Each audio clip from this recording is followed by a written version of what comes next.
procedurally in the trial, but go ahead if you want to put on the record what's happening. Your Honor, Ms. Dikeman was seen yesterday for several hours at the hospital. I can tell the court that she's still in a significant amount of pain, still quite nauseous. We're going to try and see if we can get through this today, but I would ask the court that if we need to take a sudden break, that the court permit that and maybe instruct the jury that we might have to take sudden breaks for the health issue. Okay, and you just let us know somehow that that's happening, and we'll take a break. Any comment from the state at all on that? Not on that topic, no. Let me ask, what state have some topic to bring before we bring the jury in? We are in the middle of Mr. Pedrin's testimony, and we have not discussed his testimony with him because we're in the middle of his cross-examination. When we last broke, there were some recordings that were going to be played for Mr. Pedrin, and they're small snippets of very long calls.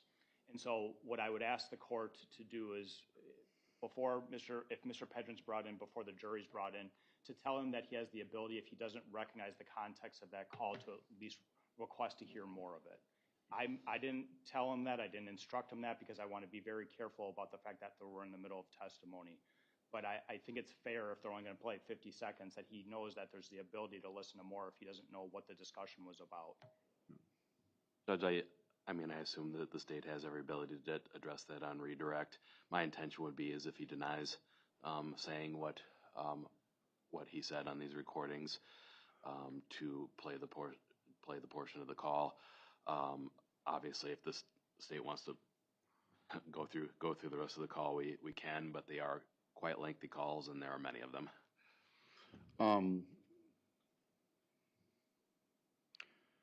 Are you intending to play all the different bits that you want to refresh his recollection on? I'm going to ask him if he said it or not, and if he denies it, then we'll play it. All right.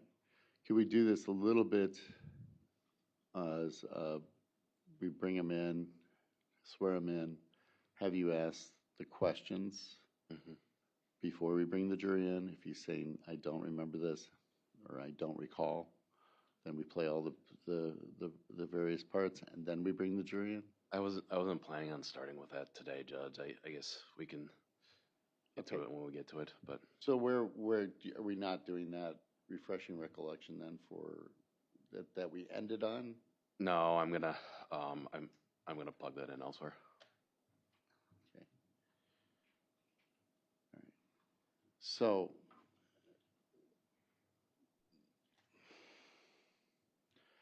I'm not here to do the job of the attorneys, I understand, but I am here to try to keep this case going. We've had a delay here that was unexpected.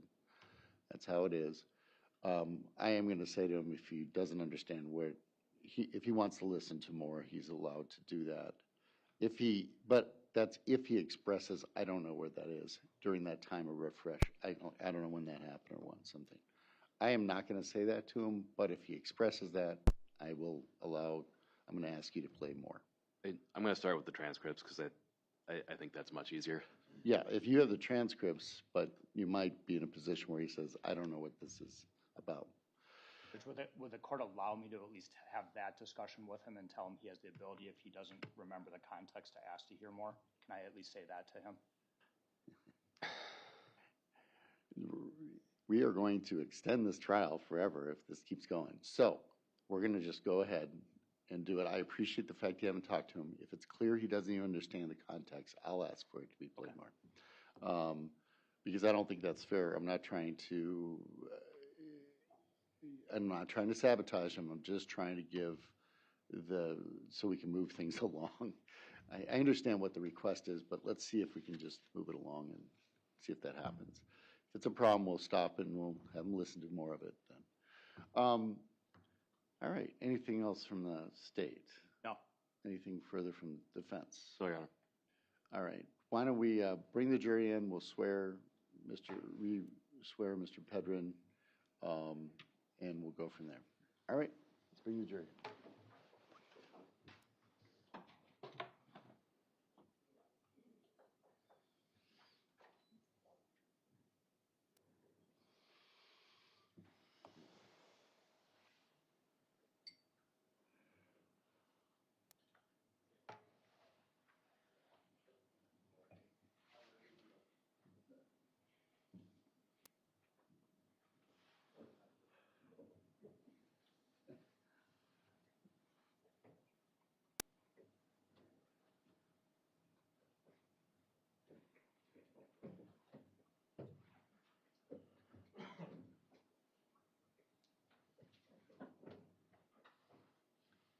Everybody may be seated.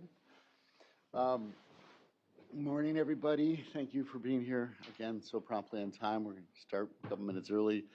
As you know, we had to take a break yesterday for a medical reason. Maybe I didn't explain that yesterday, but because of that, if during this trial we take sudden breaks, there might be a need for that. And, somebody needs it, they'll need it at that point. I expect a brewer's shirt tomorrow then. Just kidding. Monday. It's tomorrow, Judge. I'm you not don't going have to to come on Saturdays. I'm sorry. I do like them, but yeah. I gave up on baseball when they went out on strike. Okay. Sorry. Not alone. Sorry about that. I made a joke and I should have probably been careful about it. Okay. With that, we're going to recall Mr. Pedrin. We're going to re-swear him. It's been a couple days, so.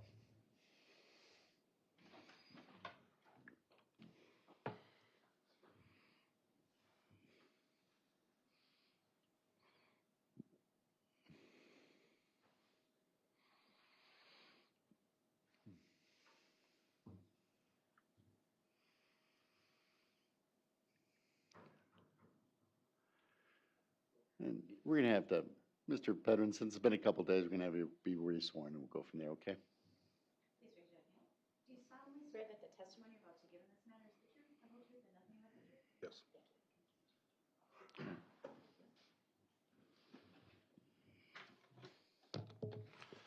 All right. I get 202.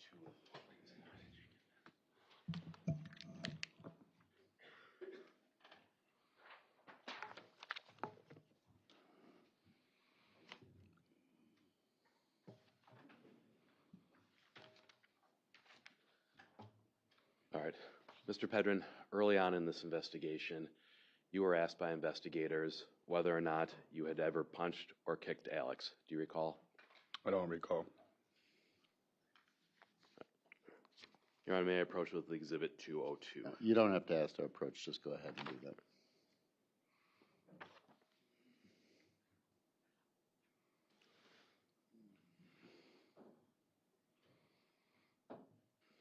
Pedrin, I'm showing you Exhibit number 202, page 43, line 1967. Why don't you read those two lines yourself, please?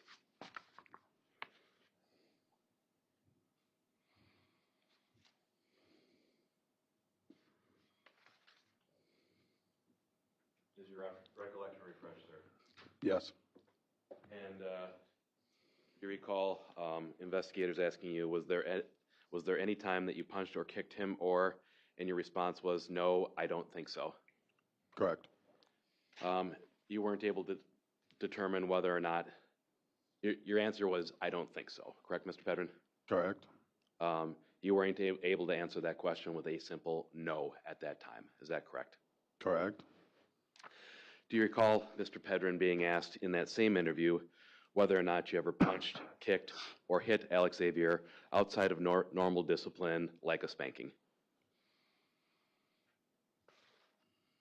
Was I asked that? Do you recall being asked that? Yes. And do you recall and Mr. Pedrin, your statement was you began to describe this incident that happened in the car. Is that correct? Yes. And you, in fact, the language that you used was that you flew off the handle. Is that correct? Yes. Let's get, I believe this is State's Exhibit 5, and I'm going to struggle with the file name here. Ms. Root. Is it? Release 6527.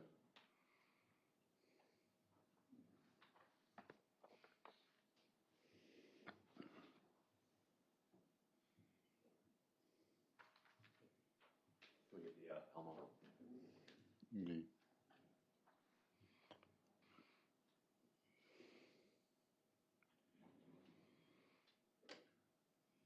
All right, Your Honor, permission to publish. I think this has been published, but go ahead. Okay, let's go and play it.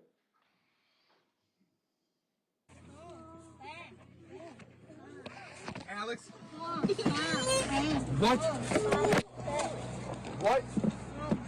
You're gonna puke because you won't fucking calm down.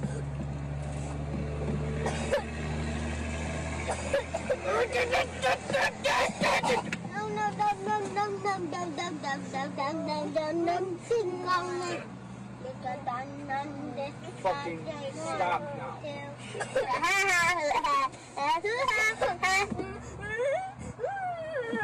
Dude, do you just like getting your fucking ass beat? Then just stay in your goddamn seat. I will see you when I get home.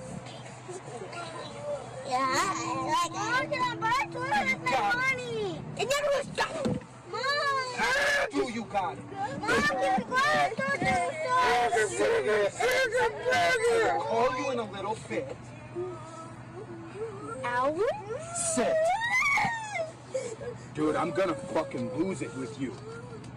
Mom! Can I buy toilet with my money? Just go when you want to go.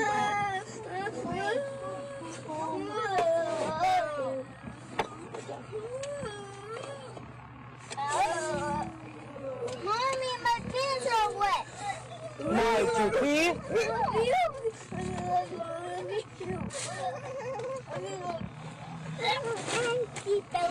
Here. Settle down. Let him hold it. Alex? Just hurry. Fucking quit crying. Hurry, You will see me in a little bit. Mom, can I buy it with my money? Yes. Look at that money. Thank you. Need the lights, please. Mr. Pedrin, that was your voice. I'm talking to Alexavier. Yes. And this is the incident where you admitted to law enforcement that you disciplined Alex or flew off the handle beyond a normal spanking, correct? I didn't discipline him. Well, that was just what you testified to, that what you told law enforcement was that, was there ever... Put him in his car, or in his seat, and buckled him. Your response to law enforcement, Mr. Pedrin, on February 21st, the question was, quote, did you ever punch, hit, kick Alex outside of normal discipline for like a spanking? And your response was, quote, yeah, there was one time I flew off the handle a little bit, but that was the last time and it was a long time ago, end quote. Did I read that correctly, sir? Yes. That was your response that was your response to the question of whether or not you disciplined him more than just a spanking, correct? Correct. And Mr. Pedrin, that's your voice screaming at your 6-year-old boy, do you just like getting your fucking ass beat? Yes. It certainly implies that Alex knows what that feels like, correct? No, he doesn't. You're asking him if he just likes getting his fucking ass beat. Yes. And to be clear, Alex doesn't like getting his fucking ass beat. No kid does. And you're telling Alex you're gonna fucking lose it in this video, is that correct? Yes. You can hear the sounds of the slap in the back seat. There can't was you, no Mr. Pedrin? slap. There was no slap, Mr. Pedrin. No slap. What was the slapping sound? There was no slap. There was a bunch of kids in the car playing around. And you can hear the sound of Alex crying, can't you? Yes, he was crying. And in fact, you're telling him to stop fucking crying. Yes. And you can hear the sounds of somebody coughing, correct? Yes. That was Alex, wasn't it? Don't know. Well, you're telling him that he's going to fucking puke if he doesn't stop coughing. Crying. Crying. Do you agree, Mr. Pedrin, that you were completely out of control in this video? Wasn't out of control. I was upset. You're saying that that behavior with your son was acceptable. No. Now, Mr. Pedrin, the other kids in the car don't appear to react at all, do they? No. Because this sort of thing happened all the time. No. You're saying that you were behaving like that with Alex for the one and only time, and the other kids just went on playing like it was every other day? Yes. He was upset. He didn't want to go to school with Josie. Mr. Pedrin, I'm asking you whether or not the other kids just went on with their day and didn't notice what was happening with Alex. They did. You didn't know that Josie was recording this video of you, did you? No. You testified on direct that, or you were asked on direct whether or not Josie had ever told you that she had videos of you abusing Alex on an SD card. Do you recall answering that question? Yes. And your response there was that that conversation never happened. Is that correct? Objection, Your Honor. I believe you may have said I don't recall. Yeah, I don't remember what he said. Ask him if he recalls it. Mr. Pedrin, do you recall being asked that by the state on direct examination? I do not. And Mr. Pedrin, let me ask you here, do you recall a conversation with Ms. Dikeman about whether or not there were videos of you abusing Alex on an SD card? I do not. What's that? I've got a...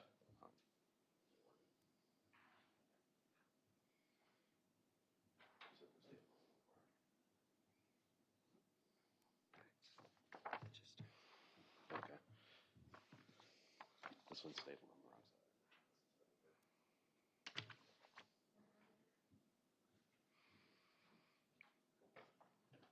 Marking exhibit 210.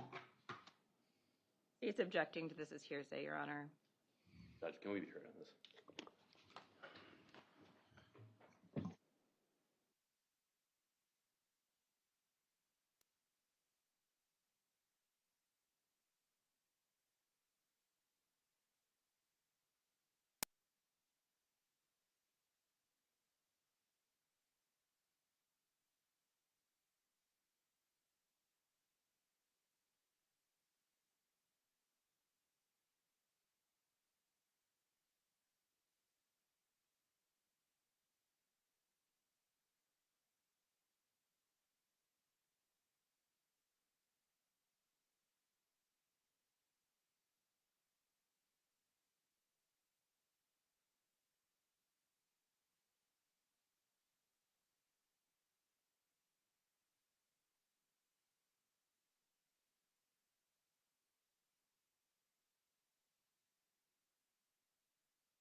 Mr. Pedrin, would seeing a copy of a text exchange with Ms. Dikeman refresh your recollection?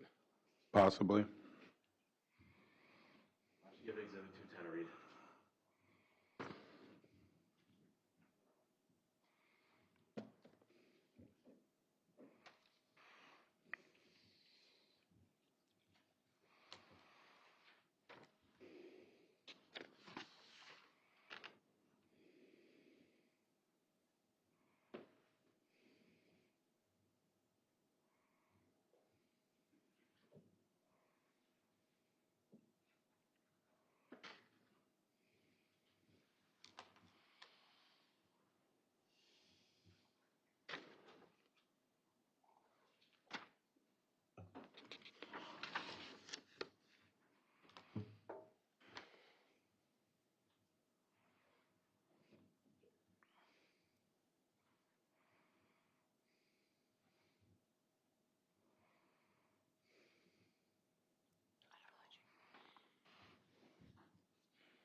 I still don't remember this conversation.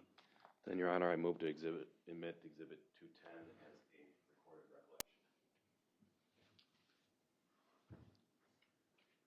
recollection. Judge, I think we still need to limit what is presented. I'll receive it because it was reviewed. It's a recorded recollection of whatever he said. Okay. Still hearsay. But the other parts are hearsay. I'm going to allow you to ask the next question. Go ahead. Okay.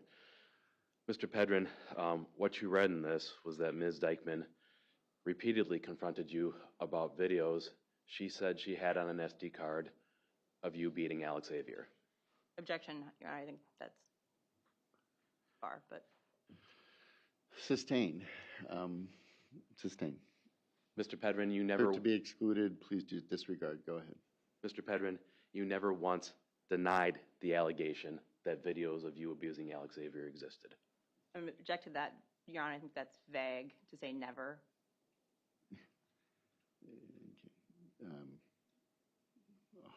Overruled. It's specifically about this exchange. In that exchange, no. There were multiple messages in this exchange, correct? Yes. And I counted at least 5 times where you were accused of being recorded on those videos in this. Objection, hearsay.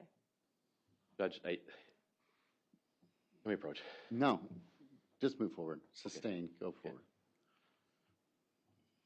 When you were confronted over the prospect that you were recorded on video abusing Alexavier in this entire text exchange, you never once denied that.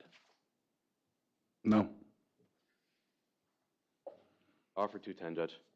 Okay, will be received.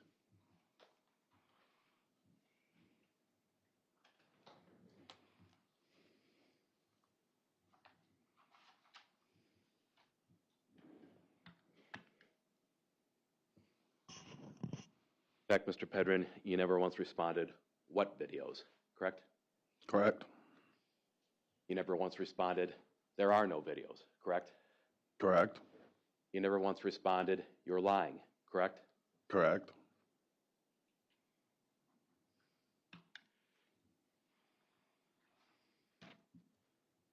Mr. Pedrin, do you agree that some of the footage that we saw on Wednesday is a good example of why the kids weren't able to sleep during the night? I wouldn't say that. The kids slept fine. The kids slept fine when you were in there screaming at them that their mother was a whore? They weren't always in by her. There was a couple times they were in there. The kids slept fine, Mr. Pedrin, when you were up yelling and screaming like that in Ms. Dikeman's room? The kids did sleep fine. And the kids slept fine when you were physically abusing Ms. Dikeman? The kids slept fine. And Mr. Pedrin, do you take any responsibility at all for keeping Josie or the children awake at night with your behavior? I take responsibility for keeping Josie awake, but the kids slept fine. Do you take any responsibility at all for hurting Josie so that she was unable to bring the kids into school? Unable to bring the kids into school? Do you take any responsibility for that? I take responsibility for hurting Josie. I've already done my time for it and owned up to it. And Mr. Pedrin, just so I understand your testimony, are you suggesting that she wasn't hurt badly enough where she still should have been bringing the kids into school? No.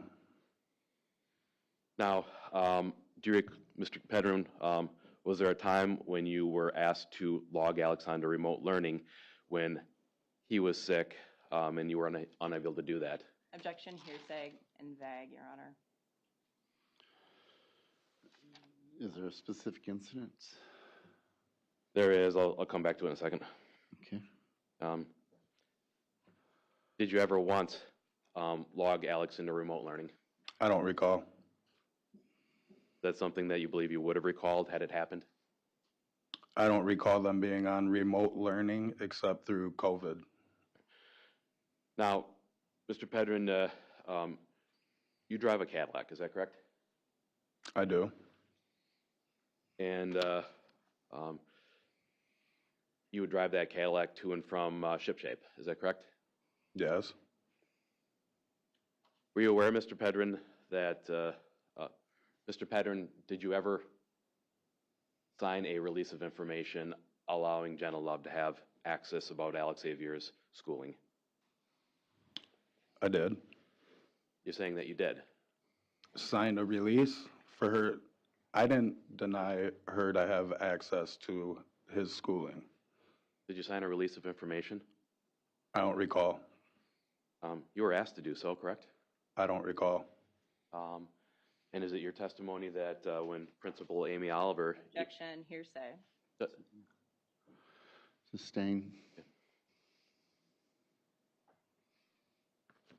You never signed a release of information to release Alexavier's schooling records, did you?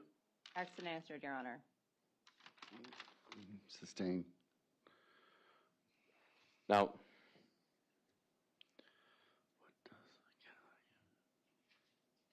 Mr. Pedrin, the children were sick fairly frequently throughout 2023. Would you at least agree with that? That's what the claim was. Well, I was at work most of the time. She would be the one to determine if they were sick or not. Well, and not go to school or not. You saw a positive COVID test, Mr. Pedrin. We all got COVID. And you testified yourself that you were helping Alexavier clean up vomit, correct? Helping clean up? He threw up in a bag the last time I seen him, and I threw it in the garbage. Are those not signs and symptoms that somebody is ill? Yes. In fact, Mr. Pedrin, you yourself were throwing up as of February 8th. I don't recall.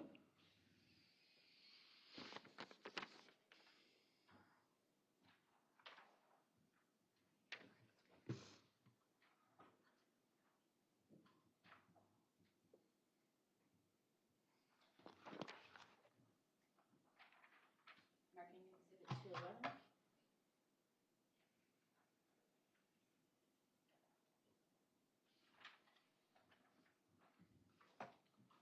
Mr. Pedrin, approaching with Exhibit 211. Why don't you read that to yourself and see if that refreshes your recollection?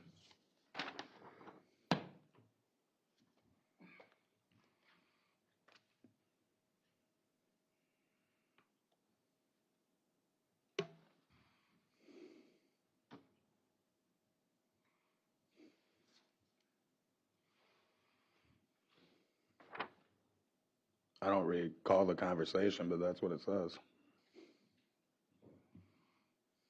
That is your name under the Facebook message, Derek Pedrin. Yes. And that is Josie Marie, is Ms. Dikeman. Yes. And Mr. Pedrin, you're saying that you don't recall this conversation at all? No, I don't. Offer 211 as a recorded recollection, Judge. I believe it's admissible as a hearsay exception. Be received. All right. Move to publish. Go. Your Honor, His statements are.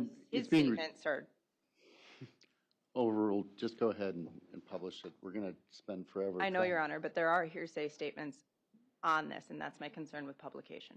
Just show his statement best you can.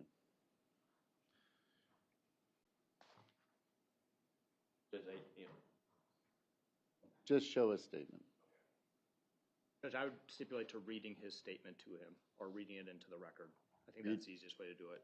With the time and date, please. And Judge, also, my position is that Ms. Dikeman's responses here are statements of then existing mental, emotional, or physical condition, as well as a present sense impression. What day are we talking about? This is February 8th of 2023. Just read his statement. Mr. Pedrin, on February 8th of 2023, at approximately 5:30 a.m., you told Ms. Dikeman, "I'm puking right now." Is that correct? That's what it says. Offer 211, Judge, and I make an offer to approve the remaining comments. Okay, that will be in the record.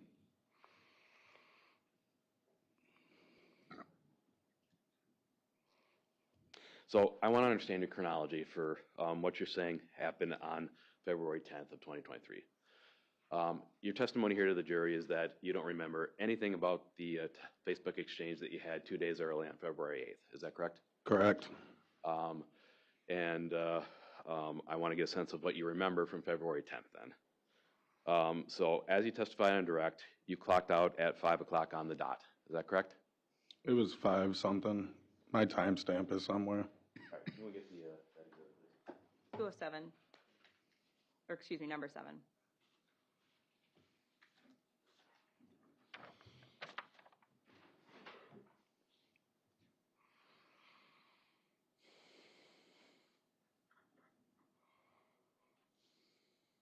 Mr. Pedrin, are we looking at number 7 here? Yes. And does it appear to have a 5 p.m. clock out on February 10th of 2023? Yes.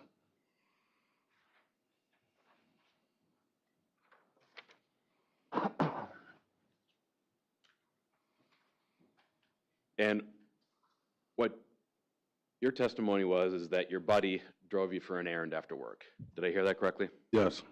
And that buddy was Casey Smith. I don't remember if it was Casey or another one of mine, but it was one of them. That errand would have been at the Walmart, correct? Correct. And the Walmart is adjacent to your home on OS, is that correct? Yes. Do you have any disagreement if Google says that it's approximately a 3-minute drive? No. And your testimony, sir, was that you didn't get home until about 6:30, is that correct? I don't remember exactly what time I got home, but it was around then. All right. Mr. Pedrin, you lied when you said that your buddy drove you to Walmart. No. You realize that there's security footage of you arriving at Walmart. Oh, yeah. Okay, let's get the footage.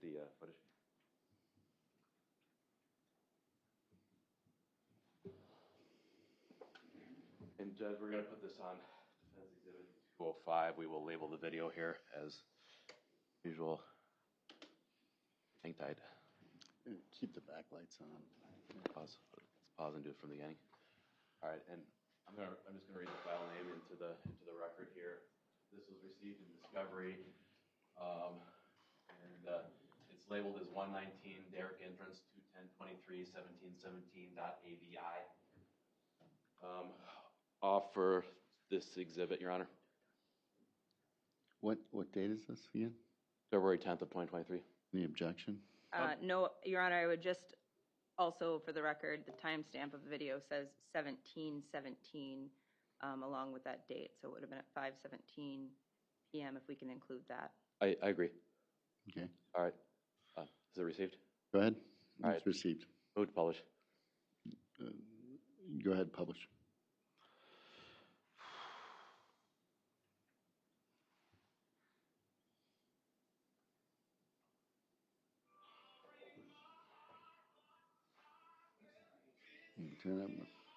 Please turn off your phones. don't know if anybody saw that. Yeah. Play it one more time. Yeah, let's do that again. Yeah.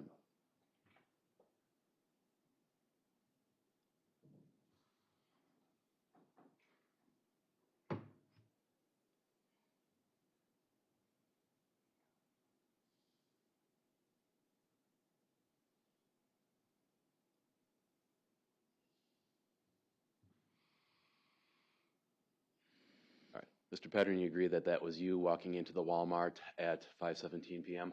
Yes, We don't see any friend with you, is that correct? correct. We certainly don't see Casey Smith with you, correct? Correct.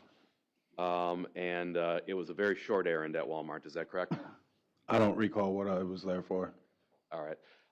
Judge, we're going to ask two exhibits, the footage of Mr. Pedrin leaving the store in the parking lot here. Judge, we can stipulate to the time if that's what we're after here. Yep.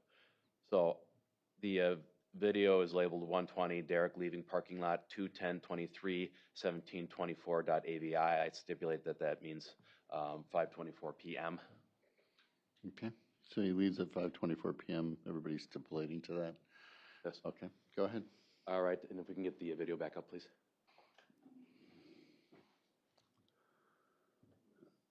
All right, go ahead and play it.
Mr. Pedrin, that was you walking out with what appeared to be a bag, Correct.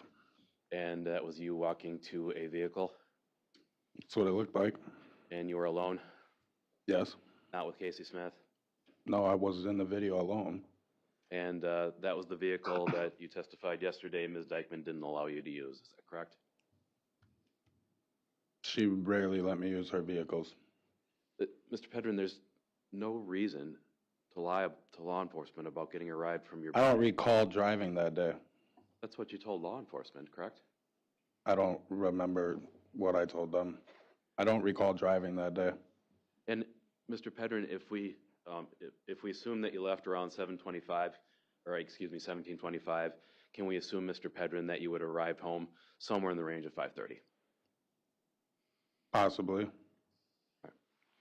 Mr. Pedrin, I'm going to ask you, since your testimony on Wednesday, have you discussed the details of your testimony at all with anybody outside of this courtroom? No. Have you It's discussed? all over the news. It's all over YouTube. So you're watching YouTube coverage of this trial? No, I have not discussed it. It's all over, is what I'm saying. Have you watched it? No. You said that it was all over. Mr. Pedrin, clearly you've seen something on YouTube. Yeah, it pops up, but I don't watch it. Right. Did you have a conversation or participate in a conversation in the hallway yesterday about whether or not there was a dog present at the home? I did not. You're saying that you weren't present for that conversation. I was there, but I wasn't having that conversation. Did you have a telephone call with Misty Craig yesterday? Yes. And you talked about your testimony with Ms. Craig? No. And you told Ms. Craig that Ms. Raines was not present in court. Is that correct?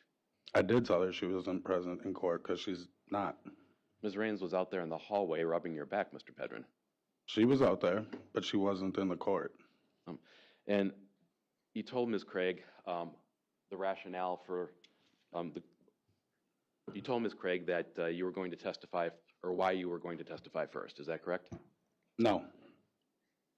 You didn't tell that to Ms. Craig. I don't know why I'm testifying first, so how would I have an answer to that? And if Ms. Craig were to testify that you had this conversation? Objection, Your Honor. You're saying he's also being asked to comment on someone else's potential testimony. Craig, okay. Okay. Just ask Ms. Craig the questions. Sure. You're saying under oath, Mr. Pedrin, that conversation with Ms. Craig never happened. Asked and answered, Your Honor. I'll allow him to answer the question one more time. Correct. Let's talk about the dog. You had no idea when Ted's brother was specifically around, correct? I don't know the dates. And he was only there for a couple of days when it was cold outside, correct? It was more than a couple days. He wasn't present when you were arrested on February 10th of 2023, correct? I don't believe so. He wasn't present when you were arrested on February 7th of 2023, is that correct? I don't recall. He wasn't present when Child Protective Services visited your home on January 26th of 2023. I don't recall that. Now, Mr. Pedrin, I want to talk to you a little bit about what you told police and what you testified to on February 10th, as opposed to what you told others on different days. Your Honor, objection. I don't believe there was a statement on February. Oh, excuse me. I apologize. Strike that objection.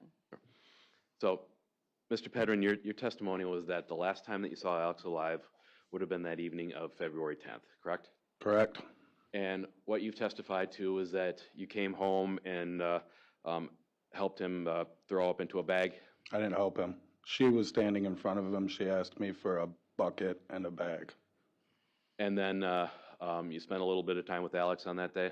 No, I stayed out in the kitchen and dining room, living room area. Didn't describe any sort of altercation with Ms. Dikeman on that day, is that correct? Correct. And you said that when the police arrived, you ran and hid in that crawl space upstairs, is that correct? Correct. You were arrested shortly after that point when you were told that the SWAT team might come in? Correct.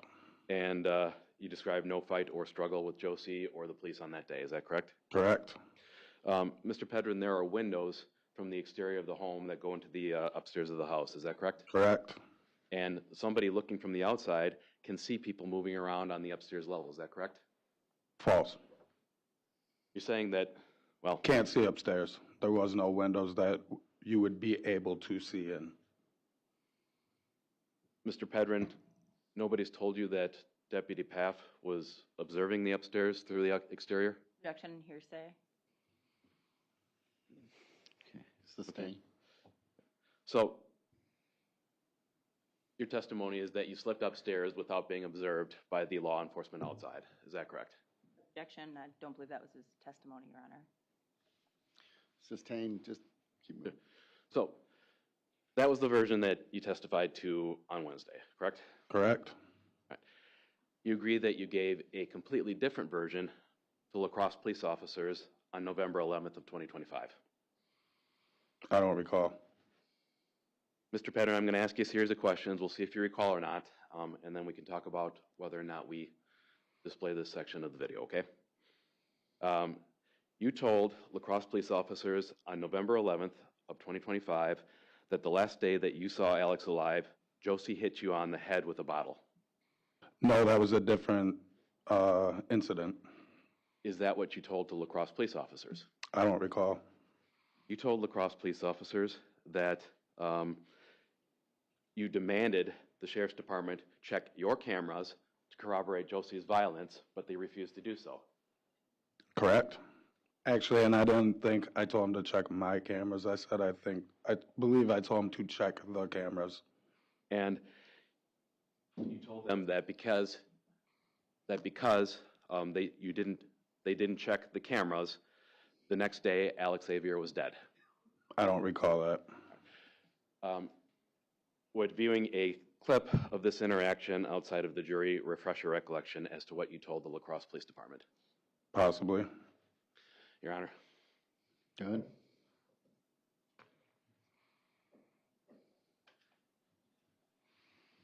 Go ahead. Refreshing recollection, Judge. This is do you have a transcript of it? Not a full transcript, but it's a 20-second clip. This is an interview with the police? Yes. From November of 2025, Your Honor. The La Crosse Police Department. All right, you're objecting, you want to have it only used for refreshing recollection. Or if we had a transcript, Your Honor. It's overruled, just play it. Let's go. Okay. All right, Your Honor, just.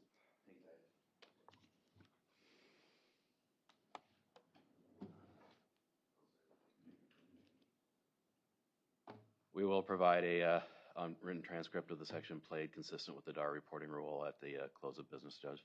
And Judge, can we be heard on this?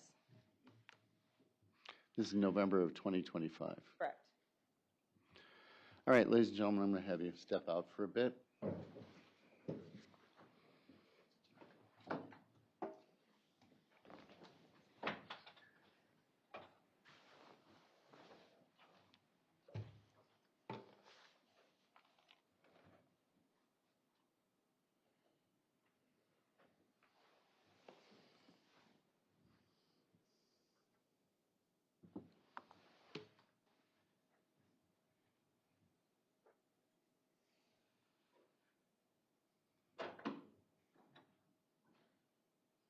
Be seated.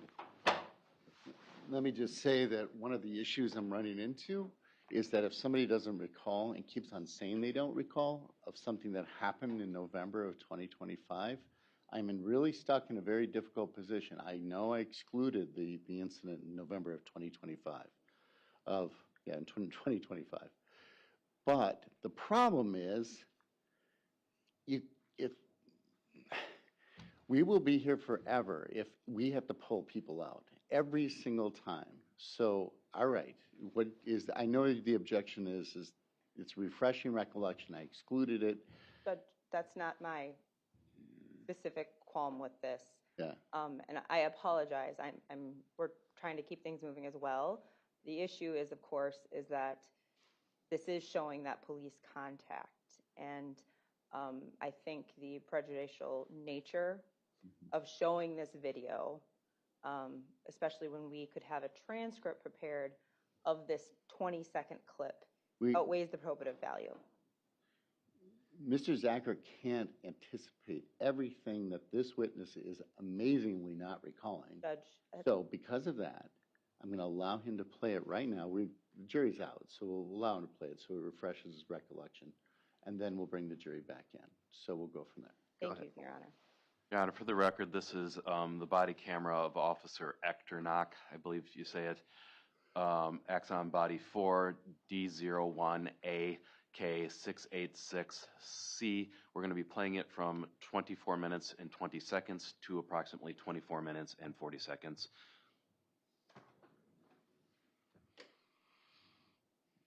Like, I lived this with Josie, the bitch that killed my fucking kid. Like, she would do this and I would go to fucking jail. The bitch hit me with a fucking Coke bottle. And then I went to fucking jail and the cop went look at the fucking cameras we had in the house. Yeah. Well, then the next day my fucking kid ends up dead. Okay, we can stop. Stopped at 24:41. That would be the section that I intend to use to refresh. Well, you've done that. We've refreshed his memory. Now we'll bring the jury in. You can ask him if his memory's refreshed. All right, let's bring the jury back in.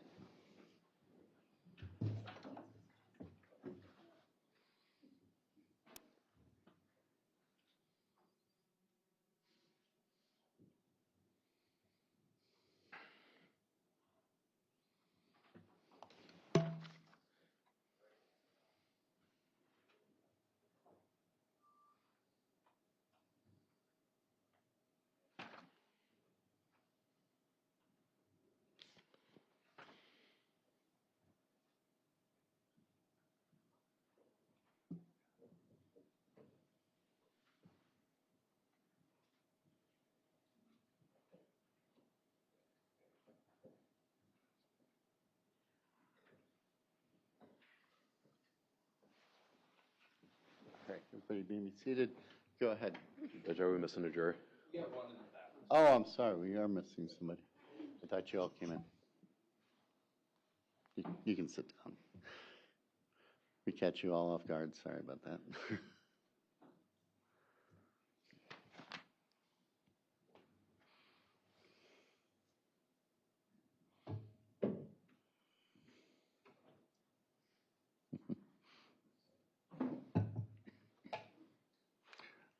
All right, now the jury, all the jury's present. Sorry about that. Go ahead.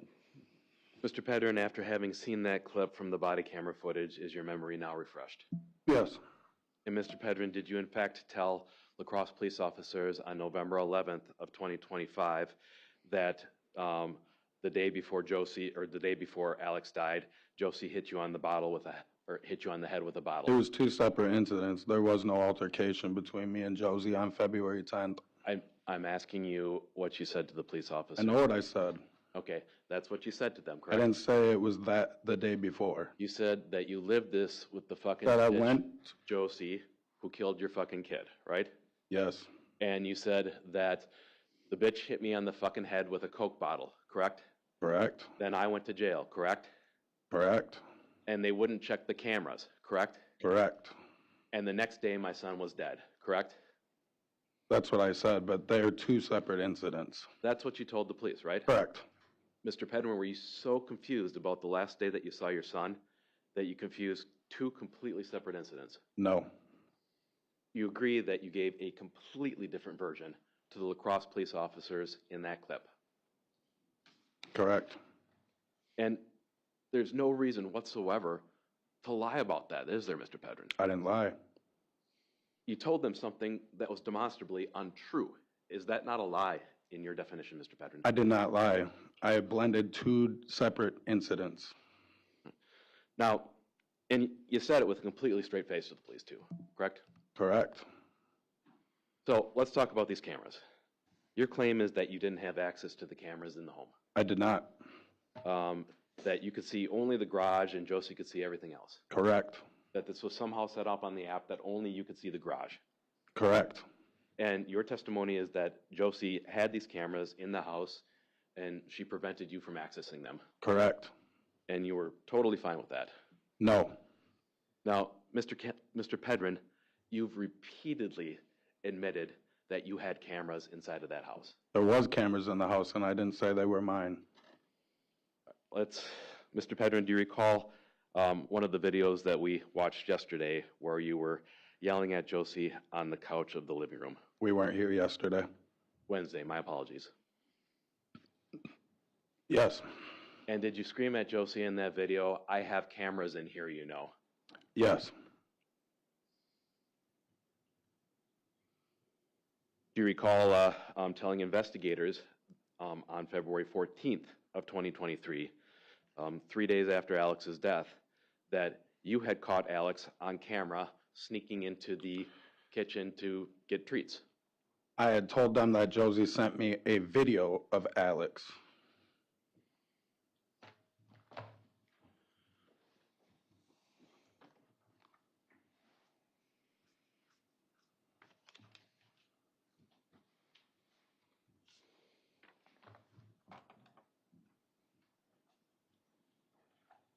Marking exhibit 212. 212.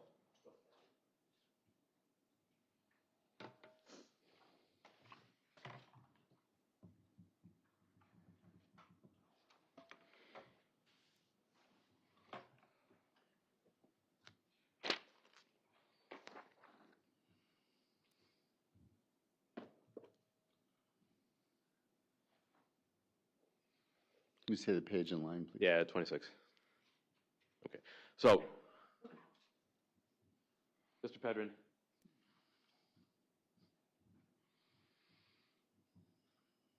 you told Ms. Dikeman, or you told officers that you heard Josie say that about Alex, that Alex would sneak into the kitchen and get stuff, correct? Correct. And your response was, quote, "and I caught him on the cameras doing it," end quote. Is that correct? That's what I said, but she's the one that sent me the video. And Your Honor, under the rule of completeness, I'm going to ask that lines 1172 through 1228 of this transcript be put on the record. I'm trying to keep things moving here, Your Honor, and under the rule of completeness, I think that it's necessary that the whole part I cited come in to keep this into context and to prevent distortion of the record. All right, give the whole context. All right. Mr. Pedrin, you claim later in this that there's a camera in the kitchen that she put up, meaning Josie, correct? Correct. And you go on and say, and I seen him on there doing it. Is that correct? Correct. They ask you if the camera's still there? Yep. You say, I think so? Correct. You say, where in the kitchen would it be? Correct. Like right here? Correct. Right there? Correct. Or right by the sink, kind of? Correct. By the sink, okay? Correct. Your Honor, if Attorney Zacher can indicate who's speaking, I think that would be easier for the jury to follow along. And the Well, who is speaking? Is that Mr. Pedrin or is that the officer? that was the officer. Okay. And the officer asked you, what kind of camera system is it? Correct. Your response is just a cheap Wi-Fi. I don't know. It doesn't got like a DVR or nothing like that. Correct. They ask you, just all goes to her phone. Correct. You respond, yeah. Correct. A cloud-based one. Correct. You respond, yep. Correct. And law enforcement says, and she's told us that, so okay. Correct. And your response was, the only one that I have access to is my driveway one, and that fucking thing works only when it wants to. Correct. Is that correct? And they say she has access to that too? Correct. And your response is, yep, she has access to them all. Correct. Did I read that to your satisfaction, Ms. Rude? No, I was requesting that we end at 1228. So you respond, she had access to the driveway and that was because of my cars and shit? Correct. And the officer says, yep. Correct. And you respond, I tried to have access to the other ones and apparently it wasn't. I don't know. Correct. And they respond, it didn't work on your phone or she just didn't want to give you. Correct. She didn't want to give it to me because she likes to argue with me and. Correct. That was what you told law enforcement, correct? Correct. Not what you told Jenna Love. I don't recall what I told Jenna. Recall telling Ms. Love, Mr. Pedrin, that you were able to go into the camera app and look back at the footage. No. And I didn't have access to that. I couldn't do that. And I proved it to law enforcement.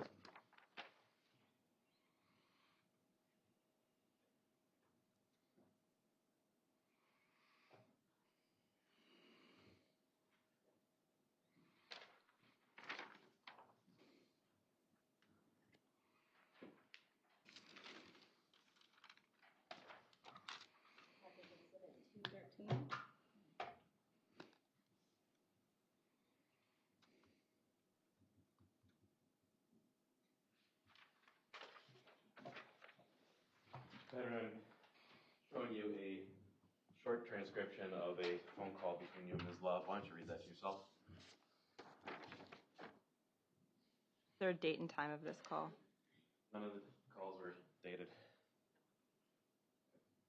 Let me get that up again. Don't have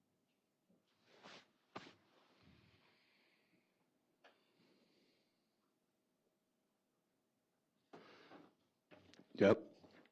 You recall that conversation with Ms. Love? I don't recall the conversation, but Would you like me to play that section of the audio for you? no. Mr. Pedrin, you tell Ms. Love that the police wanted to download shit off your phone like the camera app to see if I've deleted anything. Is that correct? Correct. And what you told them was that you didn't have access like that. The only thing you were able to do was view it, correct? Correct, but I couldn't view the house, inside the house. This is what I proved it to law Mr. enforcement. Mr. Pedrin, this is what you told Jenna Love. Is that correct? Correct. And You said that you can't see other people coming and going from, or she asked you if you can't see other people coming and going from your house. Is that correct? Correct. And you said, no, it doesn't like I have to go into the app and go backwards, but she can delete shit. Correct. And Mr. Pedrin, you say right here, I have to go into the app and go backwards, correct? Correct, but I only had access. Pedrin, thank you. That's what you told Jenna Love. Correct. Offer 212. Any objection? No, Judge. Received.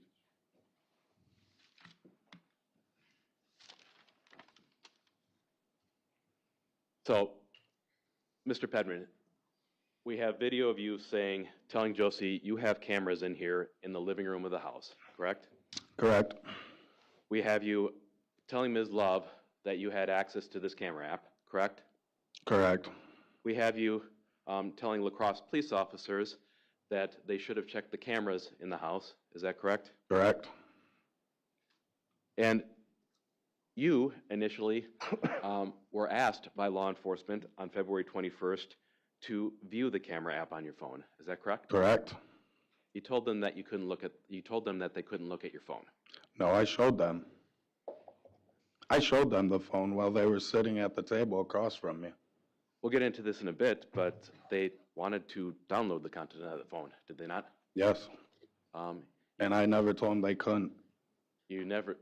They told you, Mr. Pedrin, that they had a Cellbrite examiner available to download your phone right then and there. Yes, but they also said it would take hours. They said that it would take about an hour, Mr. Pedrin. Okay. And you said no. I don't recall saying no. There's no reason not to share the content on your phone related to that camera, Mr. Pedrin, is there? I showed them the camera app. You showed them the camera app on your phone. Yes. Now, Mr. Pedrin, leading up to February 10th, you described your relationship with Josie as not good at all. Is that correct? Correct. You acknowledged that you played a large part in that relationship going south as well. Correct. And in fact, just days before Alex died, you told Josie that you were acting crazy and need to just let her go. Correct. That would have been February 7th of 2023. Correct. That's the same day, Mr. Pedrin, as those videos that we saw of you telling your children that their mother was a whore. Is that correct? Objection, Your Honor. Those videos were not on, or done on February 7th. Okay. It's one day, or the videos of you telling Josie, or you telling the children that their mother was a whore were on February 6th. Correct. And this text that you would have sent Josie saying that you realized you were acting crazy and needed to let her go was the day after that, correct? Correct. And Mr. Pedrin, I'm not going to play these videos unless we need to again, but do you agree in those clips where you pull down the curtain over the doorway to Josie's room and scream at the children that their mother is a whore, that you were completely out of control? I wouldn't say that was out of control. You would not. But I recall that. You would not say that was out of control? No. That was acceptable behavior around your children, Mr. Pedrin? Was not. It was acceptable behavior around Ms. Dikeman? No. Now, after you were arrested on the 7th, you came right back home, correct? No. You came back home the next day.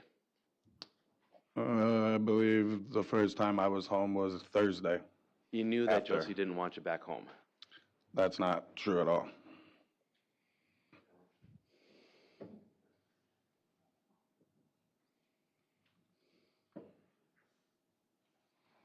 Mr. Pedrin, Ms. Dikeman told you via text message that... Objection, hearsay.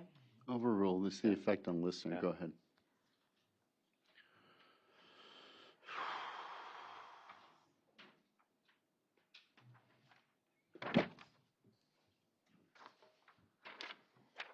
Marking Exhibit 214.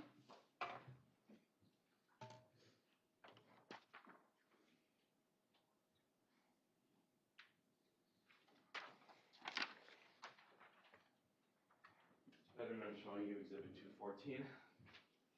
This is an authenticated copy of a Facebook message sent to you. Do you recall receiving that Facebook message? I don't recall it, but it's right here. And in that, she's telling you that you should really be following the no contact. Correct. And the date of this message, Mr. Pedrin, was February 7th, subtracting 6 hours for Central Standard at approximately 5:17 p.m. Correct. Offer 214. We asked the question about what the effect on the listener was. You knew that she didn't want, you knew that she wanted you to follow the no contact. Correct. It's what he knew. So, Yeah. be received.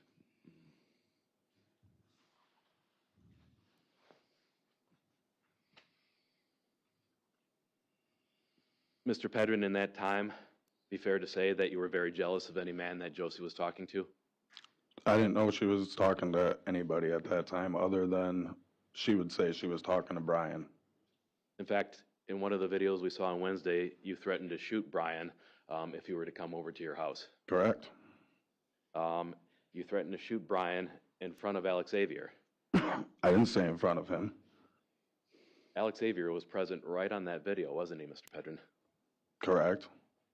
And Josie told you repeatedly in that video that you were single, correct? Correct. Yet your testimonial is that you weren't broken up at that point in time. We fought and she would say that all the time, so, and no. Mr. Pedrin, did you or did you not confront Josie about spending too long in the bathroom with the belief that she was on her phone? I don't recall that.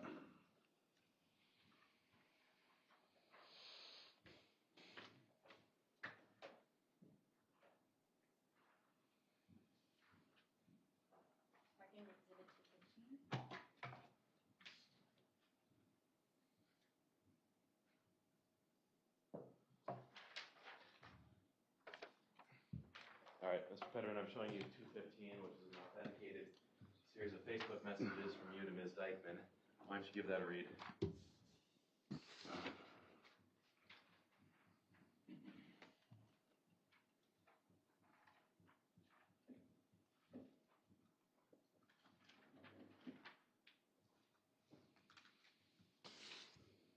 Recall those messages, sir. They're there. Did you send those to Ms. Dikeman, Mr. Pedrin? I don't recall sending them. Your Honor, offer 215 is a recorded recollection. Move to publish. Judge, recorded recollection is not a hearsay exception, and I have no, that would be my objection, publishing. Well, I'm going to receive it. You can show it. okay. We were going to, go ahead. Can I get the Elmo, please?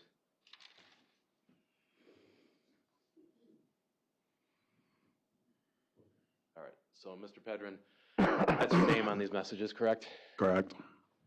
And these are dated February 4th of 2023.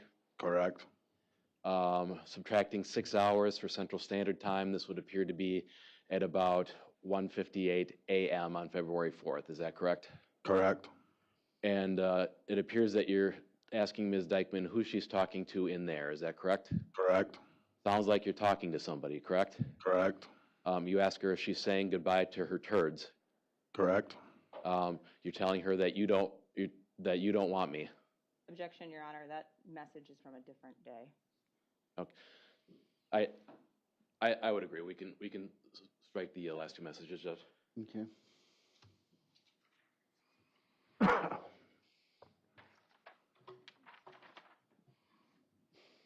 So Josie's in the bathroom too long, and you're confronting her about who she must be talking to in there. Correct. And this was happening within a week of Alex's death. Correct.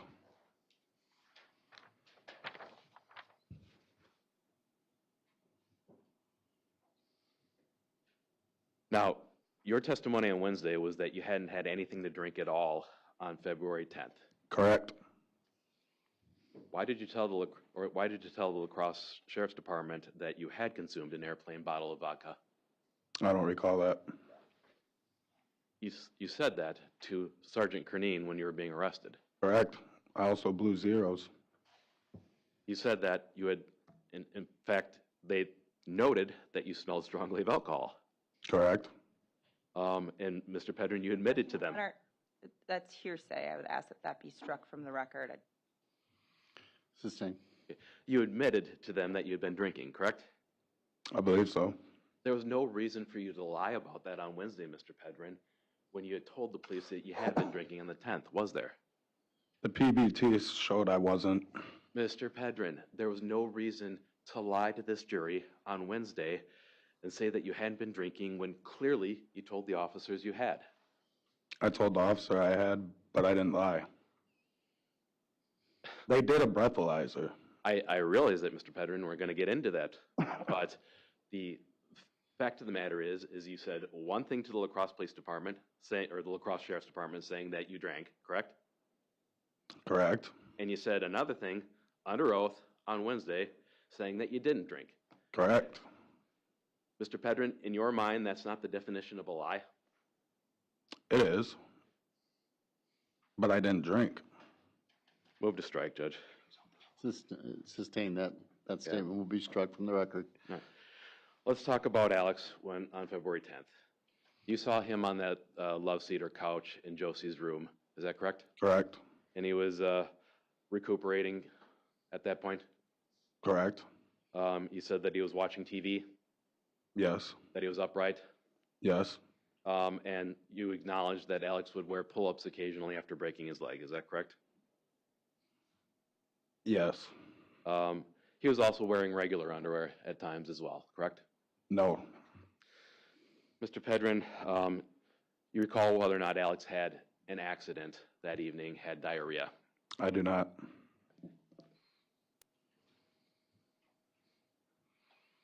There's only one bathroom in that house, correct? Correct. Only one shower/bathtub in that house, correct? Correct. What number is this, Attorney Zacher? B213.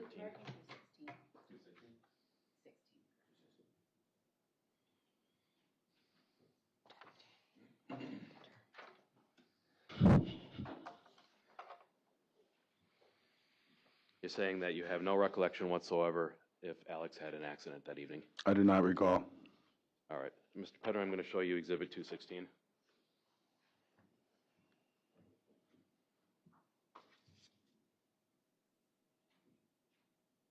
Appear to be a pair of child's underwear. It does. And do those underwear appear to be soiled with feces? They do.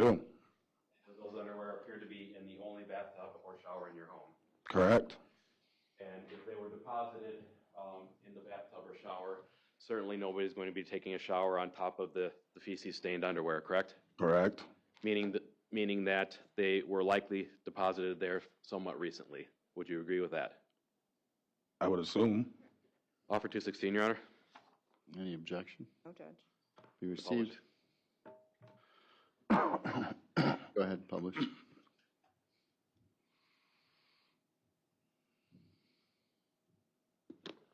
Mr. Pedrin, this is the photograph that we talked about earlier, Correct. and that appears to be a pair of child's underwear in that photograph, correct? Correct. There's also a bottle in that photograph. Is that correct, Mr. Pedrin? Correct. You were having Alexavier urinate into bottles at times if you didn't want to leave the couch. Is that No. correct? You deny that in its entirety?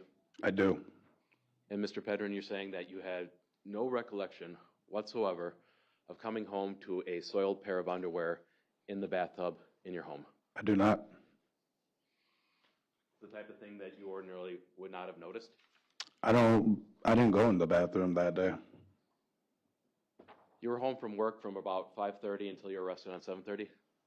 I was arrested a little before 7:30, and I did not go in the bathroom. And Mr. Pedrin, you have already admitted that you had at least one bottle of vodka that day? Correct. And you just completely missed the fact that there was this soiled pair of underwear inside of the bathroom. I did not go in the bathroom. Now, when the police knocked on your door, it was about 7 o'clock. Is that correct? Somewhere in there. You didn't go to the door initially, correct? No. Josie was the one that went to the door, correct? Correct. And she would have been talking to Sergeant Cernine for about 15 minutes. Is that correct? I don't know the time. By the time that the police entered the home, Alex was basically unresponsive, correct? False. You disagree that Alex was... I wasn't by him, so how would I know? Well, Mr. Pedrin, have you seen have you seen any of the body camera footage of Alex's welfare check? I have not. And you dispute that Alex was unresponsive when the police came in? I didn't. Your Honor, it's asking for speculation. He said he didn't know. He wasn't in the room. He hasn't seen it. Sustained.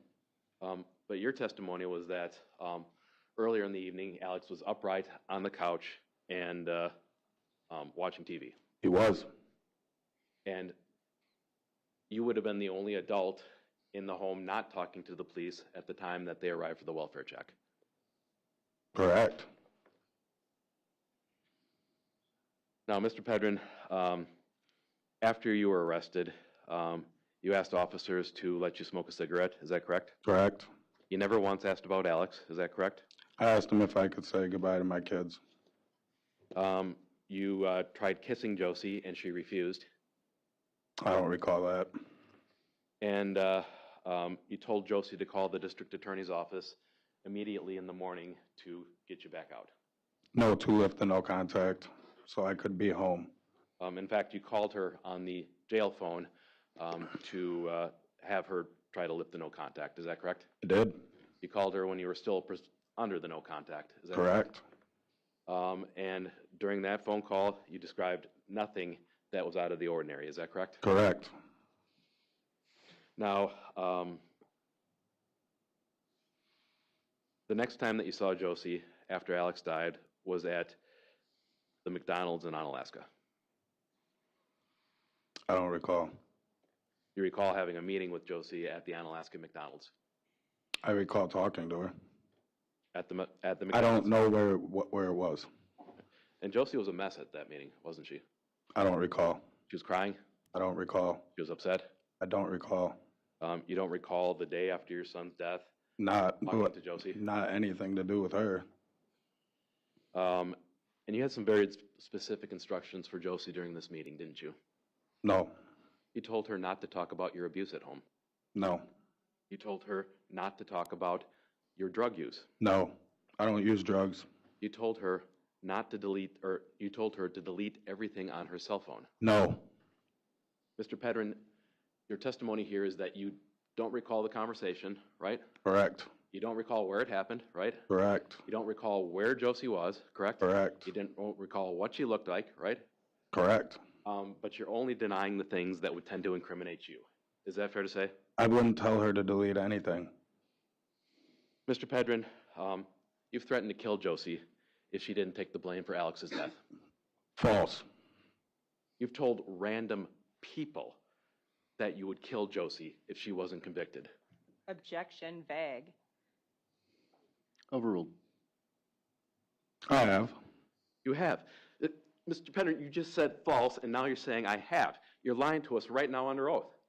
No, I didn't. Judge, those were two different questions, so I'd move to strike that. Attorney Zacher is... I sustain the argument. This is not an argument, it's cross-examination. Mr. Pedrin, the first time you met one of your mother's neighbors, a woman named Betty Cleveland, you told her that if Josie wasn't convicted, you would kill her. I don't recall.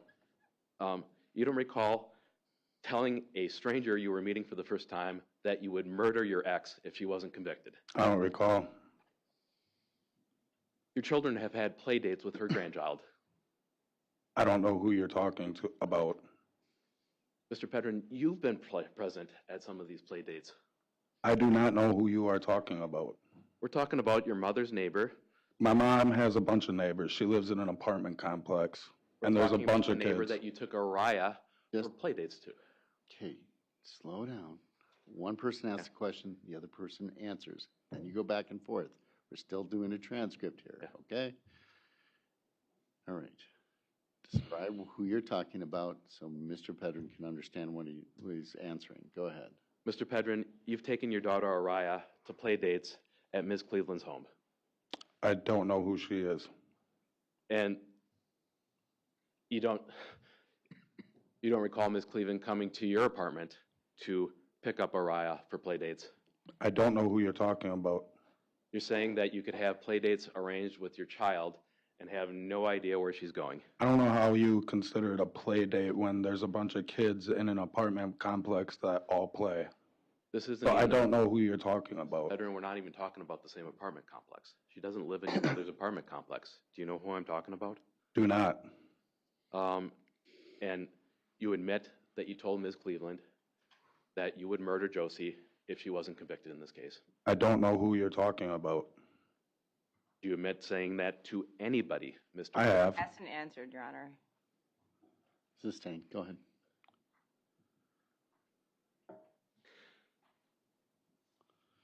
I want to talk about the recorded phone calls that you made of Josie. Your testimony on Wednesday was that the officers were in their car after they had wired up a listening device onto your phone. Is that correct? They didn't wire up nothing. Okay. Well, your testimony was that the officers were in their vehicle. Is that what I heard? Yes. Mr. Pedrin, would you agree or disagree that officers were right next to you writing words down on a script for you? No.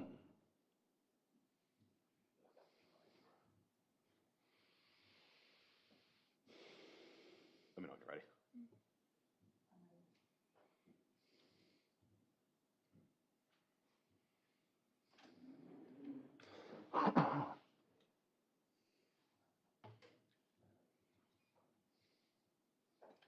Stop it and scroll to the.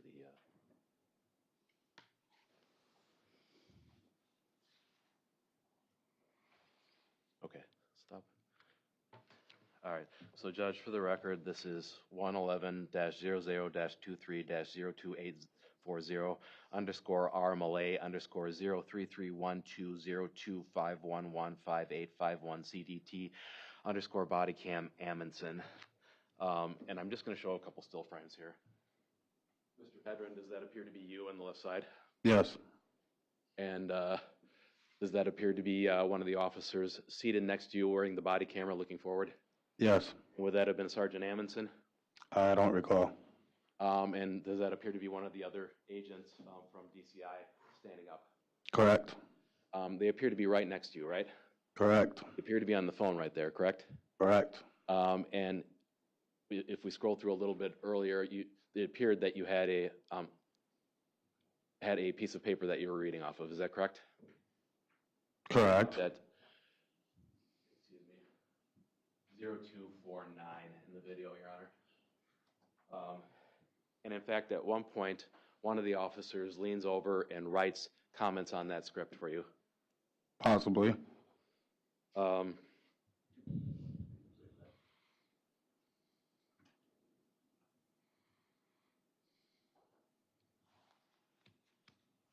Yep, stop.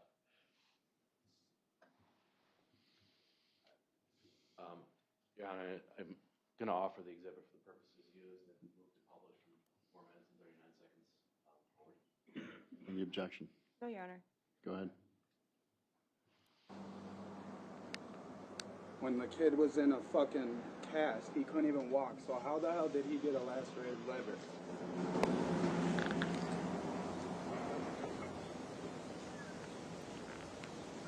How does something like that happen and you not know when you were there? Okay, so what the fuck happened before he was fine? I was at work all day. I came home. What does that mean?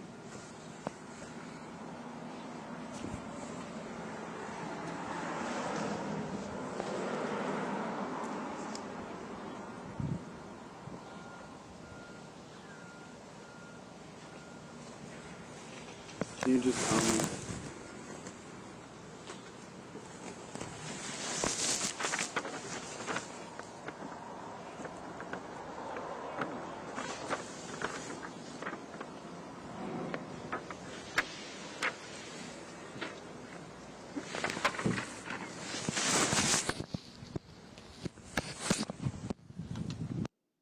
The video is concluded.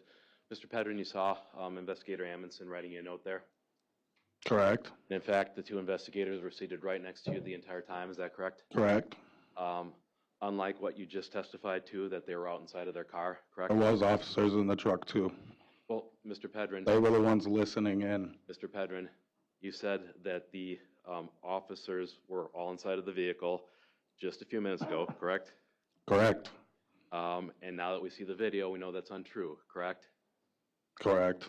There's no reason to lie about that, is there, Mr. Pedrin? I didn't lie. There was officers in the truck.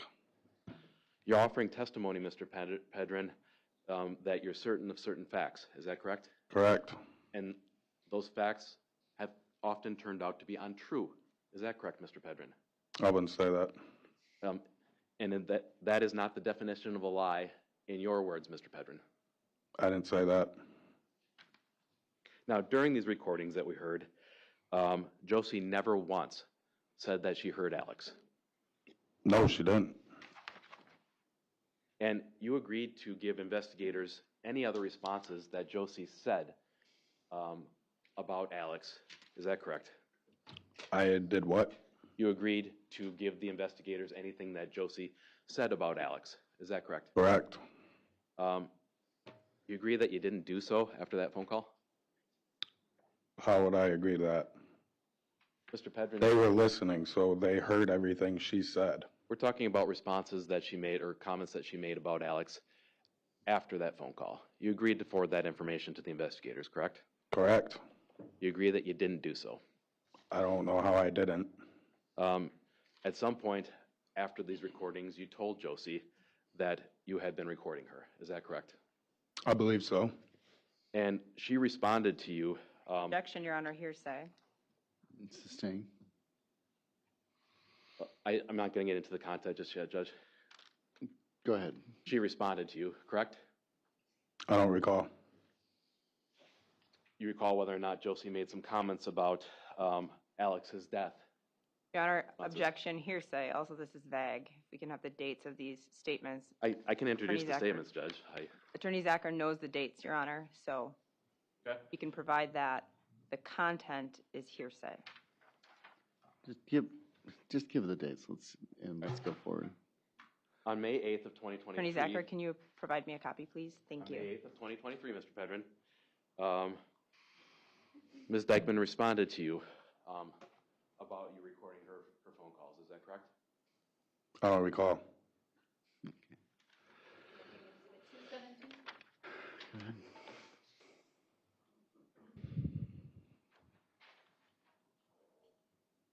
Your Honor, this has a statement by Ms. Dikeman on a particular subject, but it's not in response to anything that Mr. Pedrin's saying.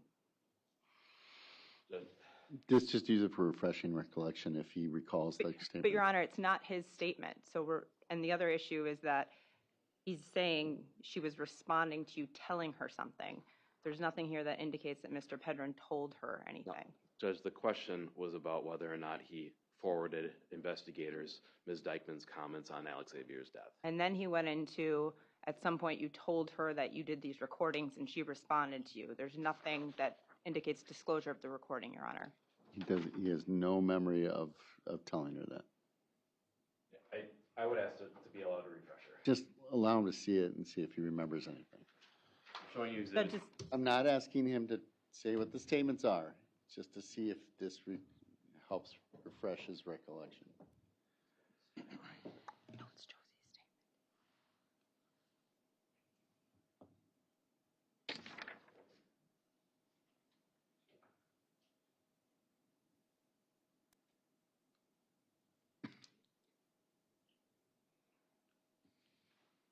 I don't remember the conversation.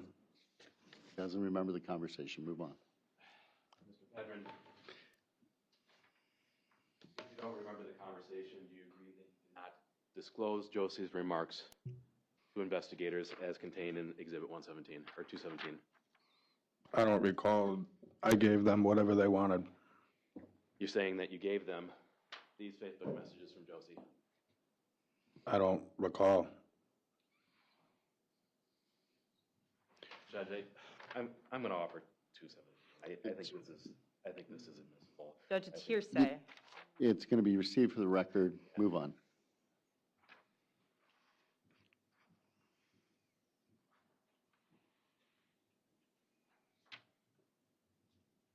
No, Now, Mr. Pedrin, And please, we gotta keep going, move faster.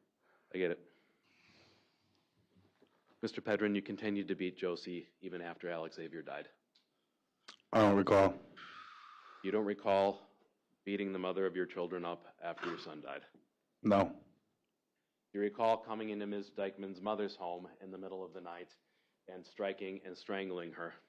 I did not do that. You're saying that you didn't do that in front of her brother, Gabe. Correct.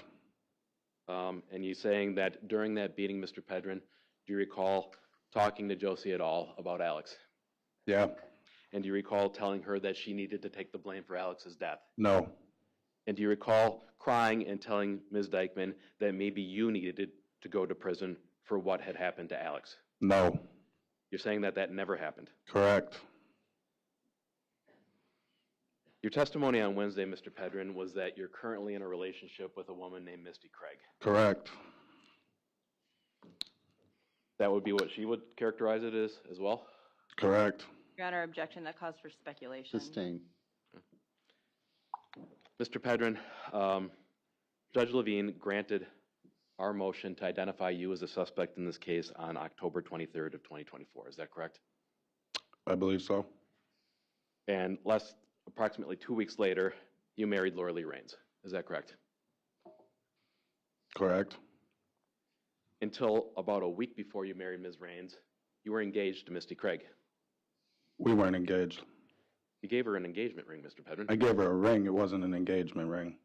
You gave her a ring that she wore on her left finger with a crystal or diamond on it. Yes, it's a promise ring. And a week later, you marry Ms. Raines, correct? No, I did not give her a ring a week before. Now, you told Ms. Craig that Mr. Pedrin, you told Ms. Craig that the two of you were going to be together in the long run. Is that correct? Correct. We were in a relationship. You have a son with Ms. Craig now. Is that correct? Correct. In fact, you had sex with Ms. Craig the day before you married Ms. Raines. Correct. And you told Ms. Craig that you needed to marry Laura Lee Raines so that the two of you would not have to offer testimony against each other in this trial. No. You're saying that you never told that to Misty Craig. Correct. You said that you needed to marry Ms. Raines at that point in time so it wasn't too close to the trial to look suspicious. No. You said she asked you if you were marrying Laura Lee for the court stuff with Alex, and you said yes. Objection, hearsay. Overruled. Go. No. You told Ms. Craig that you fucked up by telling her that. No. You told her that she pleaded with you not to marry Ms. Raines, correct? She did ask me not to. And she told you that she wanted all sorts... Objection, hearsay. Sustained. Just let's get on to his statements. Mr. Pedrin, you told Ms. Craig that you would have all of the things that you loved about her back in the long run. Is that correct? I don't recall. Now, before marrying Ms. Raines, you told other people that you never even liked her. Is that correct? We had a different relationship for a long time. Well, you told Jenna Love that you only were in touch with Ms. Raines because you needed to use her truck. No.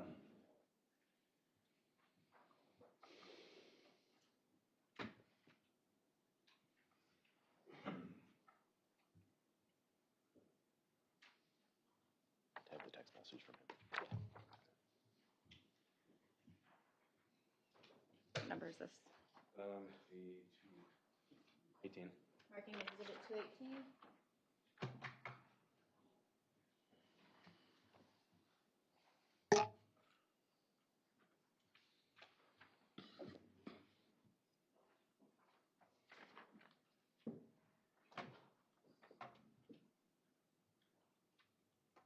Showing you exhibit Miss 218, Mr. Pedrin. Take a look at that.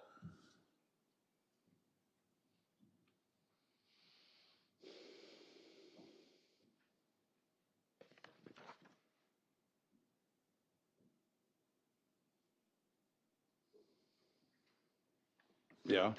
Did you tell tell that to Jenna Love. What it says. Is that a yes? Yes. Offer 218, Your Honor. Be received. Move to That's publish. his What? objection. Go ahead. Well, let me ask you, Mr. Pedrin, did you say that in response to a question about Laura Lee Raines, quote, I don't like her, I've never really liked her, end quote, Correct. and when you were asked what the fuck you were doing with her, you said, quote, I just use her truck, end quote. Correct. Offer 218. Any objection being received? No, Your Do Honor. we have a date from that? They're all undated. Can we stipulate that the date would be while Ms. Love was still incarcerated Yes, in early 2023? yes. This is from early 2023 then. Now, Mr. Pedrin, almost immediately after marrying Laura Lee, you moved back in with Ms. Craig. Is that correct? Correct. We found out she was pregnant. And when Misty asked you what you had done to Alex where you needed to marry somebody else in order to hide your involvement, you exploded at her. No. You're denying that that conversation occurred. Correct. Mr. Pedrin, you threatened to take your son away from her if she got asked that question again. No. Now, Mr. Pedrin, you agree that you only married Ms. Raines after you were officially named as a suspect in Alex's death. No. Well, that's what the chronology was that we talked about, correct? Correct. And That's not why I married her. Mr. Pedrin, you're not living with Ms. Craig now. Is that correct? No. That was a poorly phrased question on my part. Are you not living with Ms. Craig? No. And you have since tried to intimidate Ms. Craig into not offering testimony against you at this trial. No. On April 6th of this year, Mr. Pedrin, you contacted Ms. Craig and told her that my subpoena for her was invalid. No. You didn't discuss our subpoena at all. She brought it up. And you told her that it was invalid. No. Mr. Pedrin, you agree that if you're not afraid of what Ms. Craig has to say about these conversations, there's no reason to tell her not to show up in court and testify. I didn't tell her that. In fact, Mr. Pedrin, you threatened her that if she worked with Josie's defense team at all, that you would rip off her head and give it to her mother in a box. No. And anybody who says that you said just that would be lying. Objection, Your Honor. I'll withdraw the question. Okay, withdrawn.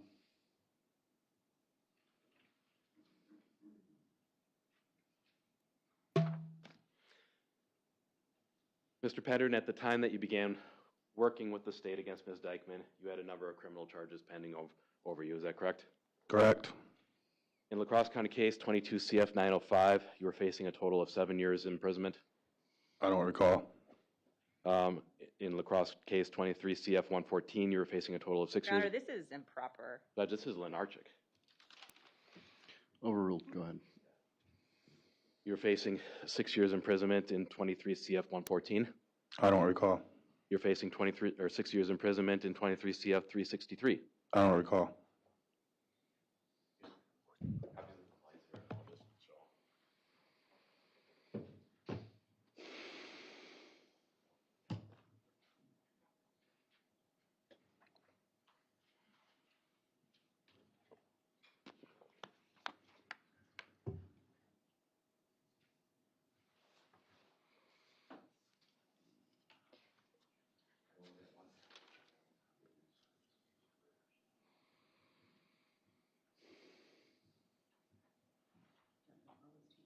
What's that? I would do them separately.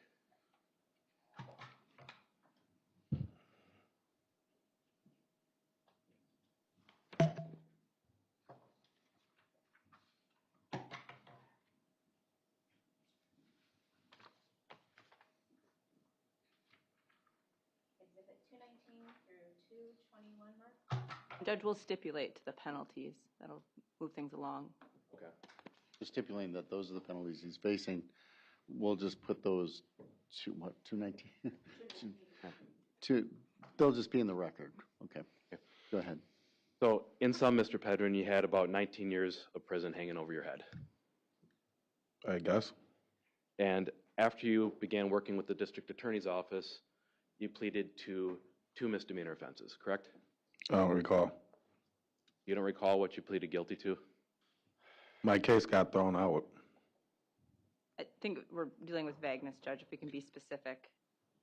Well, Mr. Pedrin, in other words, the 19 years hanging over your head was reduced to an outcome where you walked away with no jail time, correct?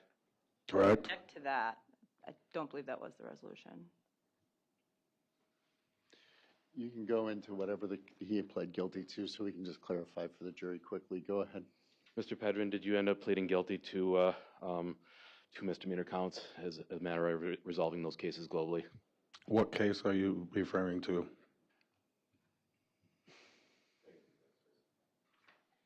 Did you plead guilty or no contest to any of the cases in which you were defendant at the time that Alex died? And Judge, well, again, we can stipulate to the specific convictions.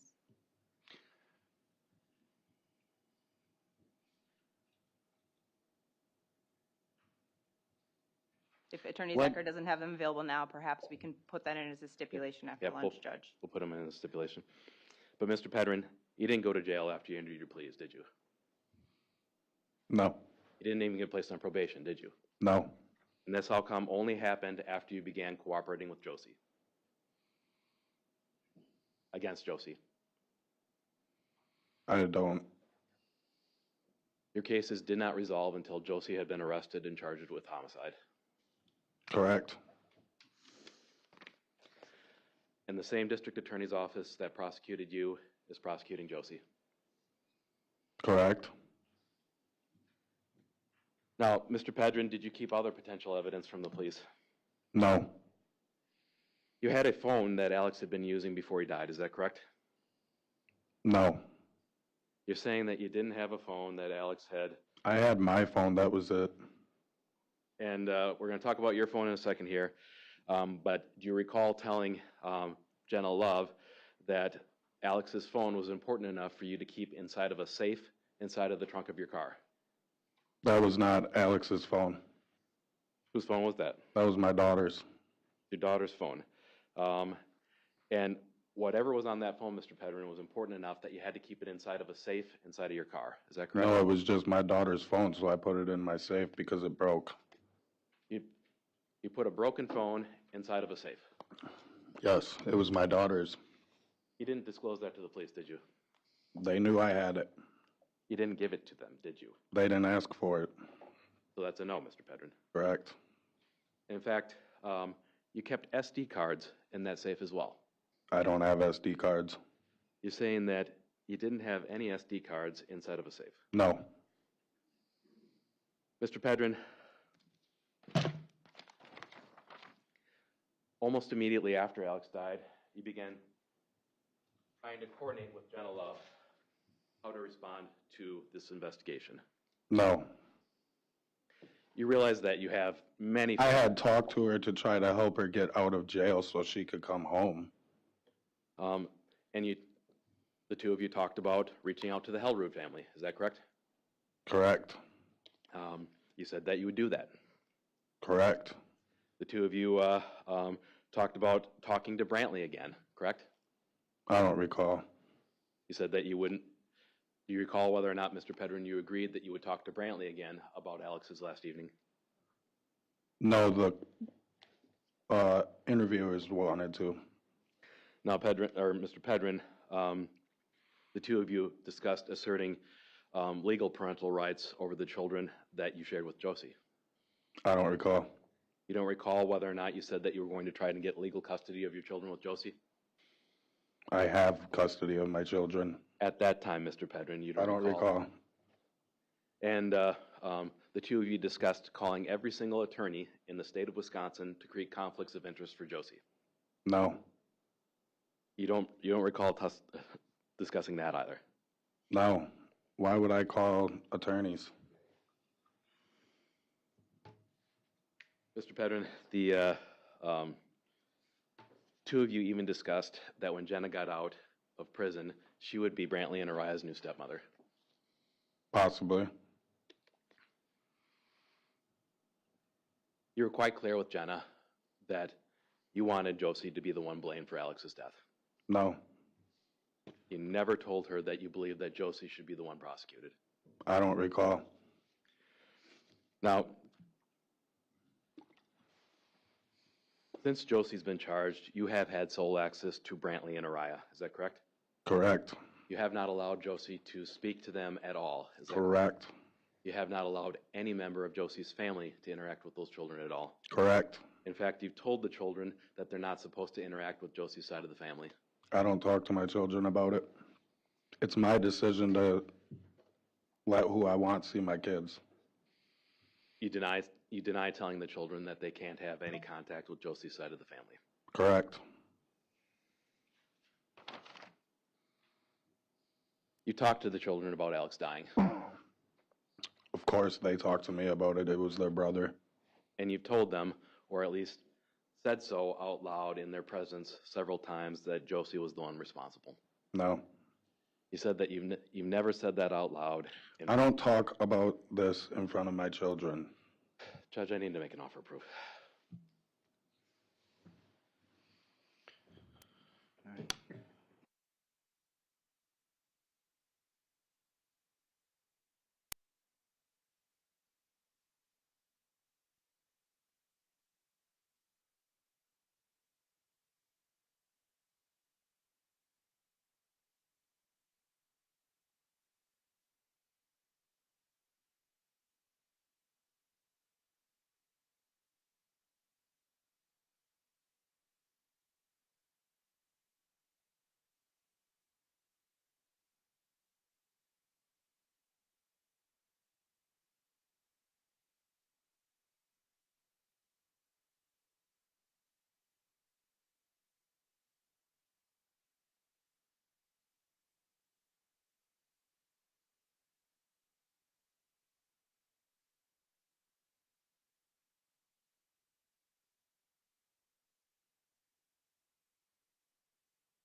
Ladies and gentlemen, we're just going to have you step out for a moment, and we'll have you right back in. All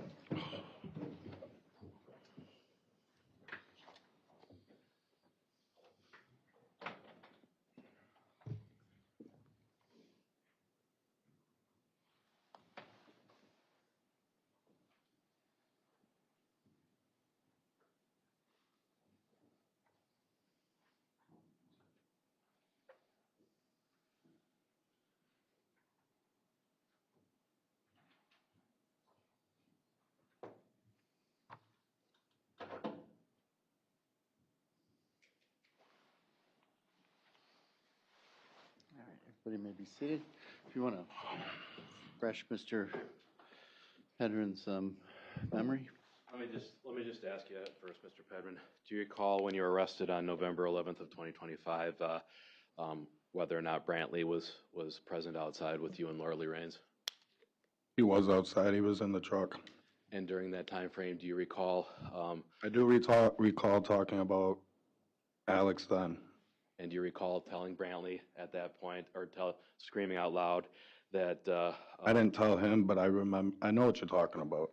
You said out loud, Mr. Pedrin, that Josie Dikeman brutally murdered your son. Yes, but he was in the truck when that was said. The truck was approximately 3 feet away from you. With windows closed. And Mr. Pedrin, do you acknowledge that throughout that encounter you made several references to Ms. Dikeman and Alexavier's death? I do. And you agree that your son was present in and around that scene during that time frame? He was in the truck. All right. Does that refresh your recollection, Mr. Pedrin? Yes, but he was in the truck. All right. Judge, I think that's where I'll go. Well, you ready?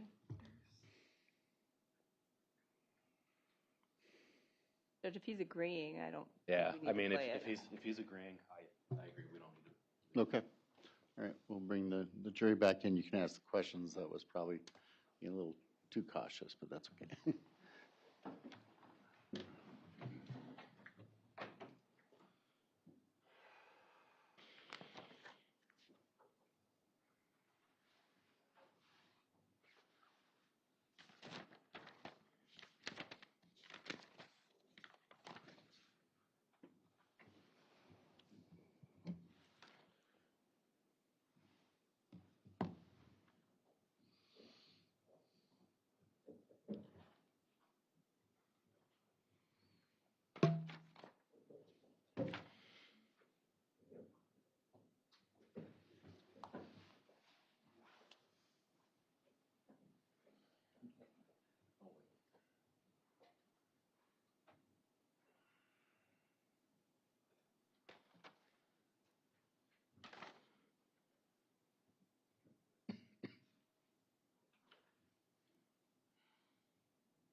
Everybody may be seated. Go ahead with this line of questioning. Mr. Pedrin, referencing back to November 11th of 2025, you recall that conversation with the La Crosse Police Department outside of your home? Yes. And during that conversation, your son Brantley was outside wandering around as well? He was outside. And when Brantley was just feet away from you, you screamed loudly that Josie Dikeman brutally murdered your son? Yes. Now, Mr. Pedrin,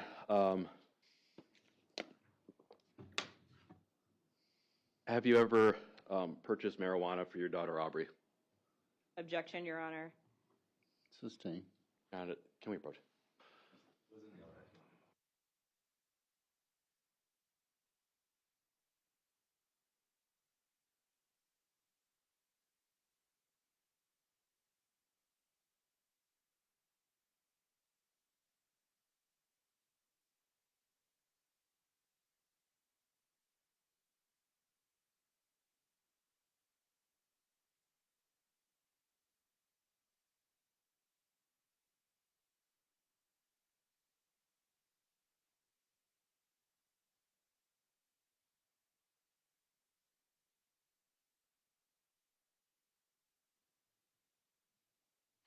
Please disregard the question. Move on.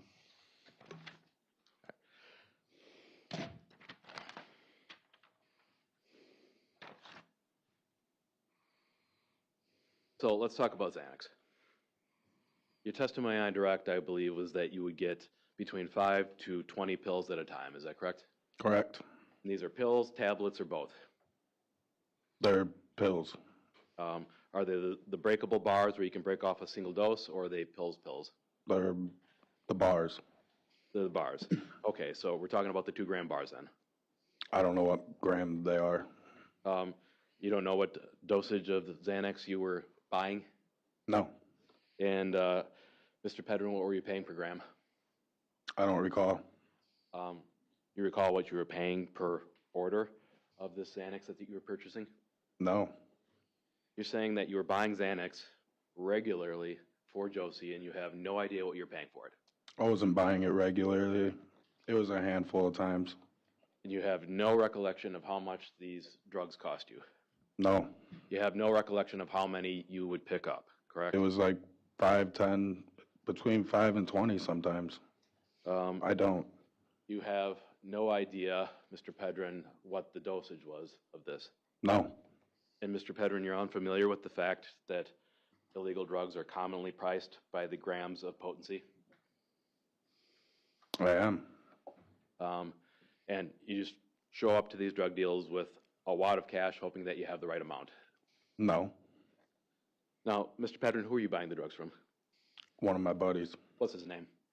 Justin. Justin Gonzalez? Correct. And the police never asked you that, did they?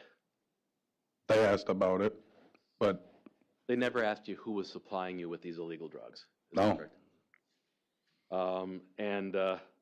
The claim that you made on direct on Wednesday was that the last time you purchased Xanax would have been around the end of January. Is that correct? correct. How many times are you saying you purchased Xanax? I don't know the exact amount. More than a dozen? I don't know. Your Honor, the testimony was handful of times. Well, how many is a handful, Mr. Pedrin? It was, I don't know. So your story here is that you're buying this valuable illegal drug for Josie, correct? Correct. Only for her, Correct. for the woman who had repeatedly rejected your advances. Advances. The woman who repeatedly told you that you were done, or you were done, your relationship was over. Yes. That the woman who made you sleep in the living room on the couch. She didn't make me. The woman who didn't want you sleeping in the same bed with her. I started sleeping on the couch when we got COVID. And Mr. Pedrin, you told the police that you'd been sleeping on the couch for over a year when you spoke with Investigator Leinfelder in September. Is that correct? It was about a year. You didn't have COVID for a year, did you? No, I just stayed out on the couch. So, Mr. Pedrin, you bought these valuable illegal drugs for somebody who you described as a terrible partner. Correct. You just bought these valuable illegal drugs for somebody that you told law enforcement was just a bitch. Correct. You bought these valuable illegal drugs for somebody who you told law enforcement was maintaining a shitty attitude. Correct. You bought these valuable illegal drugs for somebody that you beat up because she cooked your hamburger meat. I don't recall that. You bought these valuable illegal drugs for somebody that you refused to wash her car when you were going through a fight. Correct. And you're doing this all for somebody that you've described as a bitch with a shitty attitude that you weren't in a good relationship with. We were still in a relationship, so yes, I would buy them. So your claim here is that Josie would text you when she wanted you to pick up Xanax from Mr. Gonzalez. She would. She would not contact Mr. Gonzalez herself. Is that No. your claim? So, Mr. Pedrin, the video that we saw on Wednesday of you sitting on the couch talking about Xanax, Josie describes to you that she saw those text messages on your phone. Is that correct? Correct. Confronted you about buying the drugs, correct? In her objection, I don't believe that's what the evidence was. She was referring to buying the drugs for somebody else. Yeah. That's just, yeah, I don't recall exactly. So you're saying it was for somebody else he was buying drugs? That was her claim in the video. That was her claim in the video, okay. All right, I don't know. If he doesn't recall, he doesn't recall. She confronted you about buying the drugs for yourself. No. What drugs are we talking about in what video? I think that's the issue here. We're talking about Xanax. Correct. Okay, just a second. What video are you talking about? This would be State's Exhibit 5, which one was?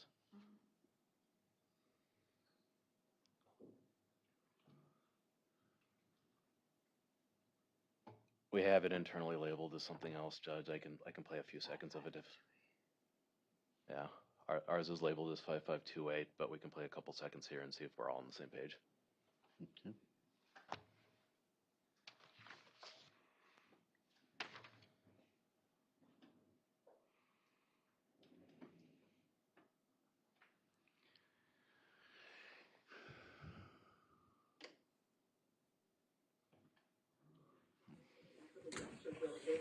Quit recording. It is a law. The judge already told you this shit. No, they didn't. They told Mark he couldn't record you. He did not. He said Yes, stop he did. recording exchanges in front of kids. There's no kids Quit in here. recording me. No. I'm not doing shit to you. You're instigating and talking shit. You put on a camera and your whole attitude flips. You're abusive, Derek. You are. And you won't stop What have screaming you at been me. sitting here calling You're me screaming over at me my still. tax money? You're screaming at me still. Dude, you're an ignorant Fuck, dude. I don't care. Your card's right there. Two can play that fucking game. But I'm not gonna, because I'm not a fucking child like you. I have shit on you. All the text messages to my buddy asking for fucking Xanax for you. Oh yeah, let's do this. You mean that you bought and Come on, took? you drug addict. You mean that you bought and took? Everybody can drug test me anytime they want. I will never have a pill in my That was how long system. ago, Derek? Of Let's course do you this. don't now. You took I them never already. will. You're a liar. Everybody that knows me knows I don't even take Tylenol. Okay. Nice try. What pills do I take? Nice try. What pills? Nice try. What pills? The Xanax you bought. Go through your phone. Yeah, I don't take pills. Oh, okay. You just buy them from your Good. friend. We're done. Good. Leave me alone. I will. That's why I have to record you. You won't leave me alone. Do whatever you want. All right, we're stopped at 1 minute and 36 seconds. Do you recall that video from Wednesday, Mr. Pedrin? I do. And for the record, does the state know which one that was on there? I do not. Okay, well, We'll figure out later. yeah. All right. And right there is Ms. Dikeman confronting you about going through, Ms. Dikeman saying that she went through your phone, correct? Okay. Yes. Correct. Did you see that? Yes. And she's confronting you about buying and taking Xanax. Correct. Now, Mr. Pedrin, you said a handful of times that Josie would have texted you to get Xanax. Is that correct? Correct.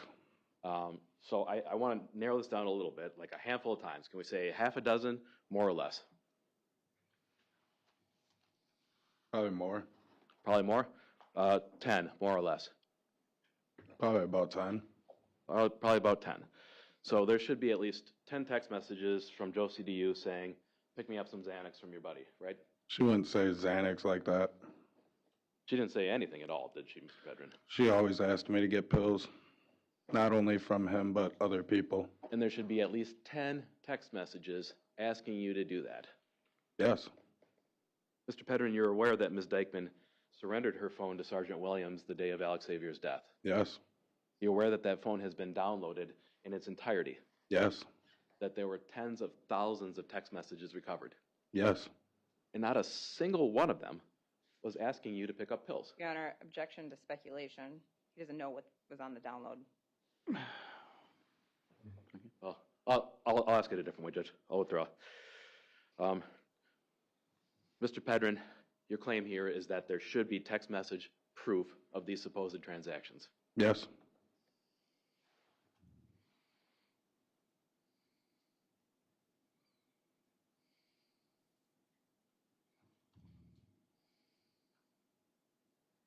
Did Ms. Dikeman confront you about your drug use in January after Alex broke his leg? I don't use drugs.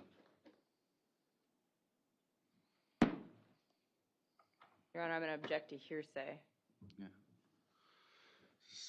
If this is her statement, it is hearsay. Judge, I would be offering it as both an excited utterance. In a text message? Yes. How is he going to lay the foundation for either of those in a text Okay. message, Your Honor? Just let's move on. Move on. All right. Now, on September 8th, you met with Investigator Leinfelder and Special Agent Adam Frederick inside of their vehicle. Is that accurate? Correct. And you told them at the very beginning of that interview that you still had the same number and phone from February. Correct. And they wanted to meet with you because you were not portrayed favorably in the preliminary hearing in this case. Correct. Told you that they needed to think like defense attorneys to get ahead of what might be thrown at you. I don't recall. And they asked you about the Xanax purchases. Is that correct? Correct. At that point, you told them that the district attorney's office was already aware of that. Is that correct? Correct. And they appeared to not know that you had already admitted that in the April meeting. Is that fair? Correct. You described that you had a usual order to them. Is that correct? I don't recall. They didn't ask you any specifics about what that order or how many pills were to an order, correct? No. Didn't ask you about dosage, did they? No. They didn't ask you what color the pills were? No. They didn't ask you how they were packaged? No. They didn't ask you who you were getting them from? No. They took you at your word entirely when you said that you just bought them for Josie? Correct. Now, in fact, that's what Investigator Leinfelder told you, was that he's not concerned with your drug use. No, He just wants. hearsay. Just saying. So, Mr. Pedrin, at some point in this conversation, the investigators said they want to see your phone. I don't recall. You don't recall them asking to see your telephone at that point? In the very beginning, they did. And they said you knew that they wanted to see your phone to try and rule you out from some of these issues with Xanax. I don't recall.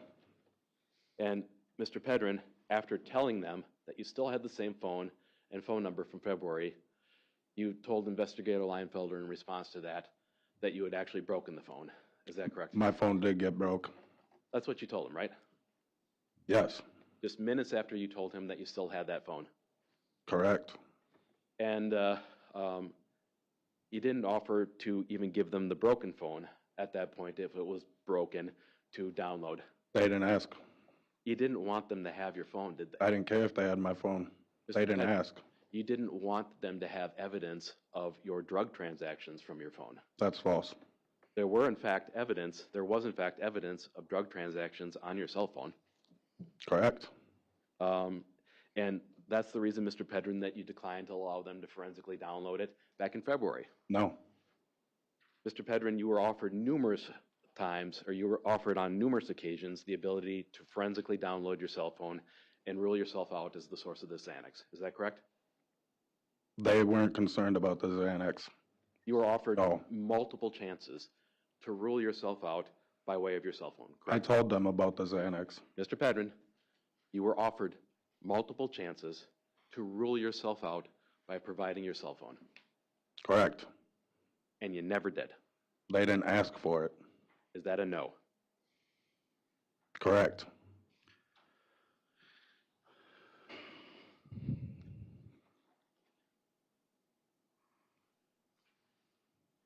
Mr. Pedrin, do you admit to lying to law enforcement about the issue of Xanax? No. Did you tell law enforcement that Josie was receiving Xanax from her mother, Rebecca Ehlers? No. You're saying that you didn't tell Special Agent Frederick that Josie would pick up Xanax from her mother's pharmacy in Onalaska and get some as a reward for picking them up? Not Xanax. He didn't say that? Okay, but you're saying... He got pills from her mother. You're saying you didn't say that to Special Agent Frederick? I don't recall what I said. Now, Mr. Pedrin, I'm going to ask you a series of really direct questions before we get into this, but I just need a yes or no. Do you or do you not admit to using alprazolam or Xanax before Alex's death? No. Do you deny, Mr. Pedrin, taking Xanax while working at Ship Shape Car Wash? I deny it. Do you deny, Mr. Pedrin, telling a former coworker at Ship Shape Car Wash that you were taking Xanax before work? No. You don't deny that? No, I deny that. Mr. Pedrin, do you deny going into the restroom at Ship Shape Car Wash and snorting a white powdered substance in the Ship Shape Car Wash restroom? No. And do you admit or deny telling a recent former coworker that you did exactly that? Deny. Do you admit or deny telling this recent former coworker that you were using Xanax before your shift began at Ship Shape Car Wash? Deny. Now, Mr. Pedrin, you said that, I want to talk about your response to investigators when they began asking about Xanax. So at some point, I assume, you were told that Xanax was at least partially the cause of Alex's death, correct? That is what I was told.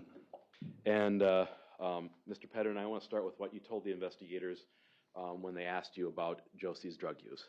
Do you recall having that conversation with Investigator Leinfelder and Special Agent Frederick on September 8th? Yes.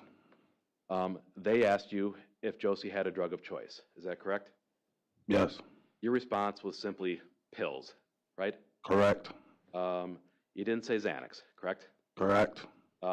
You told them that she kept all of that shit from you, correct? Correct. You said that she was getting it from her mom and that Ted guy, correct? Correct. You said that you knew she would do hydros, correct? Correct. That meaning hydrocodone? Yes. You didn't mention Xanax at all in this conversation when they asked you what Josie's drug of choice was. No. Now, one of the things that you said was that she got pills from her mother, Becky, correct? Yes. You realize, Mr. Pedrin, that Special Agent Frederick has noted that, well, you said that you denied telling Special Agent Frederick that you would get Xanax from her pharmacy. Is that correct? Whose pharmacy? Your Honor, I'm going to object to vague. If we can get a date that Mr. Pedrin made this statement. Same, is this the September 8th date? It's throughout the investigation, Judge. Can you point to one instance of it then, Your Honor? Special Agent Frederick testified at the preliminary hearing that this is what you told him. Was that accurate or not? Your Honor, he's commenting then on someone else's testimony. Judge, we're not required to give a specific date for each It's individual. fine. Yeah. Just, did he ever say it to the agent? Did you ever say it to him? I guess, yeah. That was a lie, right? No. You realize that Ms. Ehlers has never been prescribed Xanax. I never said she got Xanax from her mother. Mr. Pedrin, what you claimed about Ted Colkind was also a lie. No. This was a man that Josie and her mother helped take care of, correct? Correct. And you realize that Mr. Colkind has never been prescribed Xanax. I never said she got Xanax from him either. In fact, Mr. Pedrin, to follow up on some of that cross-examination from Wednesday, you described the patches that you believe to be fentanyl patches in that third interview with Investigator Leinfelder. Correct. And what you said about it was that she was wearing some sort of patch, correct? Correct. But she wouldn't tell you what it was, correct? Correct. There was a Band-Aid over it, correct? Correct. And she would say that she got scratched, correct? Correct. And from that was how you deduced that, or your belief that she was using fentanyl patches. Is that correct? She admitted it one time to me. Mr. Pedrin, that's the very first time we're hearing this. Move to strike, it's not responsive, but that is what you said that is what you said. That's his response. Your Honor, it is response. Yeah. Yeah, it's his response. Will remain in the record. Go When ahead. did she admit it to you, Mr. Pedrin? She's admitted to getting fentanyl patches from him. And if Mr. Colkind were to deny that allegation, Mr. Pedrin, Your Honor, is he's he lying? asking him to comment on somebody else's statement or testimony. Sustain. Okay. Move on. Mr. Pedrin, there's no reason to try and point to her mother and Mr. Colkind as the source of this Xanax if you weren't concerned that you were the source. I never said she got Xanax from them too. Mr. Pedrin, the last time that you picked up Xanax was much closer to Alex's death than the end of January. I don't remember when it was. Would have been February 9th. Okay. Yes? I don't recall. Now, Mr. Pedrin, as of February 9th, your relationship with Josie was terrible, correct? Correct. But you admit that people are contacting you as of that day for scripts. I don't recall.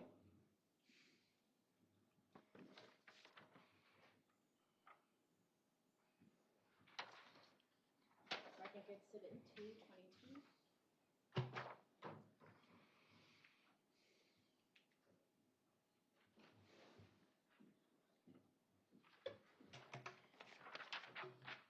Mr. Pedrin, despite not providing your cell phone for a download, you realize that investigators got a search warrant for text messages going back several days before Alex's death? Correct. And that Verizon returned a search warrant for those text messages, correct? Correct. Showing you what's been marked as Exhibit 2. Mr. Pedrin, which number on here is yours?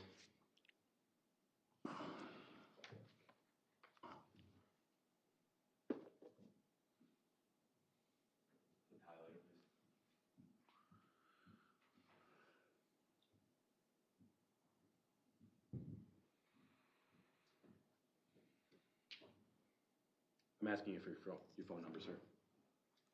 That one.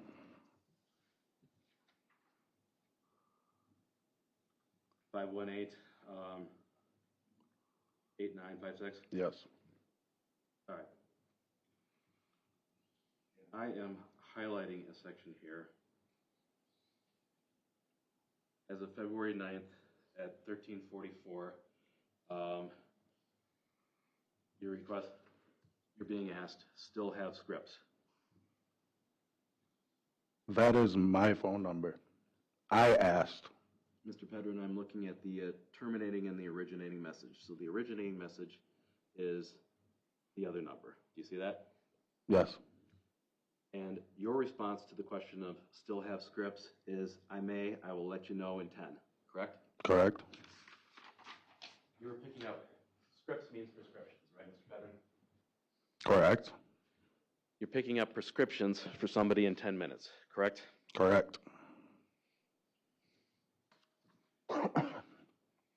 Never disclosed this conversation with law enforcement, did you? No.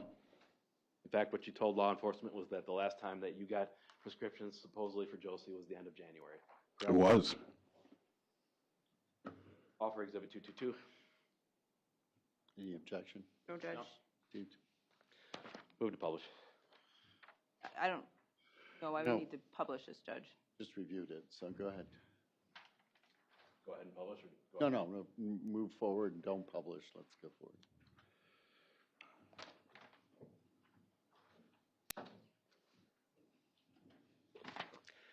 That was 2 days before Alex died.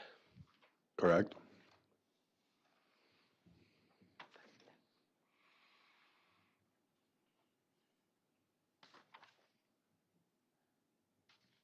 All the questions I have, Judge. Okay, rather than, they can probably speed it up. Rather than starting the redirect right now, I think we'll try to take, let's take a lunch break. We'll try to start right at 1 rather than 1:15. Again, don't talk about the case. Lunch might be a few minutes late, just so you know. We'll come at noon. We'll see you then, okay?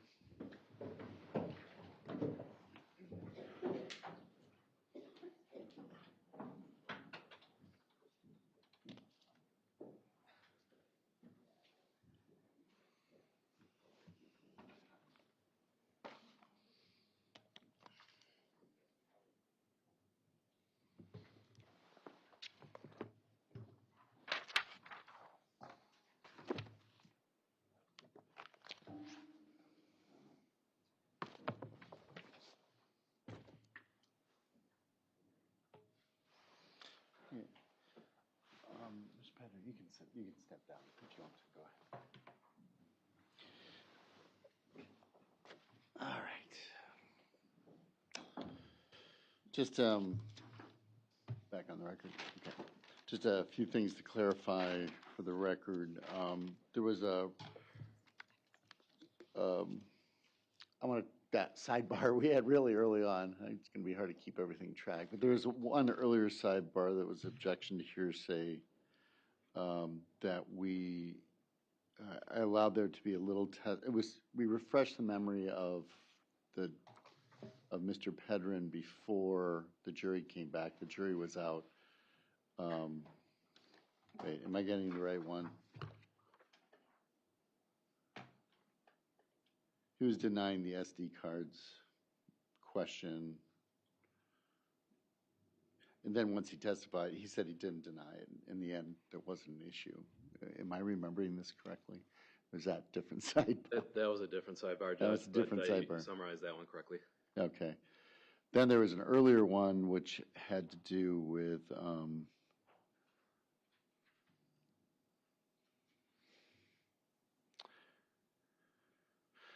it was about Exhibit 210. It was the text exchange between the defendant and him. I allowed the defense just to put it in context, and that's more or less what happened. Is State agreed that that's what happened in that. Yes, Your Honor. Okay. And then there was the other sidebar, which we talked about the reviewing of the video, which he did. It was the incident from November of 2025, which the court has excluded, but we used it to refresh his recollection. He said once they saw it was refreshed, the jury came back in, and he said then he remembered it. Anything else that we should put on the record on those sidebars? There were some other objections, but I don't know if they were significant enough. I don't know if the state recalls. Anything else you want to put on the record? No, Your Honor, I think we're good. Okay. And defense? Yeah, just to make an offer of proof on the text messages that the court excluded as hearsay, I believe that they would have been admissible both as present sense impressions and excited utterances, particularly with Ms. Dikeman telling Derek, if you take Alex out of here, everything is on the table to CPS. He needs to be at home healing, not getting drunk and high with you. And then the subsequent text message that I would have offered was a text exchange where she says that she's so sick of his lifestyle with exclamation points, saying that people are coming to he's inviting people over because he wants to get drunk and high. That would have been the following day on January 20th of 2023. Just making an offer of proof as to what I would have introduced at that point. Court excluded. I don't know if I don't believe they fit into those exceptions you were saying there. The other. Here, yeah, go ahead. Yeah, the other thing we should put on the record is that I didn't have it right at my fingertips, but the two convictions that Mr. Pedrin entered no contest pleas to were in La Crosse County case 22CF905, count 2 being domestic battery, count 3 being domestic disorderly conduct. He was given a sentence of time served at that point with costs remitted. I thought we were going to put that into a stipulation, Judge. Yeah, I'm just putting it on the record. We can do that. And I would just ask that we include the date of conviction. Right. What was the date of conviction? Do you happen to see that? October 25th of 2023. It's up to you. You can put it in writing if you'd like, and we'll stick it in a stipulation. Let's not forget. All right. One last comment. I know I'm frustrated with this process. I'm not frustrated at the state. I'm not just frustrated at the defense. I'm frustrated with the process, okay? It's been a very difficult testimony. I want to move it along. That's all I'm trying to do. Having said that, we will see you at 1 o'clock, a couple minutes before, 5 before, if you could. We'll see you then.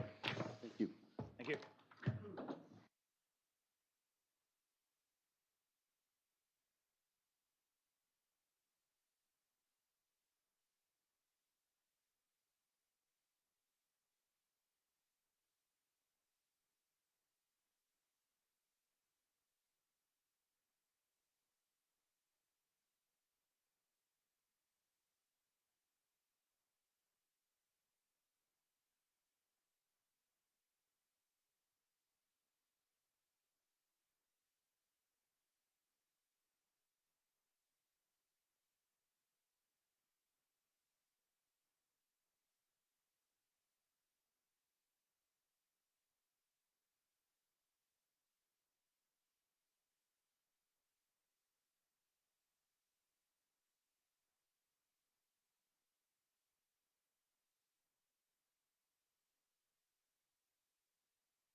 everyone.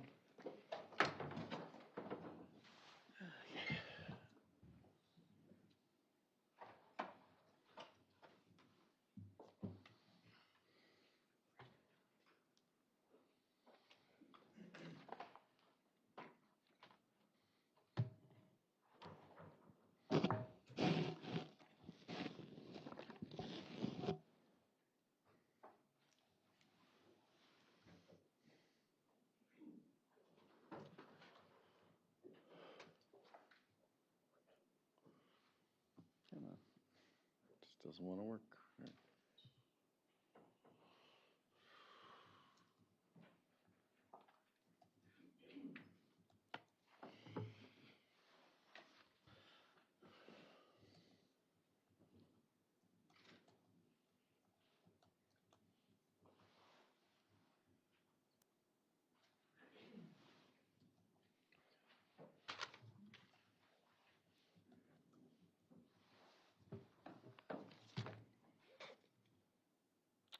All right, all the parties are back in the courtroom. Just before we begin, I'd ask the gallery, please do not be talking because it distracts for the jury. We've gotten a complaint that they hear chatter and it's distracting. Please be quiet. You're close enough that they can hear you. Hopefully they can't distinguish what you're saying.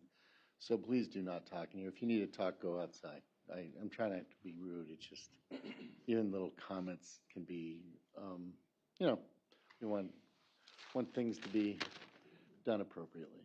So, all right. Anything we need to talk about before we begin from the state's perspective? No, Your Honor. Defense? No, Your Honor. Judge, can I just get a few exhibits from the clerk before you bring the jury in? Yeah, why don't you do Go that? a little faster. Thank you. Once they're ready. Once they are ready. And then all ready to come out.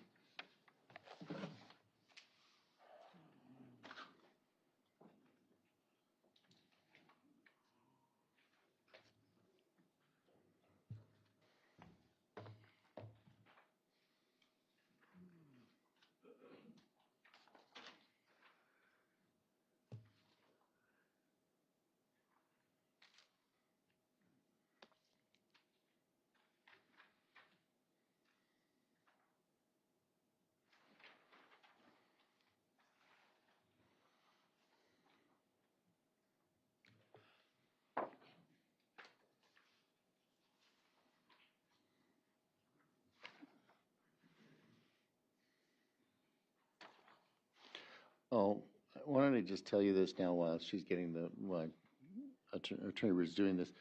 I'm trying to make arrangements to clear next Wednesday at this point for my OWI court, so we have all day Wednesday. I haven't made arrangements. I have made arrangements, I'll say, so that we will have all day Wednesday. I probably should have done that originally, but I thought anyway, it doesn't matter. So Wednesday is clear. All set, Judge. Thank you. Okay, no problem. Bring them in once they're all ready to come in. All right, thanks. Judge, one housekeeping. Oh, wait, hold on a second, Terry. One moment. Sorry. One moment.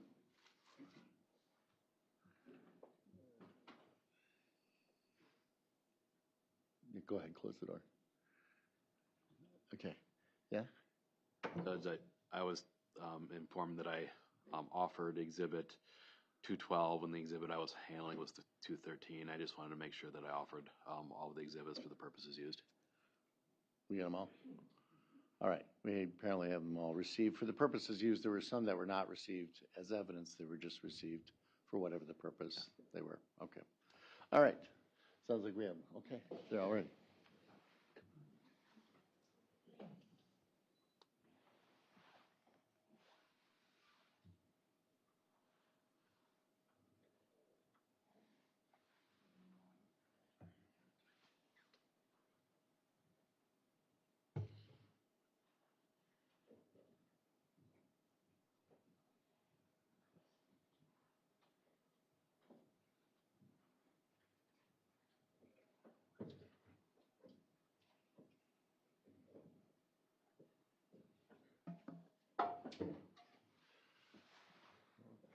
Everybody may be seated.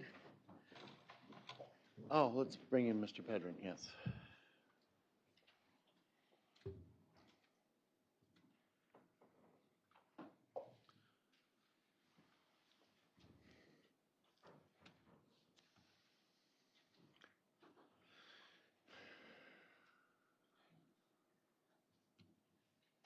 Okay.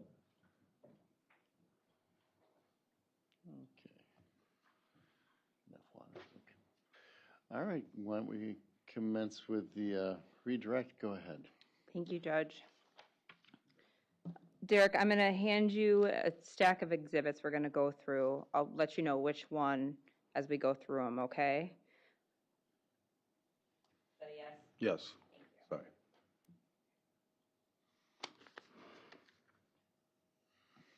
And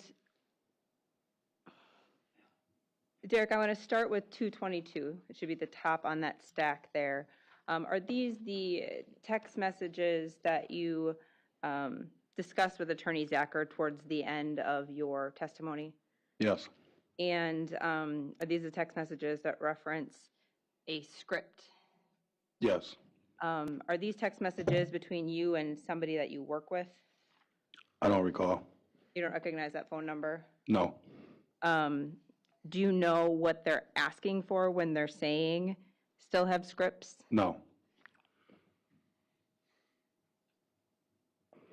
After that, testified to that you said, I will let you know in 10, correct? Right. And then what do they say next? Objection, hearsay, Judge. Coming in for rule of completeness, Your Honor. Overruled, go ahead.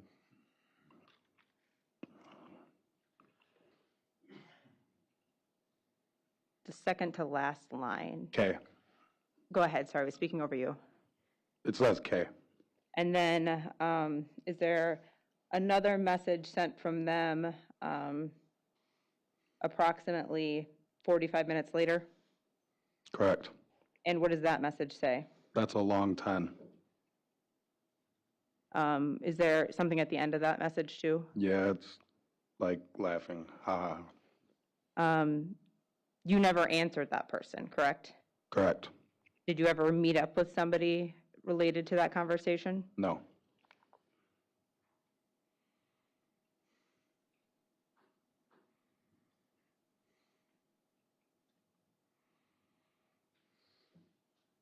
Judge, or excuse me, Derek, can I have you pull out Exhibit 202?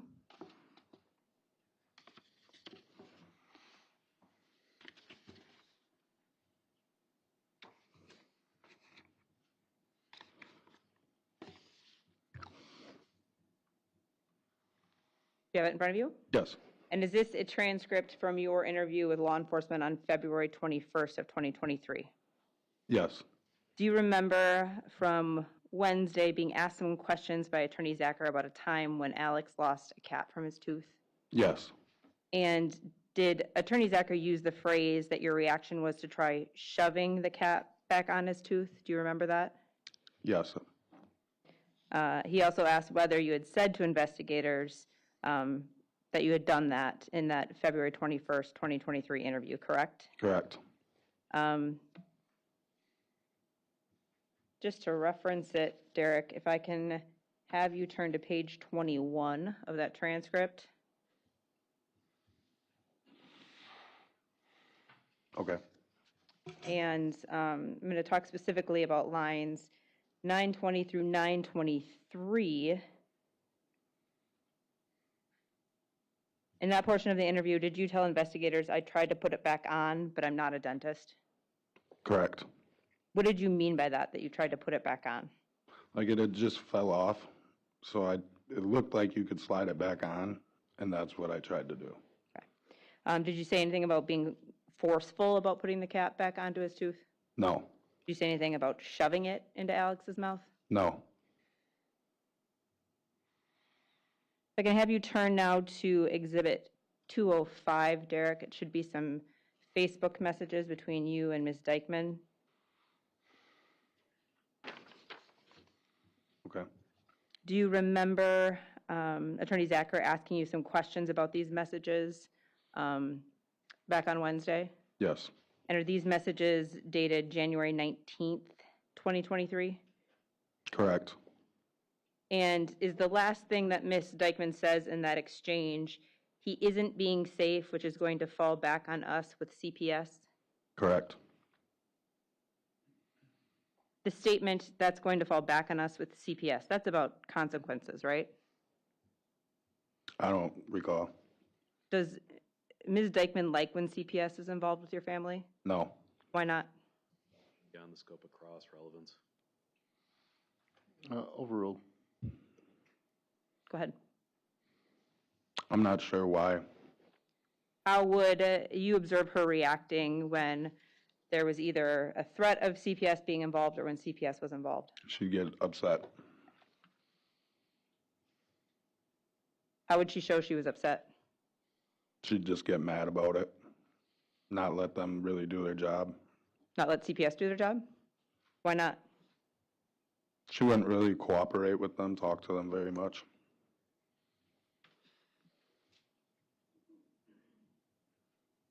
I'm going to have you move now to Exhibit 213, Derek.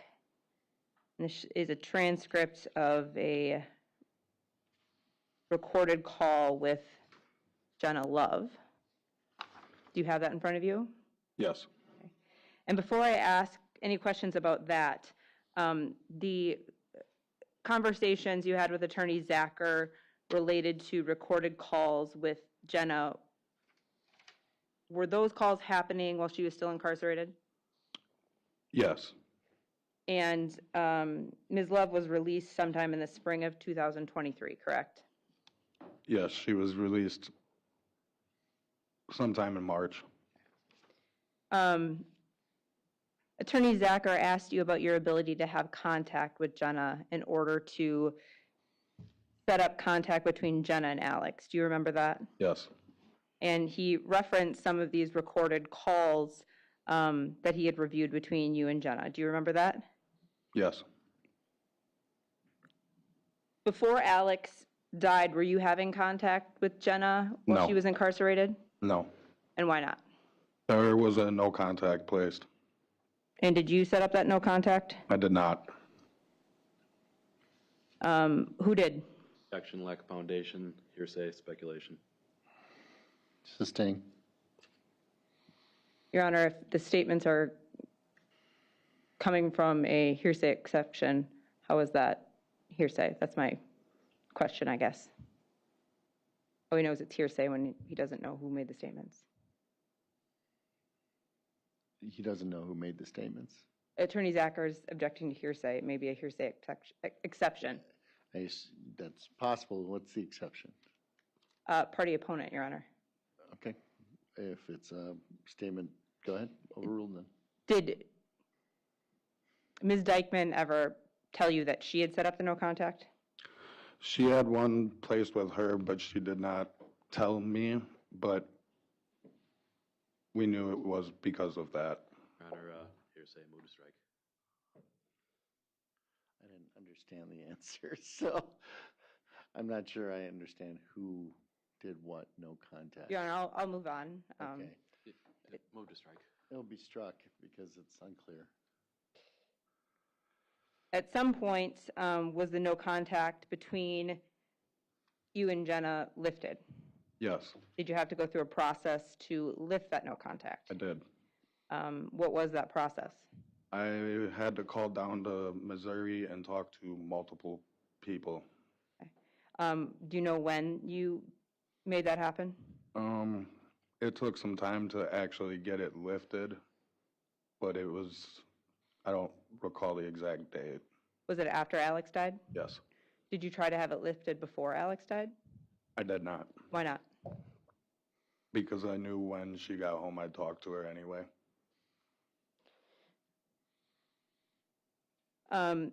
Taking you back to Exhibit 213 now, Derek, is this a transcript of a short clip of a conversation between you and Jenna?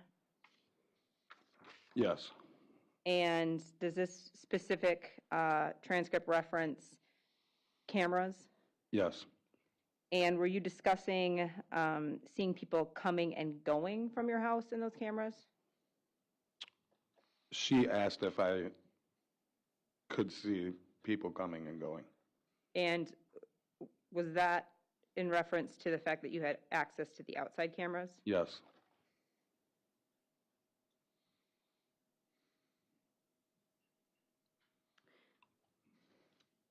In reference to the calls you recorded with law enforcement, Derek, you remember that you saw a clip of a video from when that occurred today? Yes. And it did appear there was an officer sitting next to you, correct? Yes. And in that video you were shown, you could only hear your side of the call, correct? Correct. Were other officers involved in that process that day? Yes. How were they involved? They were sitting in their truck listening to both sides. Okay. And where is that truck located? In the front of my cousin's house. Right on the street. Right in front of where you were sitting on the porch? You could see the truck in the video. I'm going to jump to the Walmart video we watched, Derek. Do you remember seeing that today? Yes. Have you seen that video before? No. Having seen that video, do you believe you were driving to and from work that day? I don't recall. No. Okay. Was that van we saw in the video your family's van? I believe so, yes. Okay. So it's possible you did drive to and from work that day? I don't recall. Okay. Why don't you remember if you drove to work specifically on that day? I don't remember driving to work that day. Did you take a specific, or did you get to work to and from work in a specific way consistently on a day-to-day basis? Not consistently. It was different ways. Depending on the circumstances of the day? Yeah. Someone else needed the vehicle? That, or I'd take my motorcycle. Do you remember seeing the photo of a soiled pair of child's underwear in the shower? I do. Do you know definitively whose underwear that belongs to? I do not. Several little boys in your house about that time period, correct? Yes. Do you know when that picture was taken? I do not.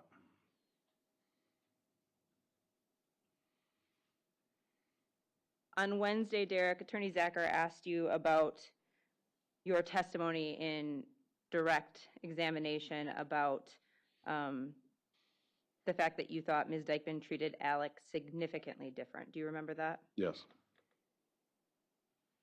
Then he went through what you had reported to law enforcement previously about her treatment of Alex in those early months of the investigation. Do you remember that? Yes. During those interviews, you were talking about the information you had at that time, correct? Correct. And between those interviews 3 years ago and your testimony yesterday, did you gain information about how Ms. Dikeman treated Alex significantly different than the other children? I did. And were there long periods of time in those months leading up to Alex's death where you really weren't around a lot? Correct. And is your testimony at this trial based on everything you've learned since those initial months of the investigation? Yes.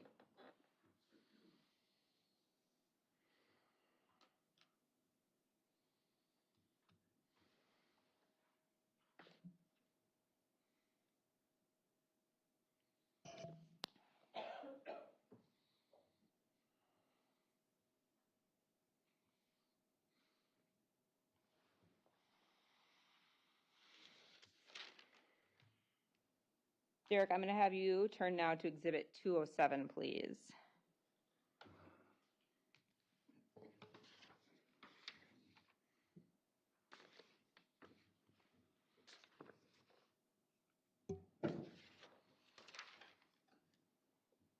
I might not have given you that one, Derek. No, I don't have that one.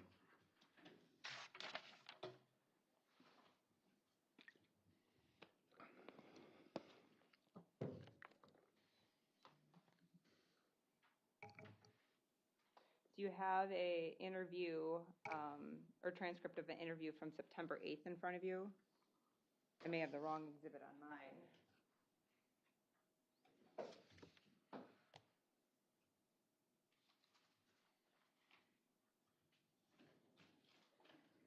I don't.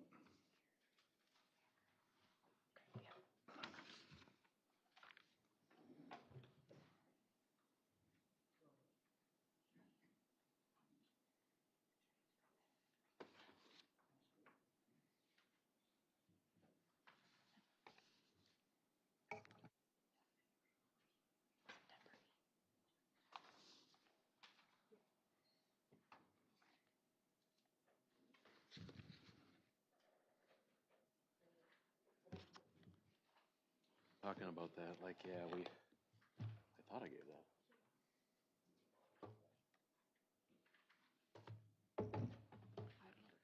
Up there in the lectern there, Emily? No, it's not. Is it okay if I throw it? Yeah, go right ahead. It looks like we all have a different exhibit number for it.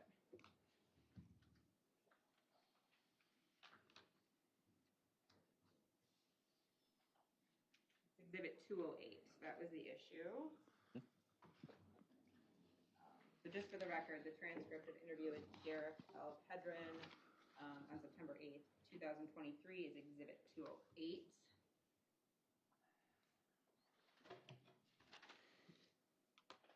Do you remember seeing this transcript on Wednesday, Derek? Yes. And I believe before, just before Attorney Zacher asked you about this transcript, he referenced your February 2020, or excuse me, February 21st of 2023 interview with law enforcement. Do you remember that? Yes. Okay. But this transcript is actually from your September 8th interview with law enforcement, correct? It says, yes. Okay. Yes. Fair to say there's a number of different interviews in this case. Yes. And on Wednesday, do you remember Attorney Zacher asking you to agree that you were lying about Josie wearing a fentanyl patch? Yes.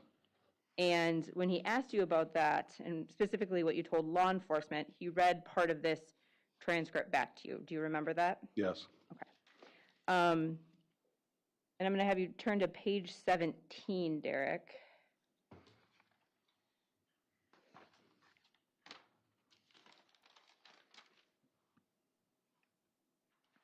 And starting at line 767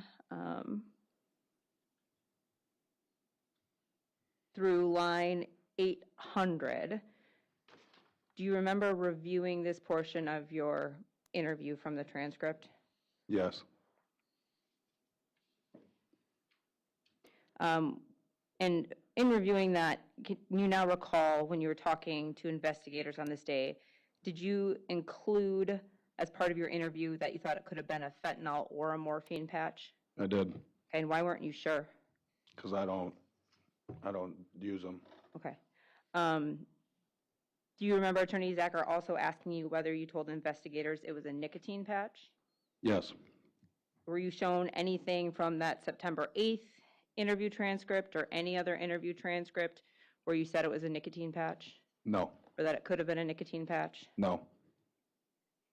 In the videos we watched, you made several references to Josie wearing a patch or a fentanyl patch, correct? Correct. And what, if anything, did you notice about how she was wearing the patch you thought may have been fentanyl or something like that? Judge, I'm going to object. I'm not sure how this is relevant to the issue beyond. Overruled. You can talk about where the patch was. Go ahead. She has a tattoo on her chest right here, and she would put it there and then put a Band-Aid over it. Why didn't you think it was just a nicotine patch? Because people don't put nicotine patches there. Okay. And she smoked. And it was your testimony that she was getting these patches from Ted, correct? Correct. Can adults purchase their own nicotine patches? Yes.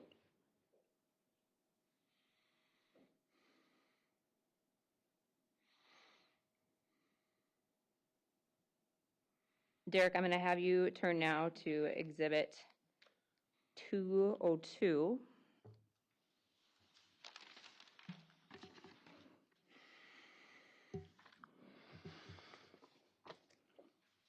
Okay. And is this the transcript of the interview you did with law enforcement on February 21st of 2023? Yes.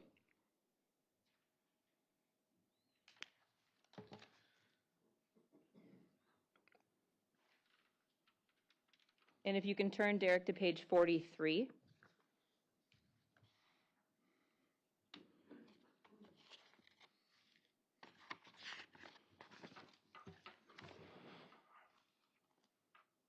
You there? Yes. Okay. Specifically, I'm going to direct your attention to the portion that starts at line 1941. Is this the portion of the interview where you talked to law enforcement about the incident that was taped in the car in May of 2022? Yes. And do you remember Attorney Zacher asking you some questions about this today? Yes. And did he specifically ask you questions about you admitting to punching, hitting, or kicking Alex during that questioning? Do you remember that? Yes. And so, Derek, what they asked you is, did you ever punch, kick, hit Alex outside of normal discipline for, and then they kind of go off, like a spanking? Is that correct? Correct. So they're asking about things outside of discipline, is that correct? Correct. Can discipline include words in your experience? Yes. Okay. Sometimes when you were mad at the kids, would you yell at them? Yes. And could you take that too far? Yes. Can you take yelling to a pretty extreme place in a lot of those videos, correct? Correct. And you told law enforcement, yeah, there was one time I flew off the handle a little bit, but that was the last time, and it was a long time ago. Is that correct? Correct. And when they asked you what you did you give this explanation? He kept trying to jump out of the vehicle, so I put him in his seat and then buckled him and then just yelled at him to stay there because she would try to take him to school. And when we would argue, he would always try to cling to me. I was his comfort. So when we would argue, he tried to cling to me.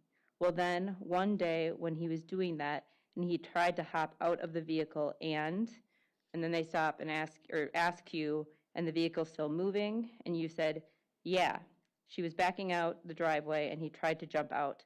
Like, dude, you have to go to school. I have to go to work. That was the only time, though.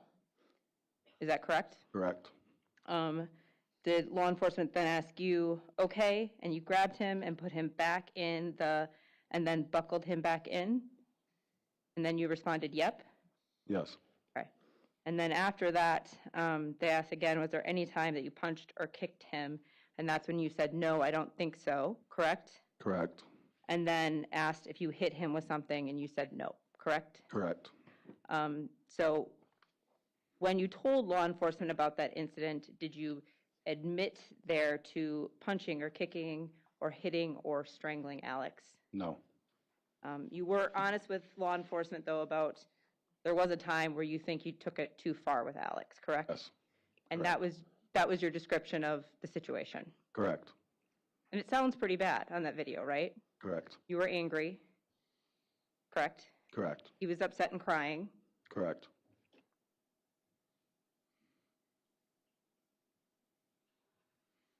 But did you hit him or kick him or strangle him No. during that that incident? No.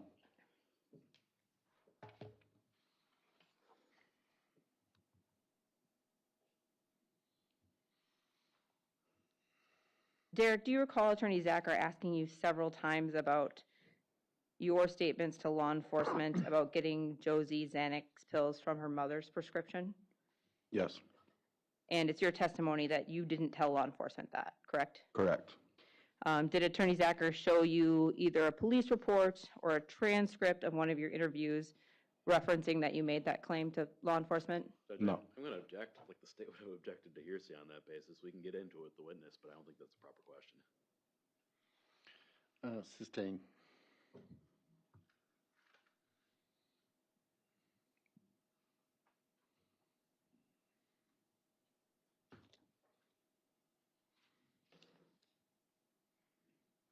Have you ever seen a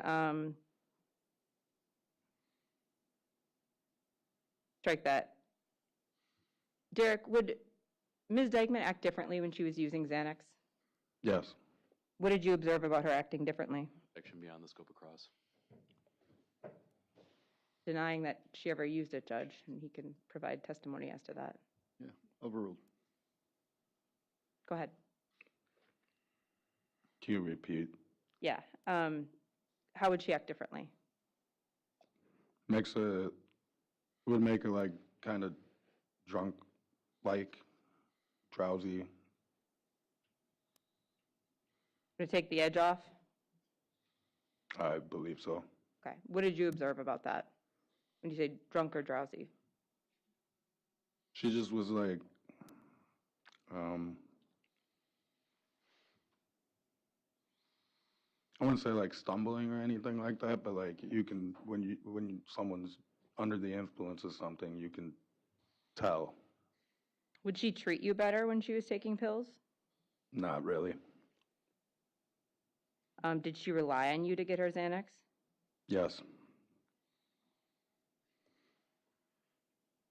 Derek, have you ever been offered anything in exchange for your cooperation with law enforcement's investigation or for your testimony in this case? No. And are you asserting any type of privilege related to your conversations with other people involved in this case? No.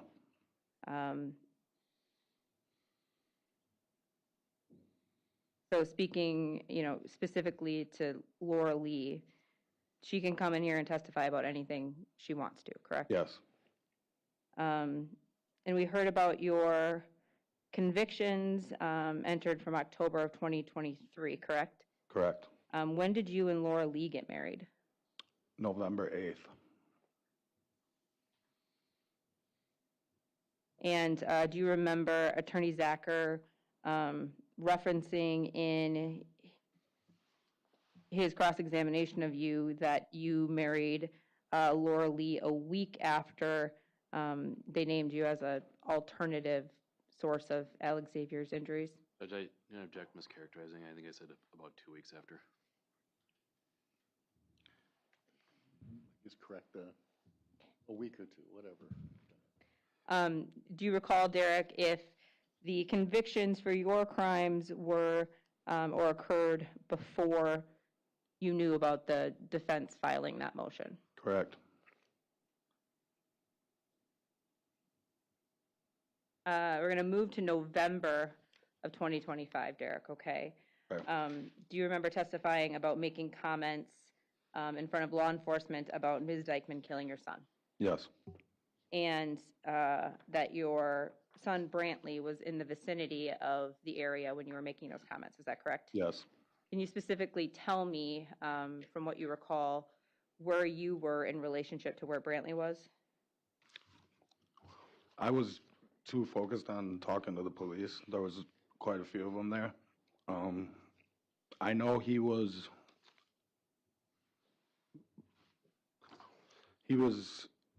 in or around Laura Lee's truck at that point. Okay. You don't recall if he was in the vehicle or outside the vehicle? I was dealing with law enforcement. Okay. And are your feelings related to what you believe Ms. Dikeman did to Alex something you feel passionate about? Yes. You admitted that you made several comments about wanting her prosecuted, correct? Correct. And why did you make those comments? Because I want justice for my son. Is it anything related to escaping your own guilt over the situation? No. And these comments made possibly within earshot of Brantley in November of 2025, was that before or after his forensic interviews in this case? After. Several years after? Yes.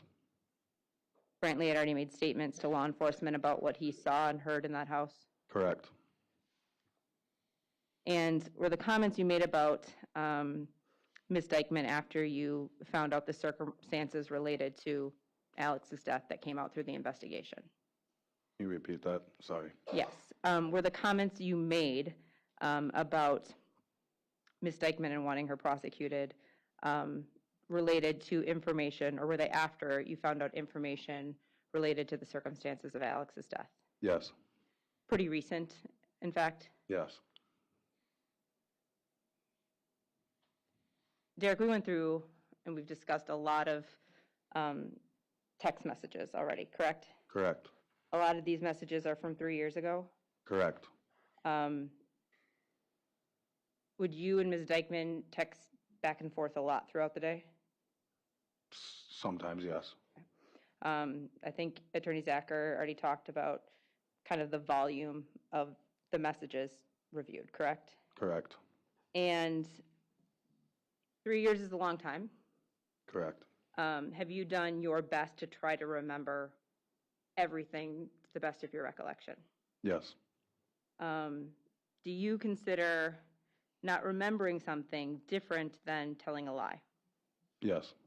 And have you done your best today and on Wednesday to testify to the best of your recollection? I have. Derek, I want to go back just briefly now and discuss some of those previous violent instances with Ms. Dikeman, okay? Okay. We've discussed quite a bit the March 2019 incident from inside the city of La Crosse, correct? Correct. And you admitted you had been drinking during that incident? Correct. Quite heavily? Correct. And you were violent with Josie during that incident? Correct. And you've been truthful about that with us, correct? Correct. And you fled from the scene of that incident right before police arrived, correct? Correct.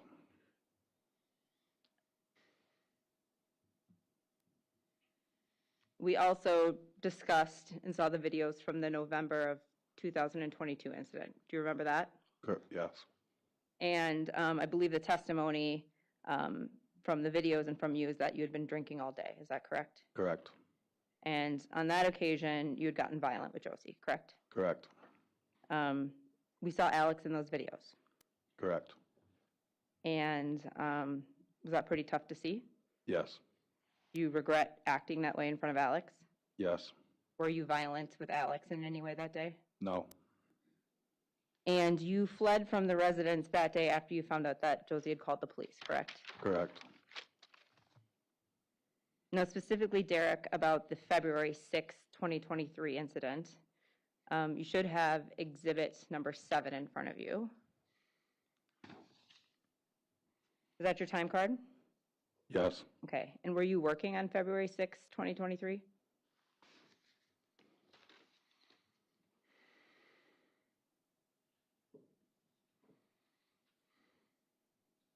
I was not. Okay. You were drinking that day, correct? Correct. And that was the night we saw in the video where you called Josie a whore and pulled the curtain in her doorway down, correct? Correct. She then called the police, right? Correct. And as the police arrived at your residence, did you exit the house and run up the hill behind your residence? I did.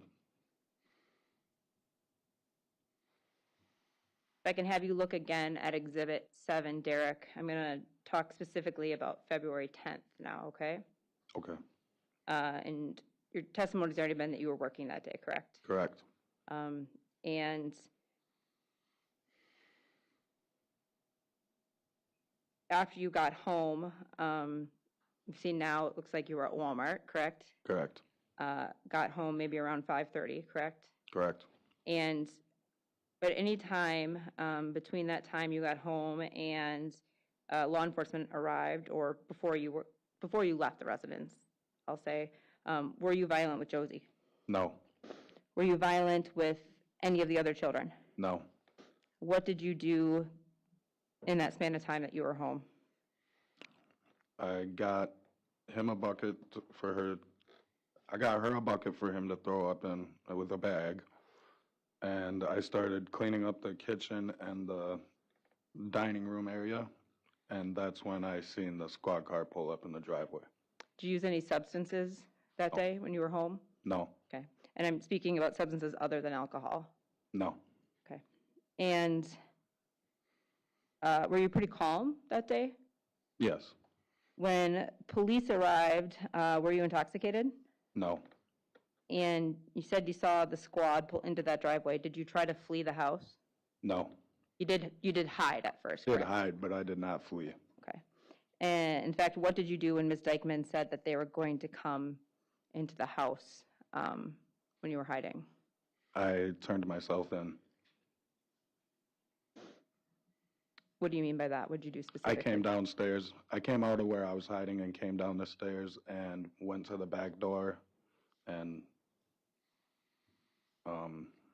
asked the cop if I could smoke a cigarette quick. And we walked to his car, which was in the apartment building next door's parking lot. And I called my boss, and he handcuffed me and took me to jail. Thank you, Derek.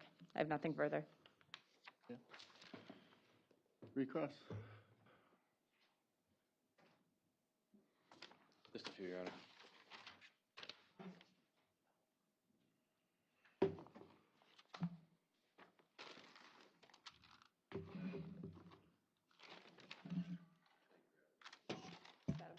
I use my own.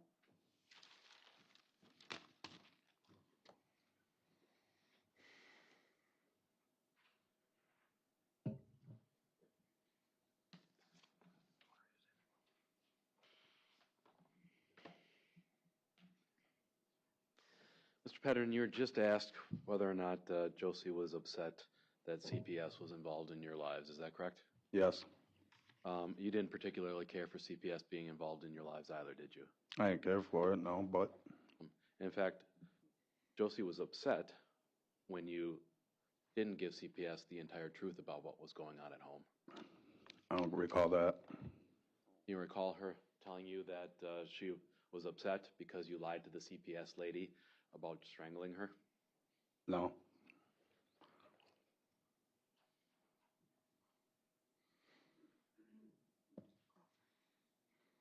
Remember that in a second.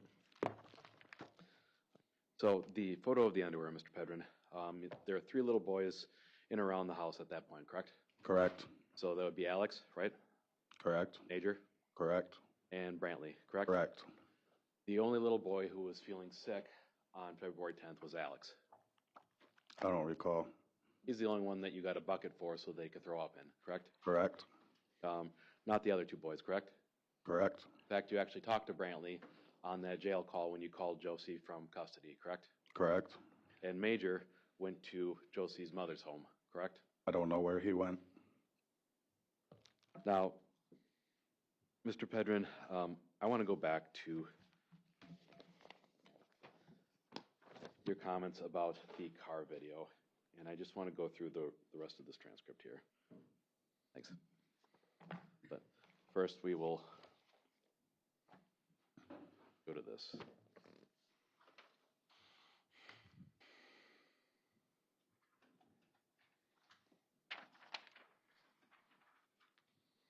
Exhibit 223.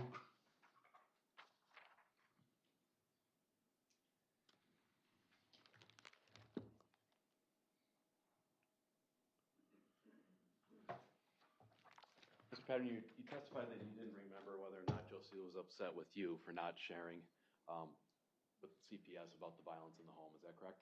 Correct. And if I showed you a message that she sent to you, would that refresh your recollection? Good. I'll show you that's been marked as 223.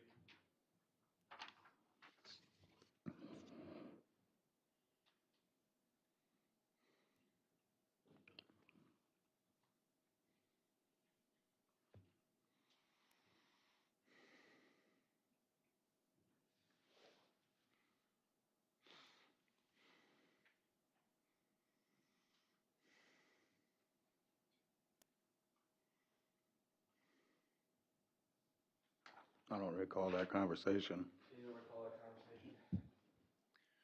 You don't recall Josie confronting you about the fact, then to the CPS lady, you lie and say you didn't choke me. I'm getting real fucking sick of you lying about that night. I don't recall that conversation. You think you can just put your hands on me and then lie about it? I'm going to object. I think we're outside the scope of what his question was. I'm going to offer 223. I think it meets multiple hearsay exceptions, and it's a recorded recollection.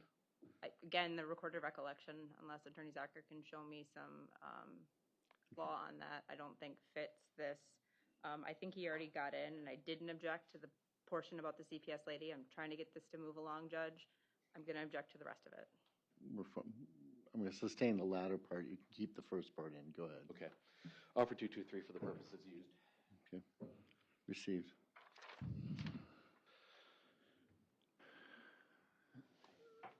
So,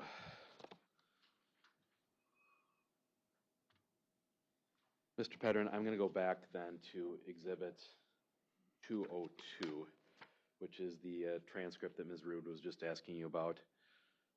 And I just want to clarify I'm going to come up to you, I'm going to read this with you. And I just want to make sure that we're on the same page about this language here, okay? Page 43, starting at line 1941. You were asked, quote, did you ever punch, hit, kick Alex outside of normal discipline for like a spanking, end quote. Did I read that correctly? Correct. Your response, quote, yeah, there was one time I flew off the handle a little bit, but that was the last time and it was a long time ago, end quote. Is that correct? Correct. And this was the incident in the vehicle that you were describing, correct? Correct.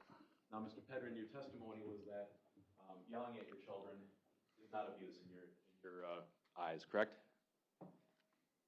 I didn't say it wasn't abuse. Well, you said that all the yelling and screaming that was happening in many of those videos wasn't your definition of abuse, correct? I didn't say it wasn't abuse. Do you agree that what happened in that vehicle was abuse? I was yelling at him.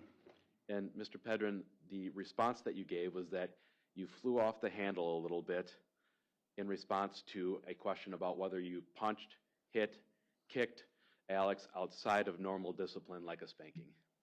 Correct.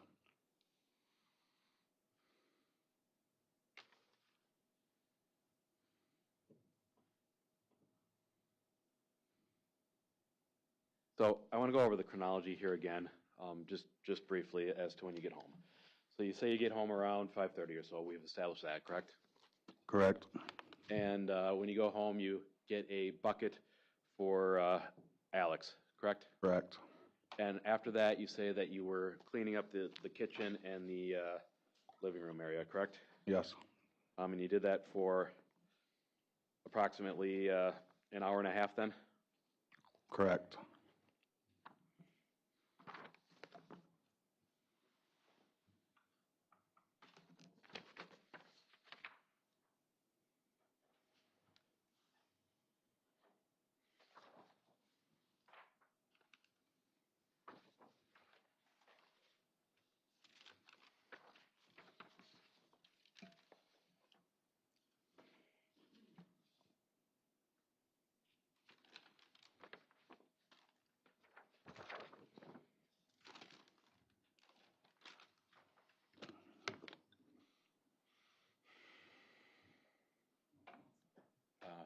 Separately, please.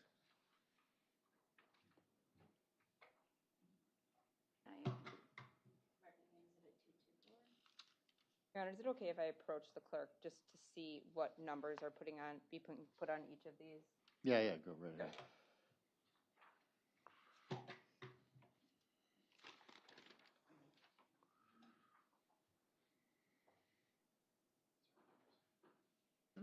Yeah, that's fine. I just want to later, so I know.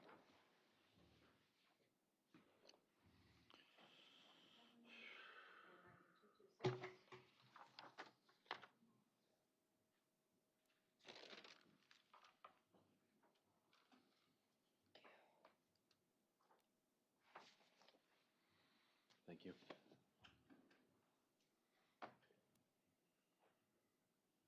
So, Mr. Pedrin, you're aware that photographs were taken of the kitchen area after Alex's death? Correct. And Mr. Pedrin, your testimony here today is that you spent about an hour and a half of your time cleaning that area of the house? Not just the kitchen. I had started to clean the kitchen. I'm going to show you a picture of the kitchen here, Mr. Pedrin. It's been marked as Exhibit 226. Does that appear to be the kitchen area? Yes. Offer 226, Your Honor. Any objection? No, Your Honor, I would have no objection to the admission and publication of these. If that's Attorney Zacker's plan, you can just put them on the Elmo to show Mr. Pedrin. Okay. Yep, offer 224, 225 as well then. Okay, 224 and 225 will all be received and can be published. All right. So, publishing Exhibit 226. Is this a view of the kitchen area? It is. Looks like there's some clutter on the floor as well. Is that correct? Correct. Looks like there are items and trash on the floor. Correct. Looks like there's plenty of food stocked up on the shelves as well. Is that correct? Correct.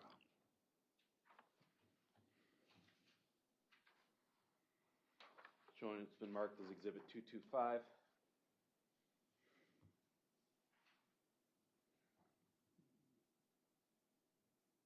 This is a photo of the kitchen floor area by the refrigerator. Yes. And it appears that there's trash and cigarette butts on the floor of the kitchen you were cleaning.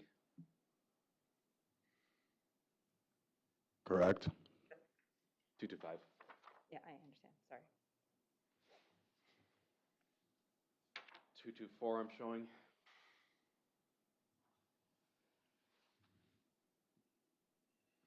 This is a view of the kitchen as well. Correct. Looks like some toys and dirty clothing and a leaf on the floor as well. Correct. And going back to 226, Mr. Pedrin, this is a fairly compact kitchen. Would you agree with that? Correct. You're saying that in the 90 minutes or so that you were cleaning this area, it looked like that at the point that you were arrested. Objection, Your Honor. Photo wasn't taken at the point he was arrested. It looked like that the following day. I wasn't there. This is what I had not started cleaning the kitchen yet when the cop pulled into my driveway. Mr. Pedrin, did you not just testify minutes ago that you began cleaning the kitchen? And dining room area. Did you not just say that? Correct. The rest of the house was also quite messy. Would you agree? That house was always a mess.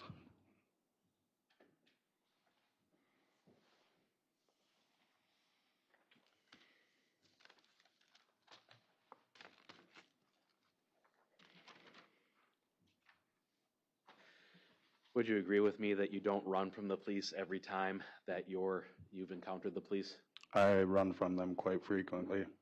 Hasn't happened every time, right? Not every time. Didn't happen in November, correct? Which incident?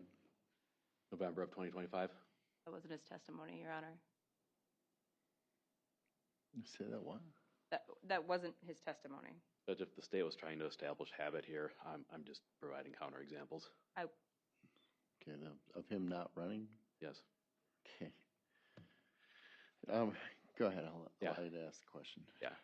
You agree that there are instances where you've interacted with the police where you have not run from the police, correct? Correct. And there are many times when you have run from the police, is that correct? Correct. So,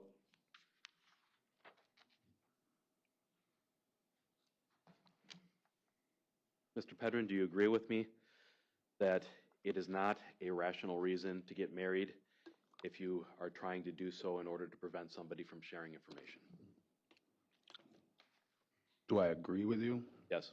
I agree with that.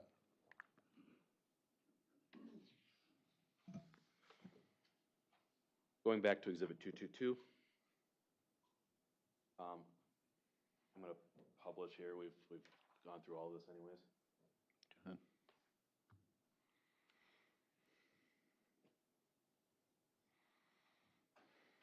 Mr. Pedrin, somebody else is contacting you for scripts, correct? Correct. And you're telling us that you don't know who that person was. I do not. You don't know what scripts they were contacting you for. I do not. How many scripts were you distributing, Mr. Pedrin? None. I knew people that were. And you said, I will let you know in 10, correct? Correct. Indicating that you had a source potentially close by to distribute whatever prescription this person was looking for, correct? I wouldn't say close by. 10 minutes isn't close by? I said that's when I would get a hold of them again. I will let you know in 10, correct? Correct. This was February 9th, correct? Correct. 2 days before Alex died.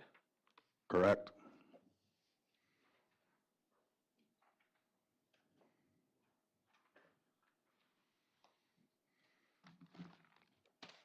Were you helping to distribute medications beyond Xanax? No, So you're saying it only would have been Xanax the script was referring to then? I don't recall. You don't recall? You just said that you weren't distributing anything else. Xanax is the only other option, correct, Mr. Pedrin? If people got a hold of me for stuff, I knew people that could get it. He asked you if you had any scripts. I don't have any.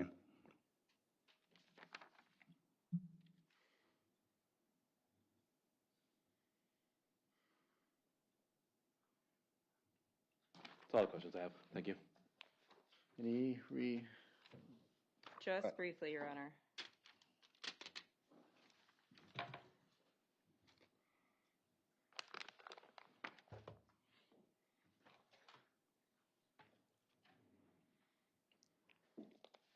Mr. Pedrin, I think in that last line of questioning about your text messages, you said sometimes you would talk to people that you worked with about that kind of thing, correct? About Not that I worked with. Okay. Do you know somebody named Andrew Bjorkman? I do. Is he somebody who you work with? He is. How long have you known him? 17 years, 18 years. And does he still work with you? He does. Do you have a good relationship? When I see him, he's our maintenance guy. Okay. Has he ever reached out to you about getting prescription drugs for him? I don't recall. Or did you at some point in time have access to or know anybody who could provide Adderall or another ADHD drug? Yes. What was the source of that? I don't recall. Was it a prescription that somebody in your family received or something else? I used to be able to get it from Jenna. There's other people. So that is something in the past that you may have done a transaction for? Yes. Thank you. Nothing further. Any recross? No, Your Honor. All right, you're finally done. You may step down at this point in time. Okay.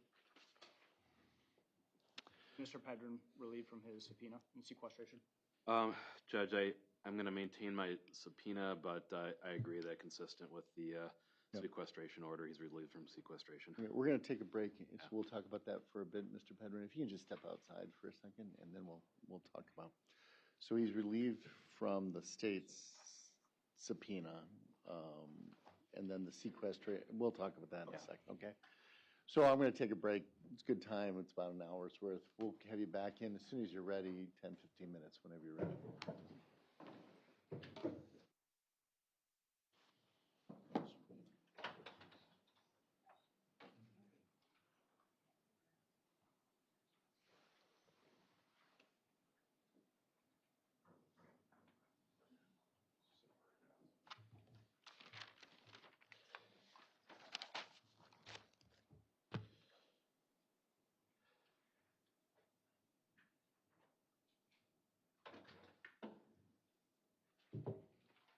Okay.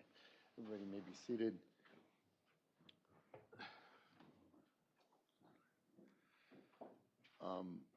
Just wait till it goes. Just want to say, I realize I said that at the end. I was trying to say that to him because I felt bad for the fact he's been on for 2.5 days. I hope that wasn't misinterpreted. I didn't even catch it. I just said, you're finally done. That's all I said to him. We probably all feel that way. Yeah. Yeah. I said that, and now I'm starting to think about it. It's like, I didn't mean to imply anything other than. I didn't even hear it, Judge. Okay. Yeah. As far as sequestration order, of course, what I've agreed is that Mr. Pedrin can sit in now for the remainder of the trial. Was there any other My request is that he remain ordered to not discuss the testimony in the trial with others.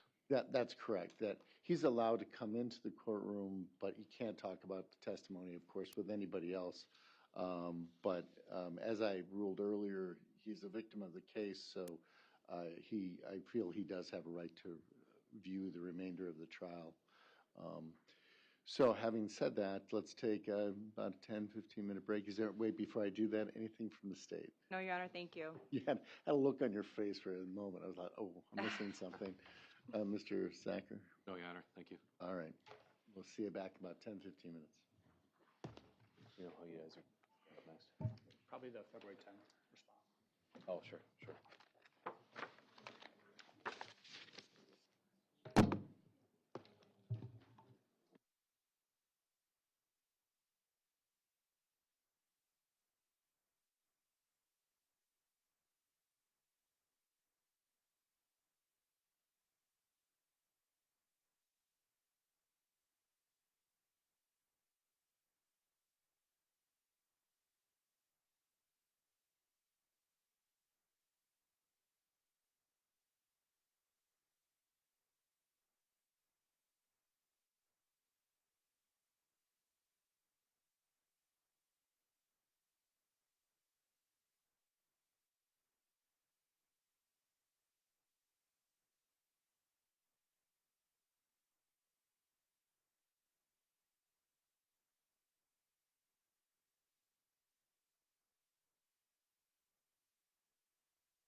All right, looks like all the parties are here.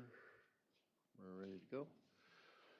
All right, should we bring the jury in? Is anything? Can I put two things on the record briefly? Yeah, that's what I was about to ask, sorry. Thank you, Your Honor. Attorney Zachar and I had a conversation during the break. Now that Mr. Pedrin's testimony is done, we've already established that he can be in the courtroom as long as he's instructed not to talk with anyone else who's a witness about what happens in the record. Attorney Zachar and I also agreed that Ms. Love can also now be present in the courtroom now that Mr. Pedrin's testimony is done, so long as she has the exact same instructions that she does not talk to anyone else about the testimony who is a subpoenaed witness in this matter. Both of them have been instructed about that. Both of them are in the courtroom and have heard the record that I've made about that. And both are subject to recall if we need to. We've subpoenaed both. Okay, yeah. So just Ms. Love and Mr. Pedrin, just follow those rules and we should be fine. So, all right. All right, otherwise we can bring the jury in. Yes, please. Anything from defense? Yep, we're ready. Bring the jury in. Okay. Once they're ready.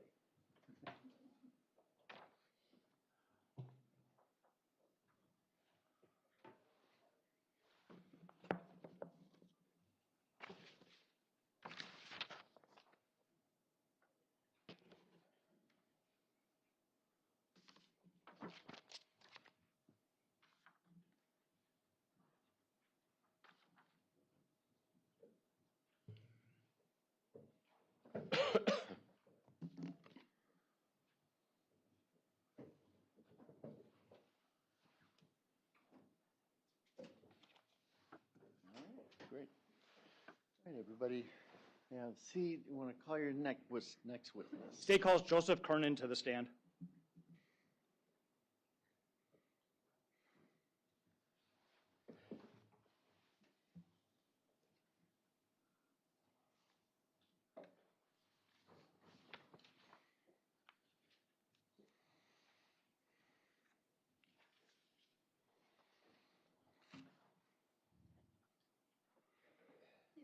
Raise your right hand.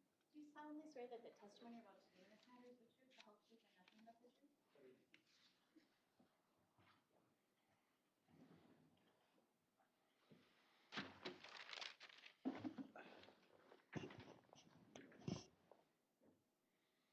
Please state and spell your name for the record. Joseph Kernin, Kernin. How are you employed? I am a patrol sergeant for the La Crosse County Sheriff's Office. How long have you worked with the La Crosse County Sheriff's Office? 15 years. 15 years in law enforcement?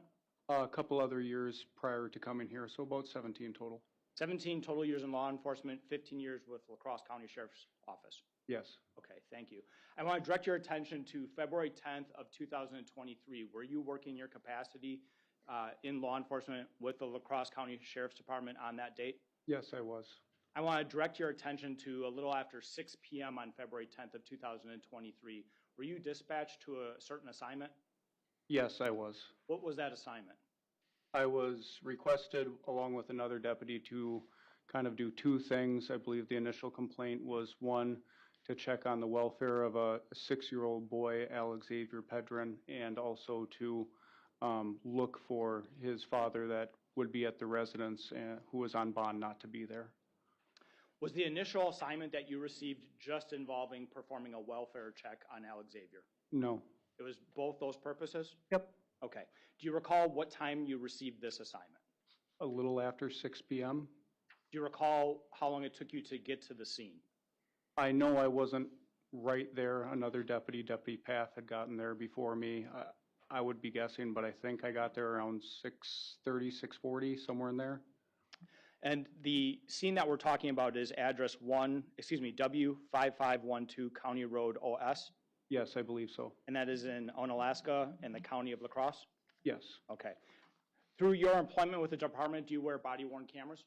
Yes. Were you wearing a body-worn camera that night? Yes, I was. Okay. And if you saw portions of that body-worn camera played in open court with all of us today, you would recognize those portions? Yeah, I believe so. Tell us what you did when you first arrived on scene at that address. The other deputy was already at the address before I got there. He was actually to the rear, kind of just watching the rear of the residence for any movement for Mr. Pedrin. because of the bond violation. And when I got there, I parked in the driveway and walked up to the side of the house and started looking into a window to see if I could see him inside the house. Was the other deputy a Robert Paff? Yes. Okay. You described that Robert Paff positioned himself behind the residence. Did I get that correct? Yes. Is there a hill behind the residence? It was dark out. I don't remember seeing the whole property in the daylight, but I believe it slopes up from the house and into like a light wooded area behind it. Did the department as a whole have knowledge that Mr. Pedrin had run up that hill in the past to the back of the residence? I don't know where he's run in the past, but I do recall knowing or believing that he's run or hid from law enforcement before in previous attempts to find him. As you testified today, do you know if Robert Paff has had prior experiences with Mr. Pedrin? I believe he has. Okay. You said you parked in the driveway of the residence. Did I get that correct? Yes. Where did Deputy Paff park? I do not recall where he parked his squad. I do not. Do you recall if his squad was in the driveway when you arrived on scene? I think his squad was further down the driveway than where I put it, but or he might have parked at an apartment building around kind of the corner. I don't recall where he put his squad. You don't recall specifically? Okay. You said you approached the side of the residence? Yes. Tell us what you did when you got to the side of the residence. When I walked up the driveway, I've been to the house before, and I knew that they used kind of like a back door to the house that doesn't face the road as their primary kind of entry and exit door to the house. So I walked that direction and went up some stairs onto a patio that had a window to the house there, and I stood by that window. Was there a person with you this particular evening? Yes, I had a ride along, a ride along that night. A ride along, that means someone that's not specifically law enforcement, is that fair? I don't believe he was employed as law enforcement. I think that individual was looking into getting into law enforcement. Okay, so this person was experiencing what it's like to be in law enforcement by riding along with you on February 10th? Yep. Okay. You said you approached the residence. This would be on the right side of the house that you're going up as you're walking up. Is that fair? Yes. And there's windows on the side of the house as you're walking on the side of the house? Yes. Are you looking into those windows? Yes. Are you able to observe anything when you look into those windows and see inside the house? Yeah, I don't recall if I saw somebody immediately or if I was there for a minute or two, but I remember seeing a male that we later identified as Mr. Pedrin in the kitchen area and then go into like a living area of the house for some time. You saw him first in the kitchen area and then you saw him go into a living room area? Yes. And this was an individual that you were later able to identify as Mr. Pedrin, is that fair? Yes, I wasn't able to tell for certain who it was at first, but later that same individual matched the description as Mr. Pedrin later. So you arrive on scene and within minutes you can see Mr. Pedrin inside the residence, who you come to know as Mr. Pedrin. Yes. And you see him in two different areas, first the kitchen and then in a living room area? Yes. Tell us what you remember observing Mr. Pedrin do when you were watching him first in that kitchen window area. As I sit here today, I don't specifically recall what I kind of saw him doing in the kitchen area. I had referred to my report, and it appeared as though he might have been sweeping or cleaning up a little bit in the kitchen from what I could tell. And then for the portion that I saw him in the living room area, it looked as though he was like looking for something or organizing something like on a dresser. And then it appeared as though he saw my headlights in the driveway and seemed to get spooked, for lack of a better word, and went somewhere else in the house. Did you see him go somewhere else in the house? Yeah, I know he left from where I was looking at him. He appeared to see my headlights through a different window or shining on the porch or something. I just remember him seemed to be alerted to something, and then he went out of sight.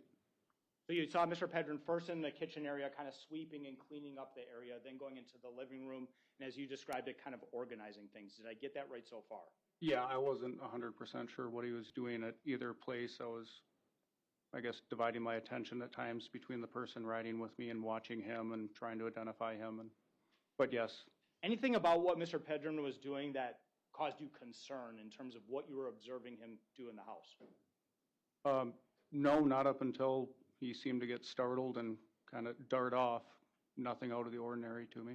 Did it seem like normal routine behavior of someone inside their own home? Yes. You told us you would recognize portions of your body cam if they were played in court today. The record should reflect that State's Exhibit number 1 is a flash drive of Sergeant Kernan's body camera, and it contains a total of 6 different excerpts. The first excerpt that we're going to play is from 52 seconds to 1 minute and 42 seconds, please. No objection. Okay.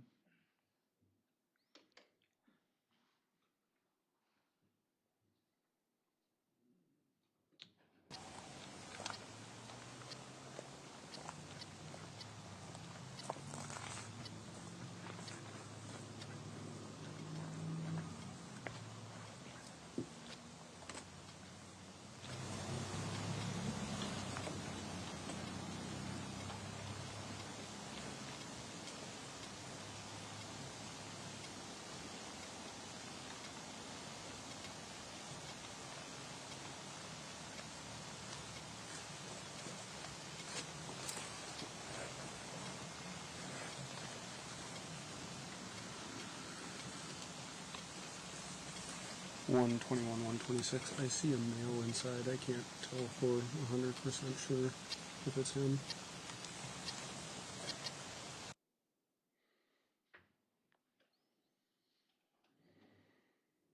Sergeant Kernan, was that your body cam? Yes, it was. And the portion that we just played, was that what you were talking about previously, approaching the residence and then within moments seeing someone inside? Yep.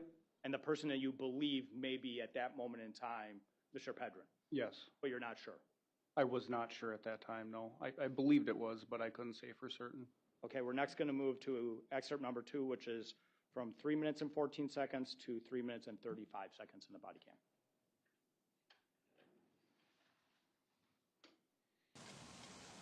(121) dispatch. Do Derek's bond conditions say no contact with Josie or this address as well? No contact with Justice and Josie.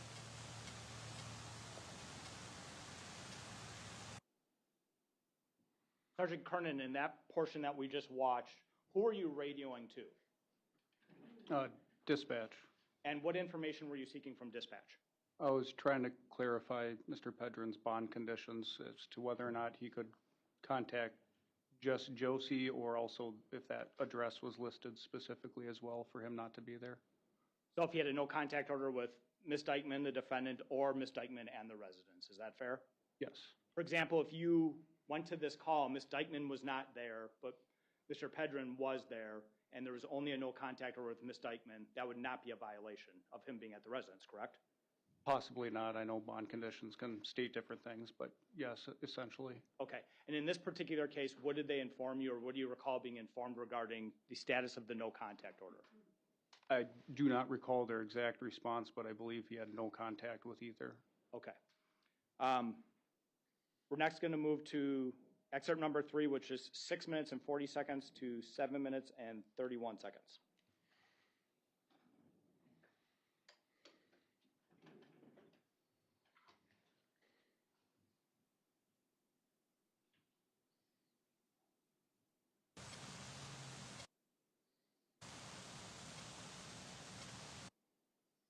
It was paused 3 seconds into the video. Sergeant Kernan, who do we see walk into the scene right now?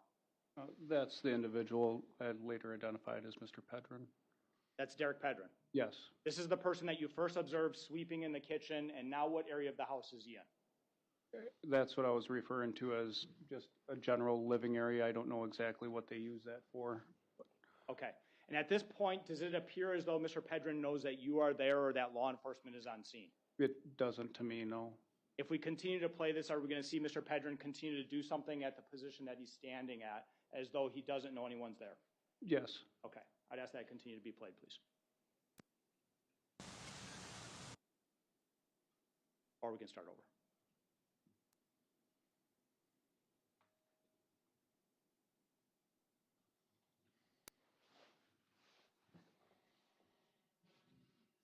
Just for the record, I think we got about 5 seconds into that video before it froze. Okay.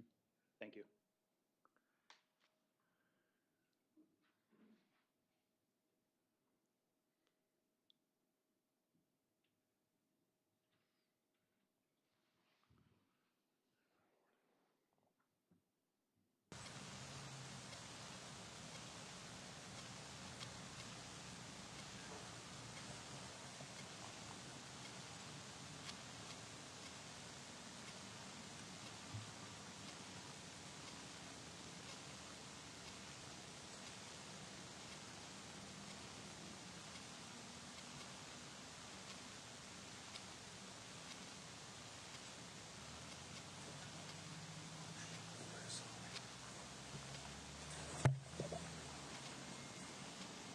Robert, come on down. He saw the squad, I think.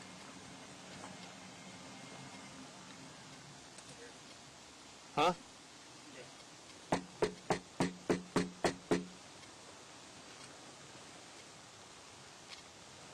I'm 90% sure that's him, but I'm not 100. I got a decent look, but all I can say is similar characteristics. I don't know his face that well.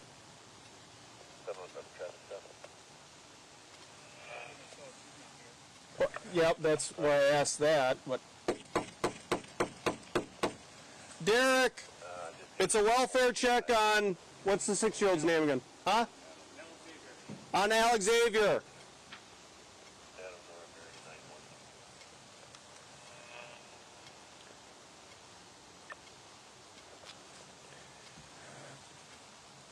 Derek, I'm here for a welfare check for Alexavier.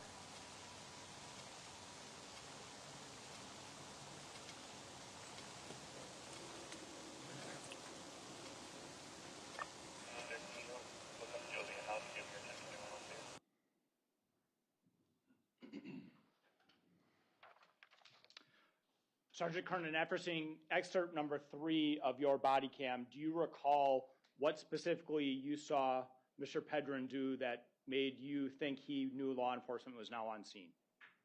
I couldn't tell exactly where he's looking, if it was a little more towards me at the window or towards where the squad would be shining my headlights, but he appeared to like look in a direction and be startled and just move out of my line of sight pretty abruptly. Moved out of any place where you could see him through the windows? Correct. Okay. And soon after you make that observation, you go and immediately start knocking on the door. Is that fair? Yep, I told my partner, Deputy Path, that the jig was up kind of and to come down, and I just started knocking to try to make contact with somebody at the house. Do you recall how long it was that you knocked on the door before someone answered the door? No, I don't. I know it was minutes, but it was certainly longer than, it takes an average person to answer their door. Who is it that eventually comes and answers the door? Ms. Dikeman. Okay. Do you see Ms. Dikeman in the courtroom today? Yes, I do. Can you point around and describe what she's wearing for the court record, please? She's at about my 11 o'clock in a sweater and a pink top. I'd ask the record reflect identification of Ms. Dikeman. No objection. Reflect identification. Your first interaction was with Ms. Dikeman at the door? Yes. What do you ask to do when you have this interaction with Ms. Dikeman? I believe my first interaction was well, there was two things. I think right then and there I told her both we were there to check on Alexavier and also that Derek couldn't be there. I forget which I told her first. Were you allowed in the residence by Ms. Dikeman? Yes, I asked if I could step in and she let me in. Were you taken to see Alexavier? Yes. Tell us about that. So I walked through that back door that they use as their main door, went from there through a kitchen area, and then from the kitchen through a makeshift door like a sheet or something into another living area that was also like a makeshift bedroom. And then in that room I saw, she led me to Alexavier, who was sleeping on a couch. Did you later come to know through the course of this investigation that the room that you found Alexavier in on the evening of February 10th, 2023 was in fact Ms. Dikeman's bedroom? I later learned that, yes. Okay. When you walk into the bedroom identified as Ms. Dikeman's bedroom, tell us about seeing Alexavier. Again, he was sleeping on a couch from what I recall. Almost all of him was covered with a blanket except for mostly like the right side of his face. I believe he was leaning into kind of the upright back portion of the couch with his left, so I could see like the right side of his face primarily, and he was just sleeping. Other than appearing to be asleep, did Alexavier look as though he was in any sort of distress? No, he seemed just very tired. Did Alexavier look as though he had just been crying within minutes of you arriving on scene? No. Did Alexavier look as though he was red in the face in any way, shape, or form? You saw his face, right? Yeah, I saw at least half his face, mostly the right side, but I didn't see any like, redness that stuck out, no. In fact, at some point you used your flashlight to illuminate Alexavier's face. Is that fair? Yes. And you're able to greater see That's a really horrible sentence. You're able to see Alexavier's face even better with that flashlight being shown. Is that fair? Yeah. Okay. Did you observe injuries on Alexavier's face when you used the flashlight? Yes, I did. Tell the jury what you observed. The only thing I saw on Alexavier at that time was, I would say, I might be a little off, but kind of in the corner of your eye, maybe where, you know, the bone kind of juts out, a little scratch, nick, or even a small cut that was several days old that appeared to be healing just fine and didn't look concerning to me at all. You said it appeared to be several days old. Tell us why you came to that conclusion. It just, through, you know, my life and profession, seeing wounds at various stages, it, you know, it looked well scabbed over, didn't look like it was red and fresh, it just looked old. Any other injuries on his face that you could observe? No. At some point, were you asked not to shine the flashlight on Alexavier? Yes. Who asked you that? Ms. Dikeman. What did the defendant tell you regarding Alexavier and his current condition? She told me that the whole house had recently went through COVID, and Alexavier was kind of like the last batch of the family to get it, so he was currently going through COVID. She had given him melatonin, I believe, to help sleep. He had recently just went through a child protective, you know, CPS case, along with a county investigation into a broken leg he had sustained about a month or so ago, and that he had been traumatized by police and doctors and the county from that experience. So she kind of didn't want you inspecting her child, is that fair? Yeah. Okay. I'm going to ask that we play excerpt number 4, which is 13 minutes and 26 seconds into 19 minutes and 14 seconds of the body cam.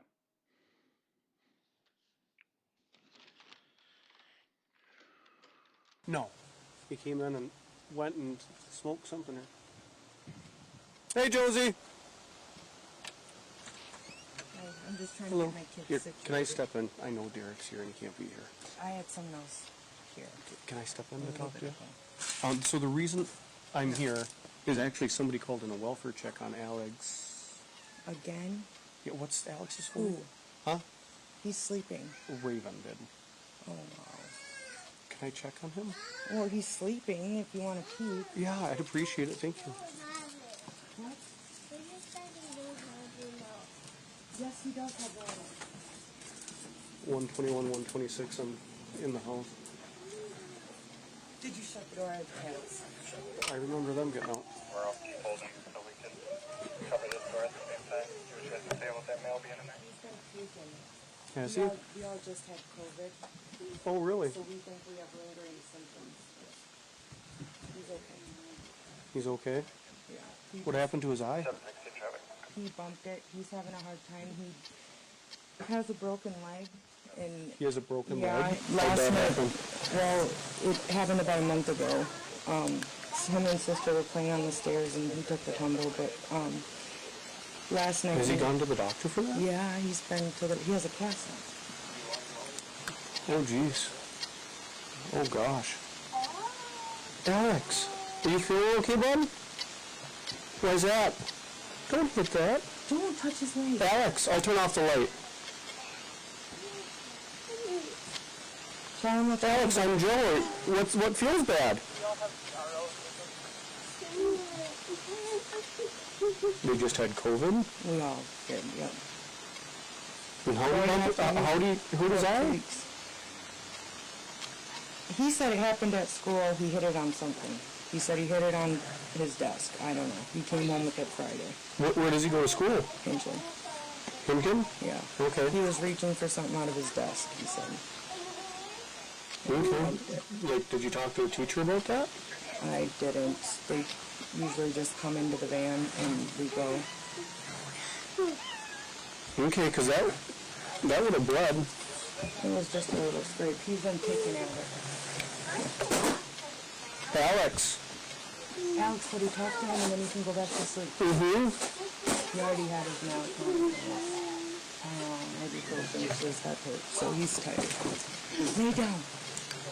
121, 126. Why don't you just come in and multitasking in here? Okay, so obviously I'd still like to check on him, but we have to address the Derek thing. He's on felony bond. I can't let that go. Literally, Okay, well, he's not here, so you guys can go. My only other option would be to apply for a warrant for the house. Then you can do that. I know my rights. I have a lawyer. Okay, I understand that, but I'm also not pulling your leg about that. Derek can't be here when you're here, I understand that. I'm the one who asked for the no contact. Right. Then who is it that's here? Can I confirm that it's not He's not here Derek? anymore. No, it was another guy I've been talking to. Okay, and how do you get out? Because we've been around the house. He's just coming inside now. There's only so many exits to this house. Nobody's left. Josie. No, baby. You want to hold my hand? It's okay. They're going to leave. Yep. Can you guys go, please? You're scaring my kids now. We've been outside. I don't care. You get a warrant. Get a warrant. Okay. Leave. Out of my house. Okay. You're scaring my kids. We'll be starting that process then. All right. And then you said he goes to Hinton, and that happened Friday? No, that's what he told me. Yeah. Okay. You're scaring him. You need to leave. Okay. We'll be in touch. It's all right.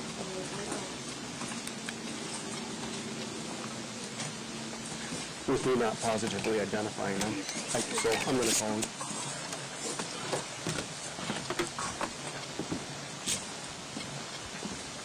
I can call the DAs and see if they want us to stick around for a warrant then.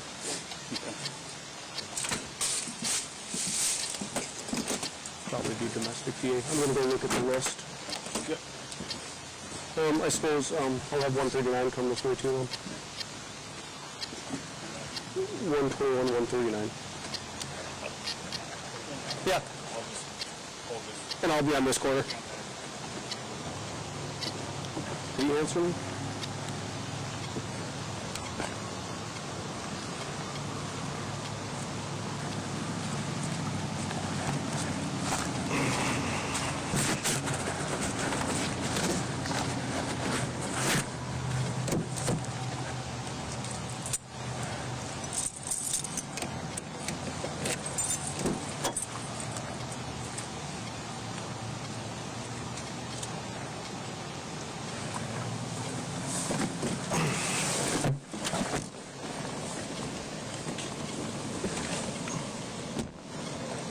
So I'm just going to back up and kind of point this way. I want to be able to see over there too.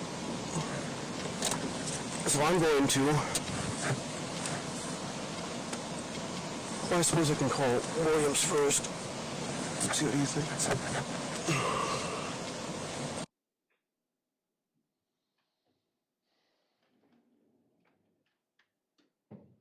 Sergeant Kernan, there's a couple things I want to talk to you about relative to the last clip that we watched, okay?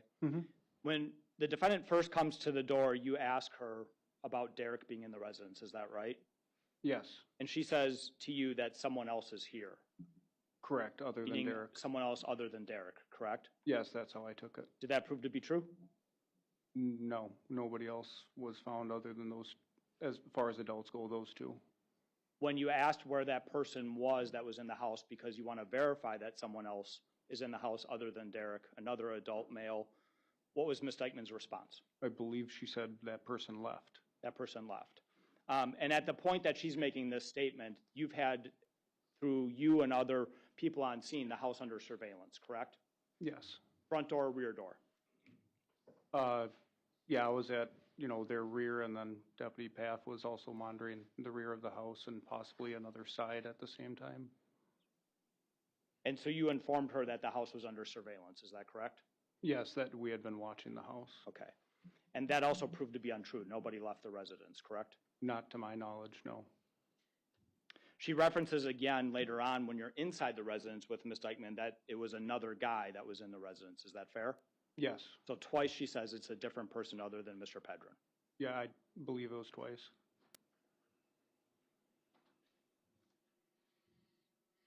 There were a couple things that happened when you were making observations of Alexavier that I want to go over. When you were in the room overlooking Alexavier, at least looking at his face, you made a statement, "What feels bad?" Who was communicating with you that you said, "What feels bad"? Alexavier had just made a noise, I think. I believe it was like just a waking or motion movement noise. I don't recall him actually saying anything that I could understand. Did it appear as though he was coming to consciousness or waking up such that you could communicate with him? Slightly, or adjusting, just reacting to us being in the room, I believe. Okay. And then when you said, what feels bad, who are you communicating that to? Alexavier. So at that point in time, you must have had a belief that he was conscious and alert and able to talk to you? Or coming to more so, yeah. Okay.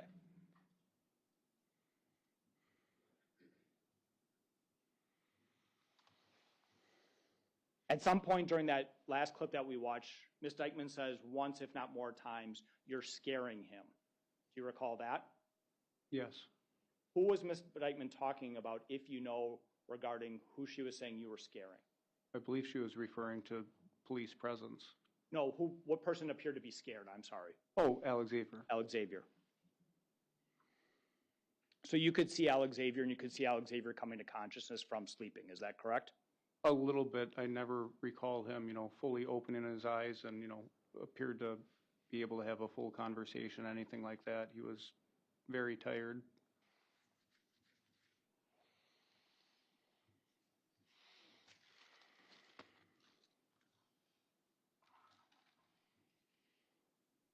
At that first interaction with the defendant at the door, when you asked to see Alexavier, her response to you is what? I think she used the word peek, if I want to come in and peek or take a look. Do you recall Ms. Dikeman saying multiple times he's sleeping? Yes.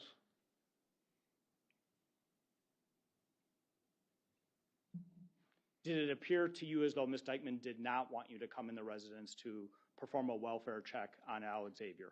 Objection, speculation. Sustain. Based on how Ms. Dikeman was communicating with you, saying that he was asleep on the couch, did it seem as though she did not want you to perform the welfare check? No objection. Sustain. Move on.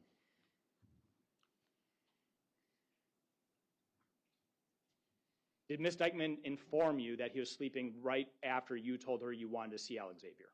I believe she did, yes.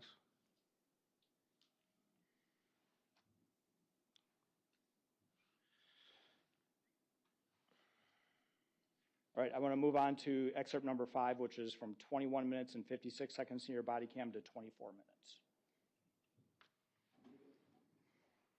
minutes. See ya. Hello. He's going to step out?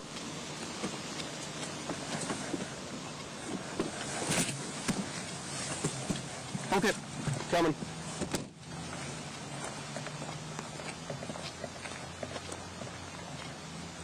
Okay. Thank you. Bye.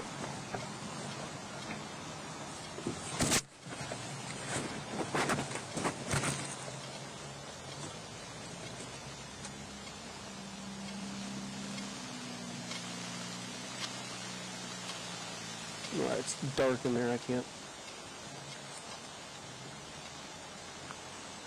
If you want to just stack up on me outside the light. No, that's what I said, stack up on me outside the light.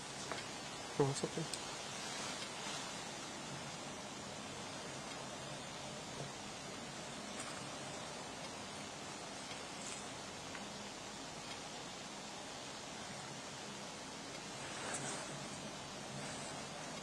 $121 to $139. Were you starting this way?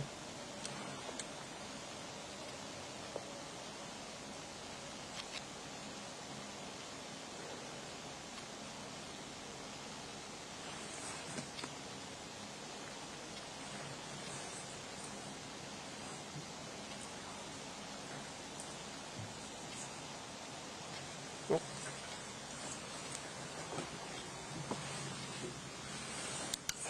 118 to 121. I'm clear if you want me to come over there. yeah, why don't you? 1040 for now is fine. Yeah, it looks like he's getting zipped up.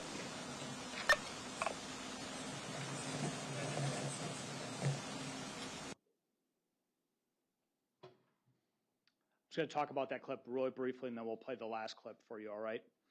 During that clip, you made a personal observation that someone was getting zipped up. Tell the jury what you saw with your eyes. I believe it was Mr. Pedrin putting on a jacket or something and getting ready to come outside. Before you made that observation, this video starts with you and your squad. Is that fair? Yes. And you receive a communication that he's going to come out. Who do you receive that communication from? Deputy Paff. Deputy Paff. Do you know who Deputy Paff was communicating with in order to get that communication that Derek was going to come out of the residence? Deputy Paff told me that he had been speaking with Ms. Dikeman. With the defendant? Yes. Okay. All right, we're going to play the last clip, which is 24 minutes and 44 seconds to 31 minutes and 34 seconds.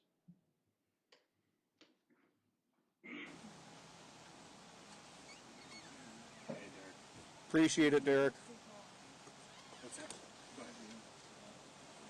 Thank you, Derek. Hey, just step over here. You keep being cool. You can have a cigarette, okay? Can you let him text his boss? Yes. Last time he didn't, and he was upset. So, Josie, Yeah. we try to never... Can I step into the Yeah, I just don't want to connect you. Oh, shoot. You know what? Maybe right here is fine, then. We try never to make things worse than they have to be. You know that. I mean, we're never here in a good situation. Sure. I just want to watch them, too, but...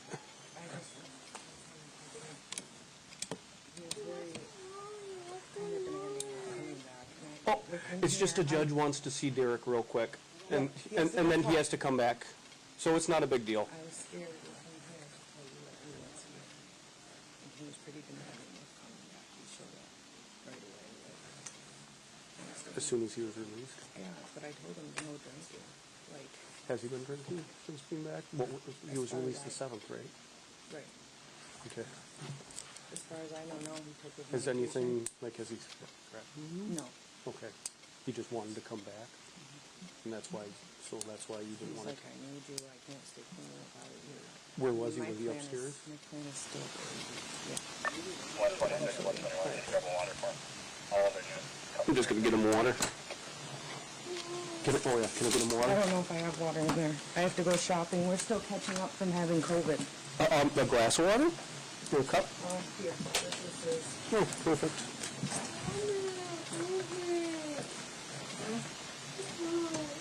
Why are you up there? Sit down.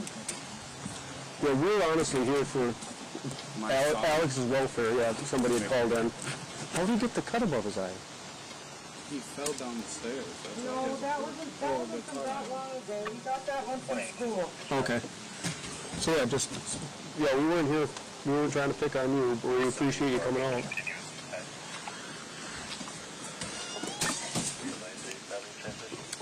Did you guys disarm my garage camera?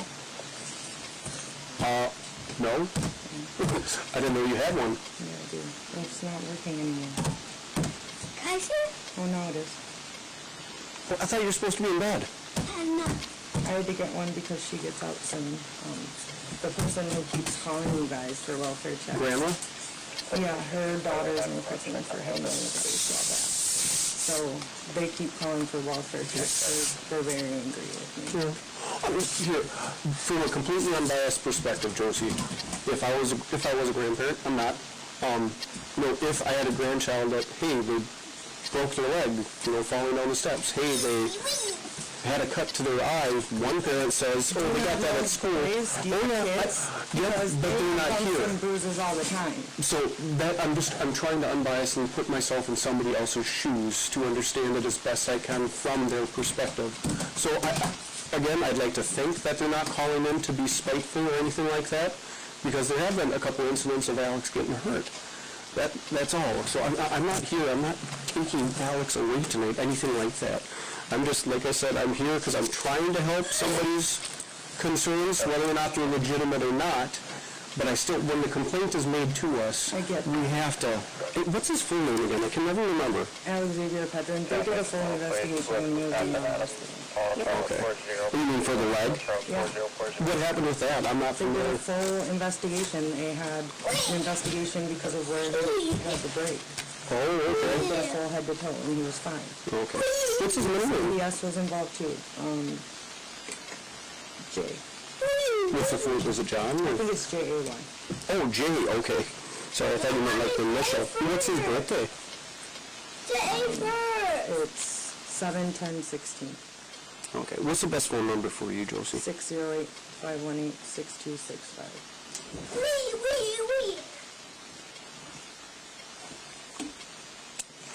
How long ago did he get COVID?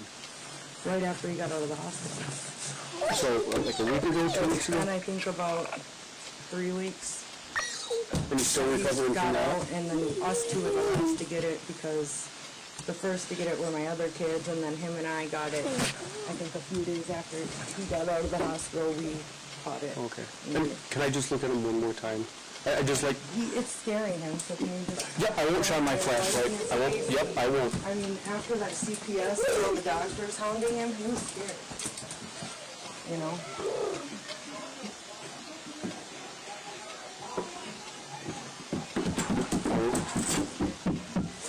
He's been trying to sneak up without his walker, so I just look like, oh, see? That's how he gets the bumps and bruises. He's a very active boy.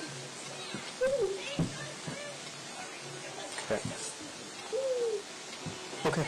It's hard to keep it. That's good for you. Yep, I hear you. I don't have multiple boys, so I don't know how they interact. So. Going, he was like this one. What's this guy's name again? Brantley. Brantley, okay. Okay, so listen, I'm doing a report, that's all I can say. So it's nothing, I don't see anything here that I'm taking a child from you. So obviously you knew that, I'm just reassuring you of Come on, that, okay? settle So down. I appreciate you coming back for us because I was just on the phone with one of our investigators about obtaining a warrant, so. I appreciate it, and I hope this all works out for everyone the way it should, okay? Thank you so much. Take care. Coming out. Coming out? Yep. All good then, or? Yeah, I mean, I don't know if the kid... Yeah, well, and I checked on him, and he does have a new little cut above his eye that he said from falling down the stairs, which was what she said from, he has a broken leg that's been investigated, Cass. And then what she said, that was from him. She believes he just bumped his head at school on the desk reaching for something. But, you know, different stories. So it's possible something happened here. It's just not enough to whip him out of here tonight. And she's not exactly cooperative because of previous complaints, and maybe it was something, so. Yeah, I think last time.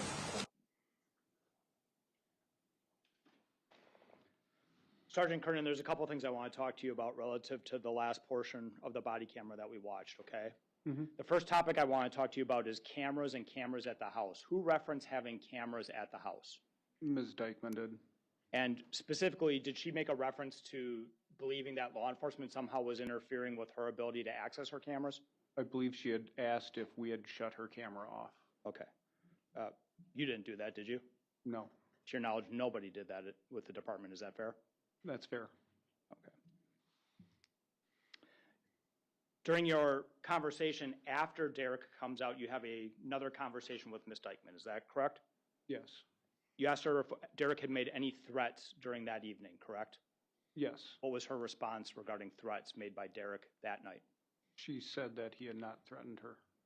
You asked her about whether or not Derek had been drinking that night too, correct? Yes. And to her knowledge, she told you what?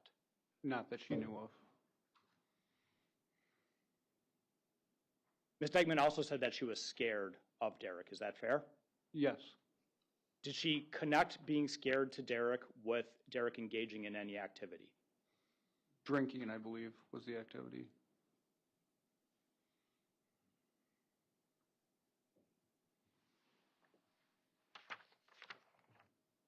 I want to talk to you now about when you went back into the residence and saw Alexavier a second time, okay? Mm-hmm. When you went back into the residence, was Alexavier on the same couch that he was on when you first saw Alexavier? Yes, I believe it was all one couch. Was his body positioned differently than the first time you interacted with him? Yes, it was. Explain to the jury how Alexavier's body position changed from the first time you saw Derek to the second time you saw Derek, the first time you saw Alexavier to the second time you saw Alexavier when you went in the residence.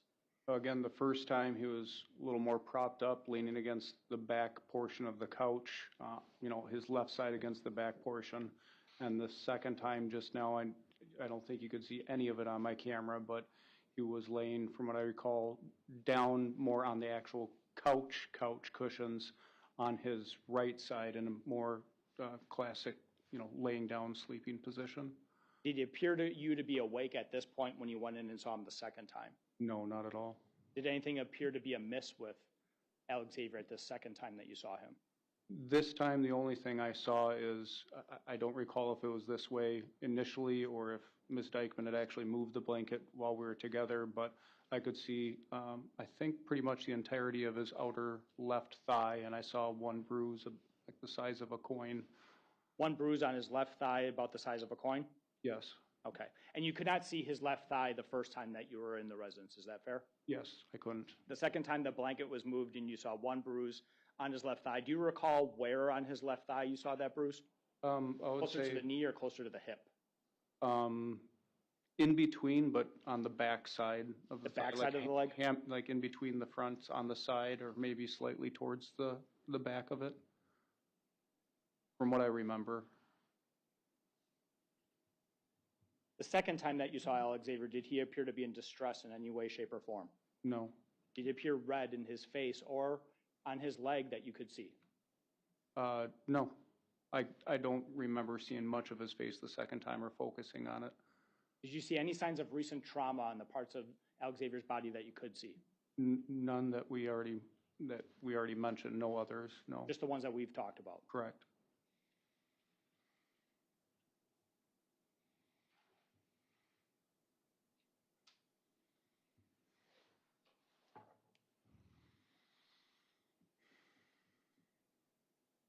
Just 1 second, Your Honor.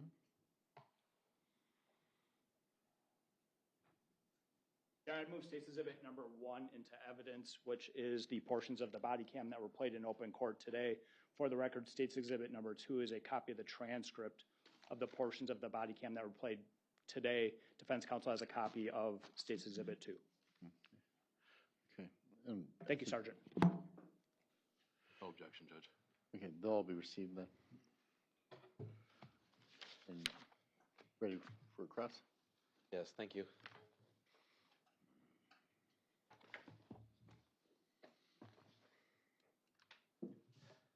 Afternoon, Sergeant Crenine.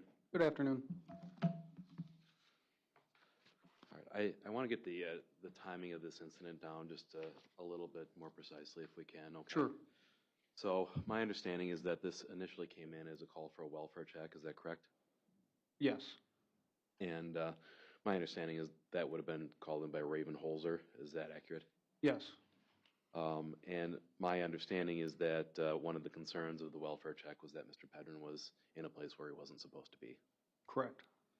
Now, typically a welfare check is not an emergent call. Is that accurate? Most aren't. There are some where, something can be imminent or quickly happening, but I would say, yeah, the majority of welfare checks is not something that we need to immediately get there. And in this case, it wasn't a call where you activated your lights and sirens to immediately get there? No, I did not. And I know that you had Deputy Paff working with you that night as well. Is that correct? Yes. And then looks like that Deputy Joshua Johnson also responded at one point? Yeah, I don't think he got there in just till the last several minutes. I'm not sure he ever got in the house. He may have, but it was towards the end. It's pretty common in cases where you are worried that somebody might run to post a deputy at the back entrance to make sure somebody doesn't slip out. Yeah, that's common. Okay. And if I showed you a copy of your CAD report, would you recognize that? Probably, yes. Give it, Mark, please. Exhibit 227.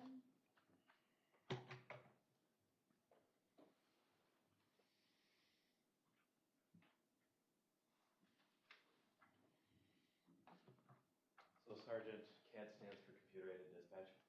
Yes, I believe so. And it's a commonly held record in the Sheriff's Department?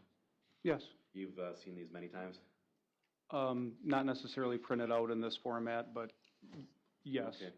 And the purpose of the CAD report is to note when you are dispatched and arrive and other events in the sequence of a call. Yeah, that's fair. Okay. I'm going to have you turn to page 5 of the CAD report here. And I am going to look and see if you can find your name there. Do you see that, Sergeant? Right here. And does it say when you were assigned to this call? Yes, it does. What time was that? 6:27 p.m. All right, so that'd just be the time that you get this over your computer? Yeah, essentially. Okay, I assume you're taking computer calls, it's not a radio call, or can you tell from this? It can be both. I don't know which was this was. And it notes that you're en route. Can you read that time for us? 6:28 p.m. All right, and does it note the time that you arrived at the residence? 6:59 p.m. Okay, so almost 7 o'clock by the time that you got at the residence? Yeah, that's fair. Offer Exhibit 227. No objection. Received.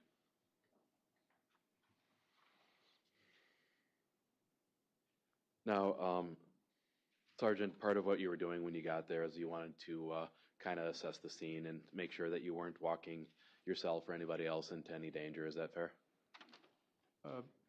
Yes. And that's common practice as well in law enforcement. Yes. So you waited outside for about 7 minutes, as I was able to count, before going up to the door. Is that correct? That sounds right. And when you knocked on when you went up to the house, you were able to see who you later identified as Derek Pedrin wandering around on the ground floor? Yeah, I'm fairly certain at this point that was him I saw the whole time. Yeah, and Mr. Pedrin, for the record, was wearing that same ship-shape car wash sweatshirt when he was arrested that you observed in this body camera video? I can't say for sure, but I think it was. Okay. So after you saw him turn and wander someplace else in the house, you figured that he had probably spotted you and your partners? That was my assumption, yes. And you didn't see where in the house specifically Mr. Pedrin went, correct? No, I didn't. You're unaware of whether or not he was inside of that bedroom with Alexavier in that time frame? I could not tell. And would you agree with me, Sergeant, that the house was quite cluttered? Yes. And certainly you're not going to do a full search warrant of a home for a call like this, correct? Probably not, no. So unless you see an illegal substance sitting out in plain view, you're not going to specifically go looking for it at that point? No. Okay. You have no idea where Mr. Pedrin was throughout the entirety of the time that it took to have him come out, is that correct? Pardon? You have no idea where Mr. Pedrin was in the home during that time frame before he came out? Correct, I didn't know where he was. Now, and you have no idea what, if anything, Mr. Pedrin was saying to Ms. Dikeman in that period of time after you knocked? I have no idea. It took Ms. Dikeman some time to get to the door, is that fair? Yes. And by my examination of the body camera, it looks like you weren't let into the home until about 7:15 p.m. Does that sound accurate to you? I would believe that, yes. Okay, so you were on scene for about 15 minutes before you eventually got into the house. Is that correct? I believe so. That sounds right. And in that time frame, you have no idea what, if anything, or what interactions, if any, Mr. Pedrin is having with Alexavier? No. So Josie eventually does let you in, is that correct? Yes. And you go through that doorway that had, I think you called it a sheet. Fair to call it a curtain? Yeah. And is it fair to say, Sergeant, that you can't see into that room unless you open up the curtain and move it aside? Yeah, if that curtain is closed, you're not going to see in. Okay. So she let you in to come talk to Alex, is that correct? Yes. And you shined your police flashlight on Alex's face, is that correct? Yes. Fair to say that you didn't get a great look at all of Alex's body in that time frame? That's fair to say, yes. Yeah. He was wearing at least long-leg pajama pants? I remember him being covered with a blanket. I don't recall pajama pants at that point. Sure. And he was covered with a blanket through, at least throughout that first encounter, is that correct? Yes. Josie actually moved the blanket to show you Alex's cast? Yes. And while this encounter is going on, you have your police-grade flashlight on Alex's face, is that correct? Yeah, on and off, maybe the whole time, but yes. It's pretty bright flashlight, is that yes, correct? It is. And that's the point where Alex kind of stirs and says, "Mom, I'm scared." Yeah, somewhere in there, I believe the flashlight likely had something to do with that. He was referring to Josie when he said, "Mom"? I would think so, yes. And Josie at that point holds his hand, is that correct? I remember there was mention of hand-holding. I don't remember her doing it, but yeah, probably. Sure. He doesn't ask about his father at all. Is that fair? Not that I heard, no. All right. So there was another child in that video as well. That was Josie's son, Brantley. Yeah, I believe that's who that was. And Brantley looked like he was full of energy that evening. Would that be a fair assessment? I would agree. He actually comes up and knocks on Alex's cast like it was a door or something. Yes. And he's kind of running around and hyperactive at that point. Yeah.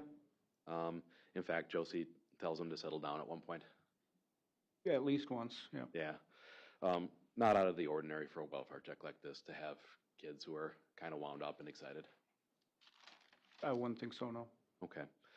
So, Deputy, would you agree that you're unable to determine from your time with Alex whether or not he was suffering from a concussion at that point? No, I never came to that conclusion, yes or no. Okay.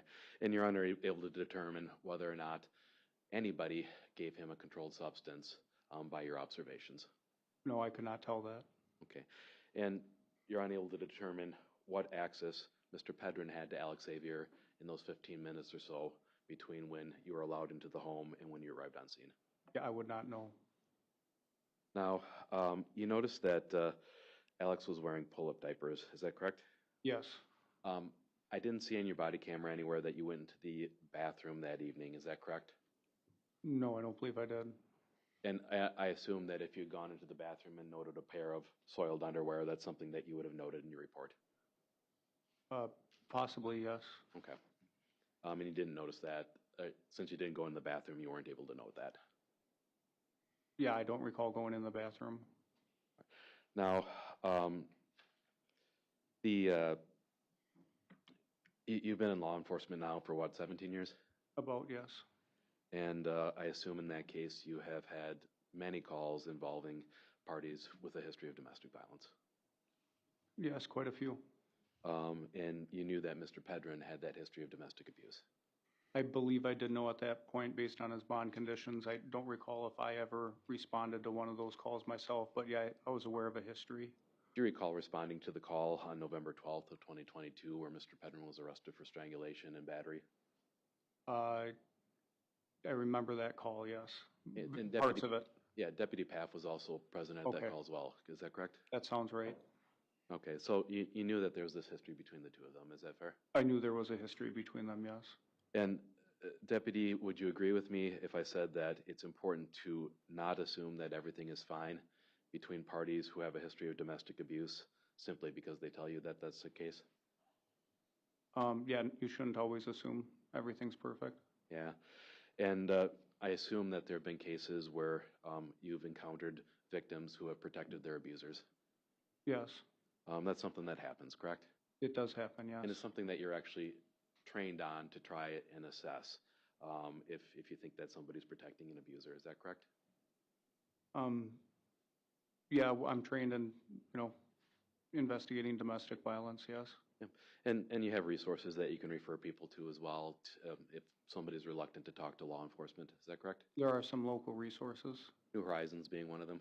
That's one I'm familiar with, yes. Sure.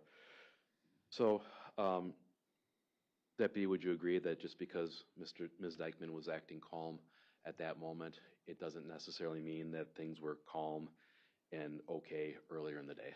It does not necessarily mean that. Okay. And it's common for victims of domestic violence to make excuses for their perpetrators. That does often happen. And it's common for people in Ms. Dikeman's position to be scared of their abusers as well. Yes, that happens as well. It's common. That would include children who are being abused as well. Is that correct? I'm not sure what are you asking? You've seen cases in which children are scared of people abusing them. I believe I have, yes. And as sad as it is, Deputy, would you agree that children will sometimes protect an abusive parent? Yes. So, you and Deputy Paff had an opportunity to talk to Ms. Dikeman alone when she took the trash out before Mr. Pedrin came out. Is that correct? Yes, I believe that's what was happening. And that would be a good time to talk to somebody and make sure that things really are okay. Is that fair to say? Yeah, you could use that opportunity for that, yes. Good time to talk to her outside of the apparent earshot of any abusers in the home to see whether or not she was scared of him. Sure. Do you agree that in this case that you and Deputy Paff did not take that opportunity to talk to Ms. Dikeman? Not at that point, no. I thought I had asked her a little previously. Yeah, and my understanding is that Deputy Paff called Ms. Dikeman and asked her to convince Derek to come out of the house. Is that correct? That's how I understand it, yes. With the inference that the SWAT team might come through the door if he doesn't surrender himself? I don't know what their conversation or what terms were used. I don't think I ever mentioned like a SWAT team or... Sure. So, Deputy, you agree that when you were looking at Alexavier, it was a relatively brief time frame? I would say so, yes. And obviously, you didn't ask Alex to lift up his shirt and show you his torso, correct? No, I didn't. Or to roll up his pant legs and show you the rest of his legs, is that correct? That's correct. Or to show you his arms or roll up his shirt? I did not ask, no. And I'm not saying that you should. That's not something that you do on every call, is that correct? That's correct. So,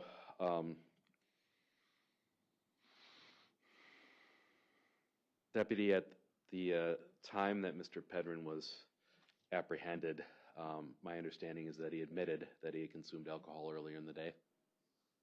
Yeah, at some point, I believe he said something about having like one shot.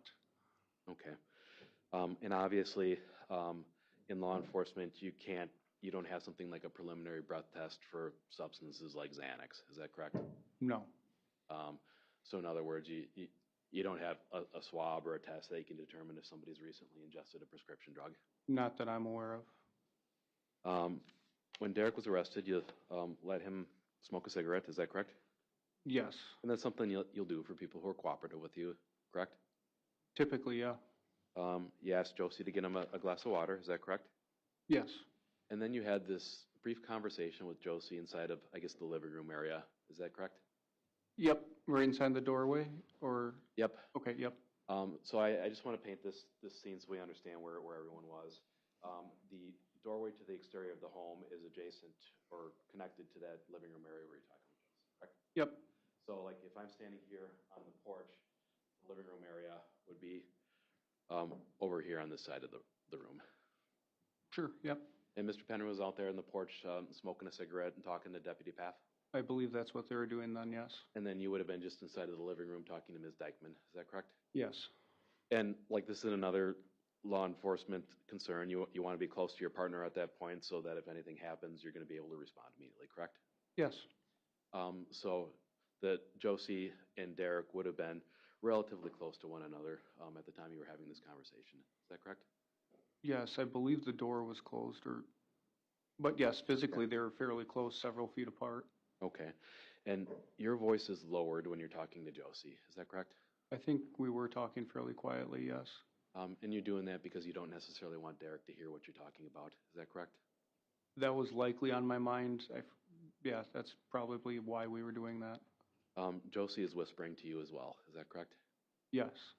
And one of the things that she tells you is that she's sorry about lying about Mr. Pedrin not being in the home? I think that's something she brought up, yes. And then she tells you, almost whisper quiet, that she's just scared of him. Is that correct? Yeah, she used the word scared. Told you that he was being demanding? I remember her saying that he was demanding, yes. And mentioned to you that her plan was still to leave him? I do not recall her saying that. She may have, but... And Deputy, do you agree that you didn't follow up with Ms. Dikeman and specifically ask her what was scaring her about Mr. Pedrin at that point? I didn't ask her what, no. You didn't ask her whether or not Mr. Pedrin had done anything that evening to make her scared of him? I asked if he had threatened her in any way, and I thought she had said no. Okay, but didn't ask about anything else that would have happened that day? I didn't expand after getting that answer, no. Sure. In response to any of this, did you offer Ms. Dikeman any assistance or resources in trying to leave that relationship? No, I did not. Did you ask Ms. Dikeman why she would want to leave Mr. Pedrin. What was that? Do you agree that you didn't ask Ms. Dikeman why she would be interested in leaving Mr. Pedrin? I didn't ask.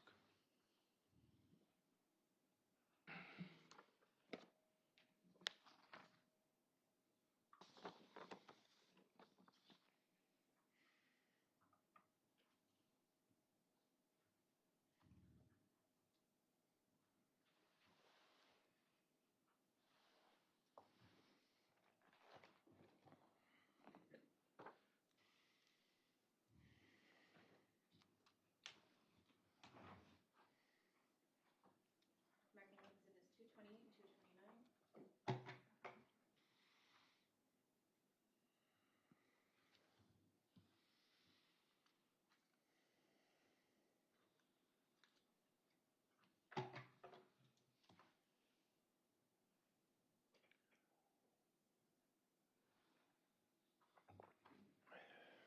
Thank you.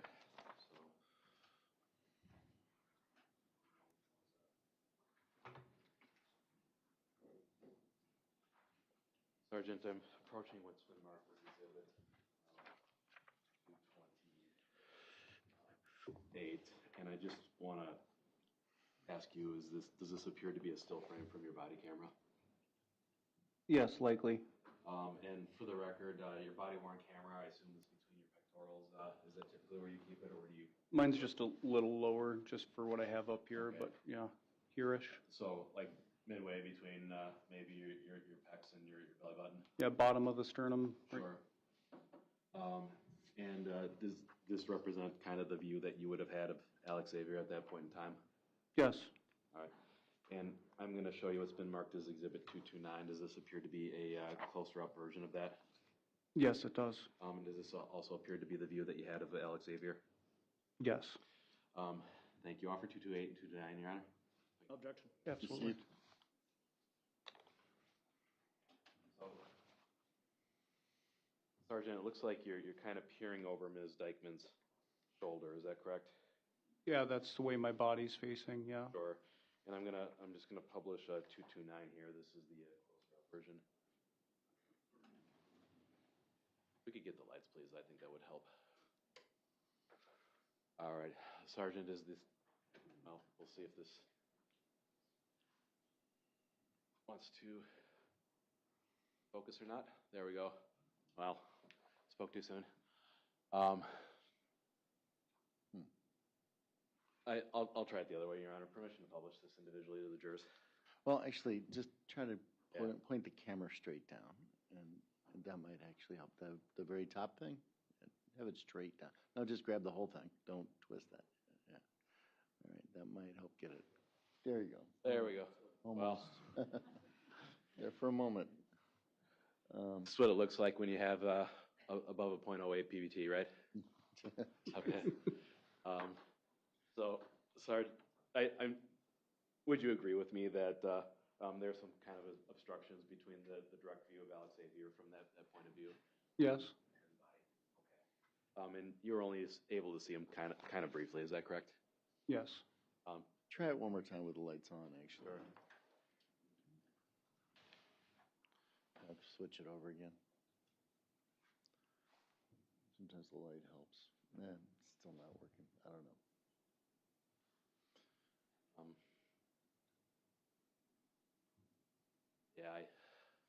Oh, there we go.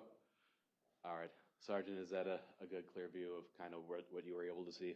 Yes. All right. And you think that's representative of how you were able to view Alexavier that evening? Yeah, that's part of it. Yep.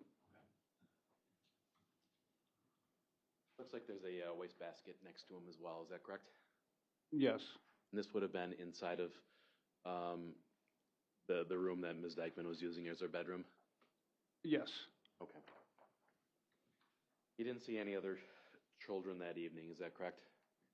I believe I saw it. Was it Brantley or? Yeah, beyond Brantley and Alexavier, he didn't interact with any of the other children in the home? I don't remember, no. I don't think I did. Sure. And do you recall Deputy Paff radioing you and telling you that he saw some little kids moving around upstairs? I remember him at least once, if not a couple times, when I was in the house or just outside, him saying something about movement. I don't remember catching what he was talking about. Sure. Was moving. And to your knowledge, nobody else interviewed the remaining children in the home that night, is that correct? Yeah, yes, correct. Okay.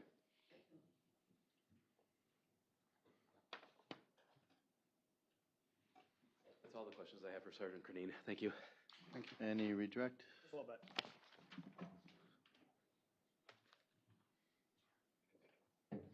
"17 years on the force, you're a trained observer of an individual who's under the influence. Is that fair?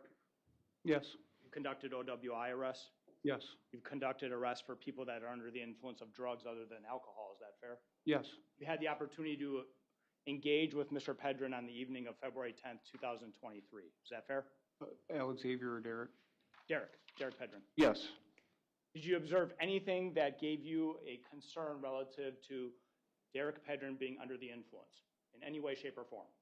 No, I didn't believe he was. Or at least not that I noticed. It wasn't obvious, that's for sure. Now, it was Deputy Paff that contacts Ms. Dikeman. Is that fair? To get Derek to step out, yes. And that was done on a cell phone, to your knowledge. Is that correct? I believe it was, yes. And if that occurred, then Ms. Dikeman would have the cell phone number for Deputy Paff. Is that also fair? Not if the phone came in restricted, but yeah. Do you know if it came in restricted or not? You don't know that. I don't know if he had called her, if she had reached back out to a number that had called her earlier. If he had used his work number and she had that work number, she would have the ability to call after Mr. Pedrin was taken into custody. Isn't that correct? Yes. There was no phone call that came in from the defendant after Derek Pedrin was arrested on the evening of February 10th, 2023. Is that correct? No, I don't believe so. Didn't reach out to your department, didn't reach out to you, didn't reach out to Deputy Paff? No, I don't think she ever did. No. When you went inside the residence to have the conversation with Ms. Dikeman, Mr. Pedrin was outside of the residence, correct? Yes. The door was closed? I believe so, yes. You could have a quiet conversation with the defendant wherein Mr. Pedrin wouldn't be able to hear what was being discussed. Is that fair? Objection, speculation. Just describe it. You were inside, correct? Yes. You were talking quietly? Yes. The defendant was talking quietly. Yes. You were outside previously before coming inside and closing the door, right? Correct. You're aware of what it sounds like when you're outside and what it's like when you're inside that residence based on both those experiences. Yes. In your opinion, were you talking quietly to avoid anyone outside hearing the discussion that you were having with the defendant? In my opinion, I don't think anyone could have heard us from outside based at the level we were talking. Same thing with how the defendant was communicating back to you. Is that fair? Yes.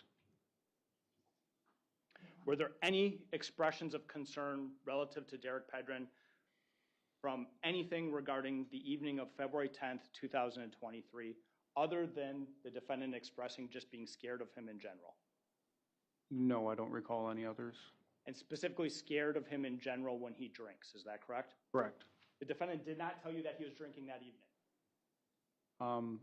I don't know if I heard it from him directly or Deputy Paff, but I believe he admitted to having like one shot, like an airplane shot, I think he had referred to it. That was later before we did a PBT. And you did a PBT of him? Yes. Well, Deputy Paff did, I believe it was him who did it. I want to talk about what the defendant did not communicate to you, though. The defendant did not communicate to you that he was being violent that evening, correct? Correct. She did not communicate to you that he was threatening that evening, correct? Correct. She denied it. Correct. She did not communicate to you that he did anything to the children, is that correct?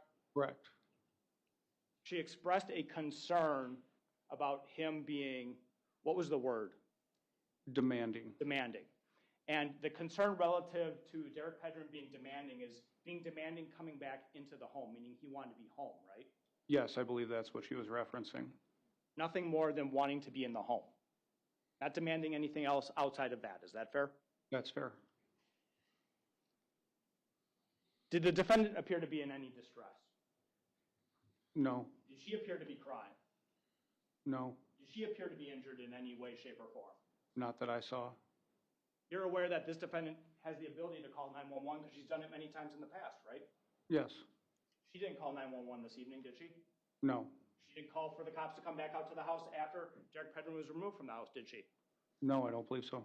You're also aware that the defendant has an ability to videotape anytime she has a concern, isn't that right?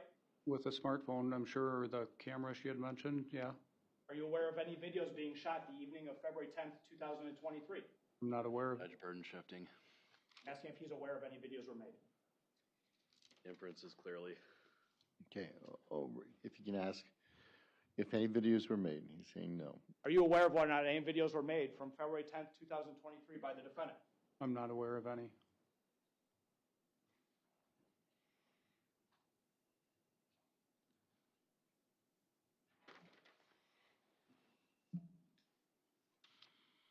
You talked in your original direct examination with me about at some point Derek seeing the squads in the car and making a movement.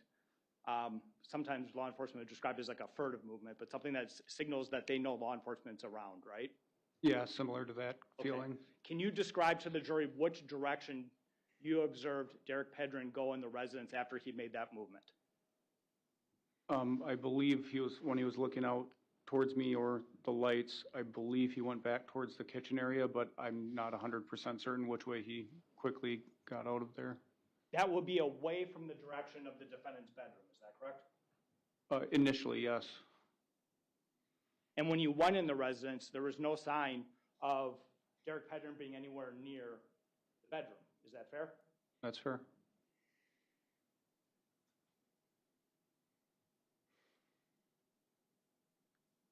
That photograph that you were shown during cross-examination, there was a bucket right next to Alexavier, correct? Is that the trash bin that was referred to? Yes. Yes. Empty garbage bag inside of it? I don't know what all was in it, but there looked to be plenty of room. I don't remember peering to the bottom of it to see what was in it. You're familiar with the smell of fresh vomit? Yeah, in general, yes. Okay. You would probably be able to detect, based on your personal experience, whether or not there was fresh vomit inside a bucket right beneath Alexavier, if that in fact existed. Is that fair? Yes, I would probably pick up on that. There is no vomit inside that bucket when you were in there. Is that fair? I don't believe there was. You never noticed that? No, I didn't. That'd be something that you would ask about if you did notice it. Is that also fair? I'd like to think so, yes. I want to go to that photograph that the defense showed you. You said that when you wear your body cam, it's lower on your chest. Is that correct? Yes. How tall are you? 6 foot. Where do you think that body cam is in relation to the height of your eyes? 18 or so inches lower than that. Okay. Do you have a better perspective of seeing Alexavier's face from your eye level sight with your flashlight versus the body cam down here? I think in most circumstances, my eyes. Okay. And on that particular day, what would you say? Did you have a better ability to observe Alexavier's face from the standing height with your eyes or with your body cam down here? Probably my eyes.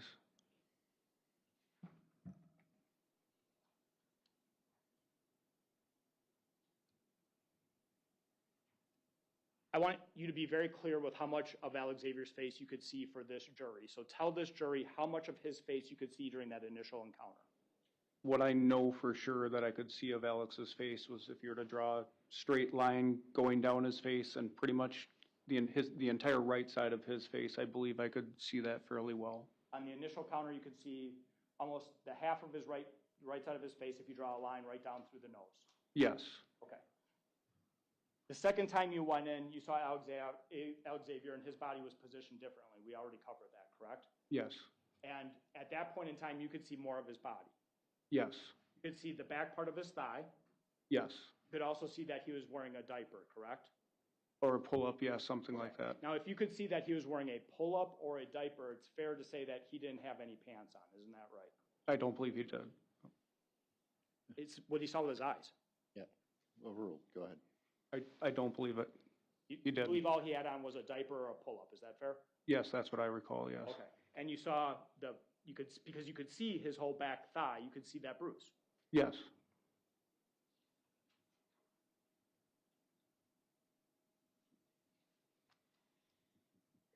Could you visualize his right leg in that entire cast as well?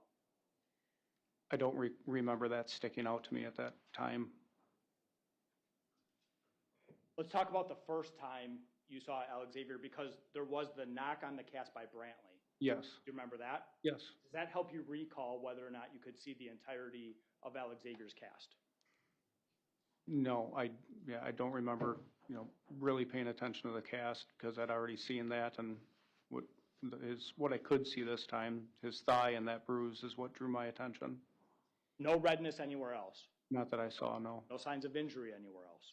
Not that I saw. When the defendant answers the door, she tells you that Alexavier is asleep. Is that right? Yes, When you went in the room and you saw Alexavier with your own eyes, did it appear as though Alexavier was asleep? yes.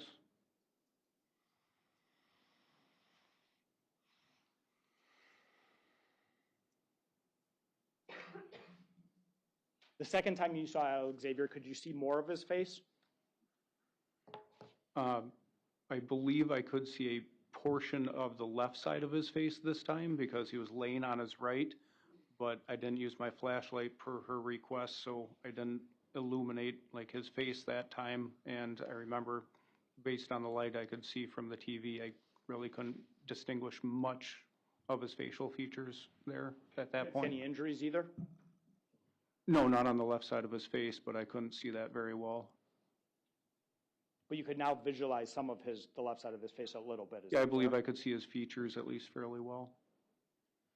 Features being nose, eye, mouth. Exactly. And you couldn't see anything wrong, anything amiss based on the observations that you could see that second time of Alexavier. Is that also true? Correct, yep.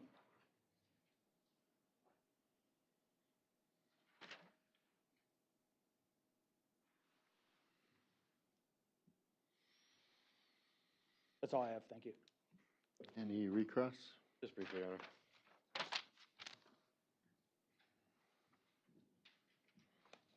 So, Sergeant, in your experiences, you would agree that bruising, redness, other visible marks of injuries can take time to develop? Sure, yeah. This is beyond the scope. No, overruled. Yes, they can take time to develop. And that's why you as law enforcement are sometimes trained to go out and photograph victims of batteries or sexual assault or other attacks the day afterwards when the bruises or marks are more visible. Yes, we will do that. Now, in terms of your training, obviously it's not illegal to be under the influence of a controlled substance in most cases, correct? Correct. You're concerned about that most of all when somebody is driving, is that fair? Yes, that's fair. That's where you're going to pay close attention to the signs of whether or not somebody might be impaired, is that correct? That's when we typically would dig into it more, yes. Yeah, and you have a whole set of alternative field sobriety tests that you can administer to people to detect whether or not they're drugged driving, is that correct? There are alternative tests that could help say one way or another. Yeah, and your department actually has access to drug recognition experts who can conduct a thorough exam to determine whether or not somebody might be impaired by a controlled substance. I'm not sure there's a drug recognition expert currently on our roster. Okay, you know what that is though, right? Yep. That there's a whole process for making that determination. Yeah, it's a fairly involved process. And since Mr. Pedrin wasn't driving, it wouldn't be something that you would necessarily look for, signs of impairment or recent substance use? No, we wouldn't dig into it that much. All right. So, Sergeant Cernine, just so we cover this, the reason that you and Josie were speaking softly is because Derek was right over on the porch and you didn't want it to be heard? I think so. I may have just been copying her. She was speaking softly, and I may have just kind of copied her, and it may not have come to my mind right away. That's why we're speaking softly, but I matched her, or maybe I was thinking it too at the time, but yeah, we were speaking softly. Sure. And obviously, Mr. Pedrin wasn't in Josie's bedroom at the time that you checked on Alexavier, fair? No, I didn't see him anywhere in there. But you didn't know where he was in those 15 minutes or so that it took between the initiation of the call and when you were finally allowed to enter? I did not know where he was. Fair to assume that, I know you've had professional contact with Ms. Dikeman, is that correct? Yes. You're not personally familiar with her her cognition and how she responds to questions, is that correct? But in general, no. And Sergeant, am I correct in assuming that you nor any other officer that you're aware of asked Josie what she meant when she said that Derek was being demanding? I thought she had clarified that he was demanding and wanting to come home. And nobody asked her what specifically she meant when she said that she was just scared of him? No, we didn't. I don't think that really was expanded on. Okay. That's all the questions I have. Thank you, Sergeant. You redirect? Go ahead. If you take off your alcohol detecting hat or your drug detecting hat merely because an investigation doesn't involve someone behind the wheel? No. You're always looking for those things as a trained observer, isn't that right? Yeah, we always want to take that into account. Thanks. Any requests? Nothing else. Thank you. Okay. Thank you, officer. You may step down. Your Honor, I move to release Sergeant Cronine from my subpoena. Okay. Are you relieving from a subpoena? I do not object. Okay, relieve from your subpoena. Do you want to take a brief break? Do you want to keep going? Can we do one more witness? Open two, but. Two? Well, let's see. Okay, go ahead and call your next witness. State calls Robert Paff.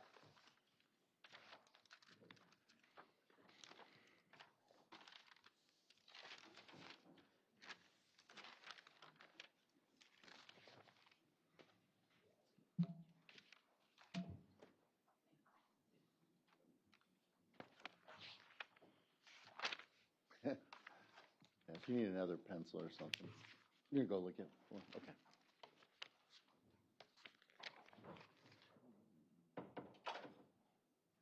Do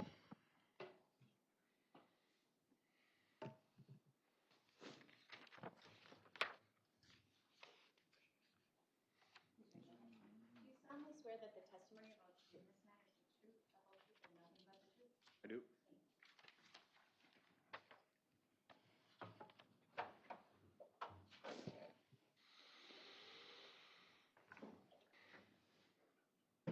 Does everyone have pencils and material? Good. Please state and spell your name for the record. Robert Paff, Robert, Pfaff. Are you employed? I'm a patrol sergeant with La Crosse County Sheriff's Office. How long have you worked with the La Crosse County Sheriff's Department? Since September of 2022.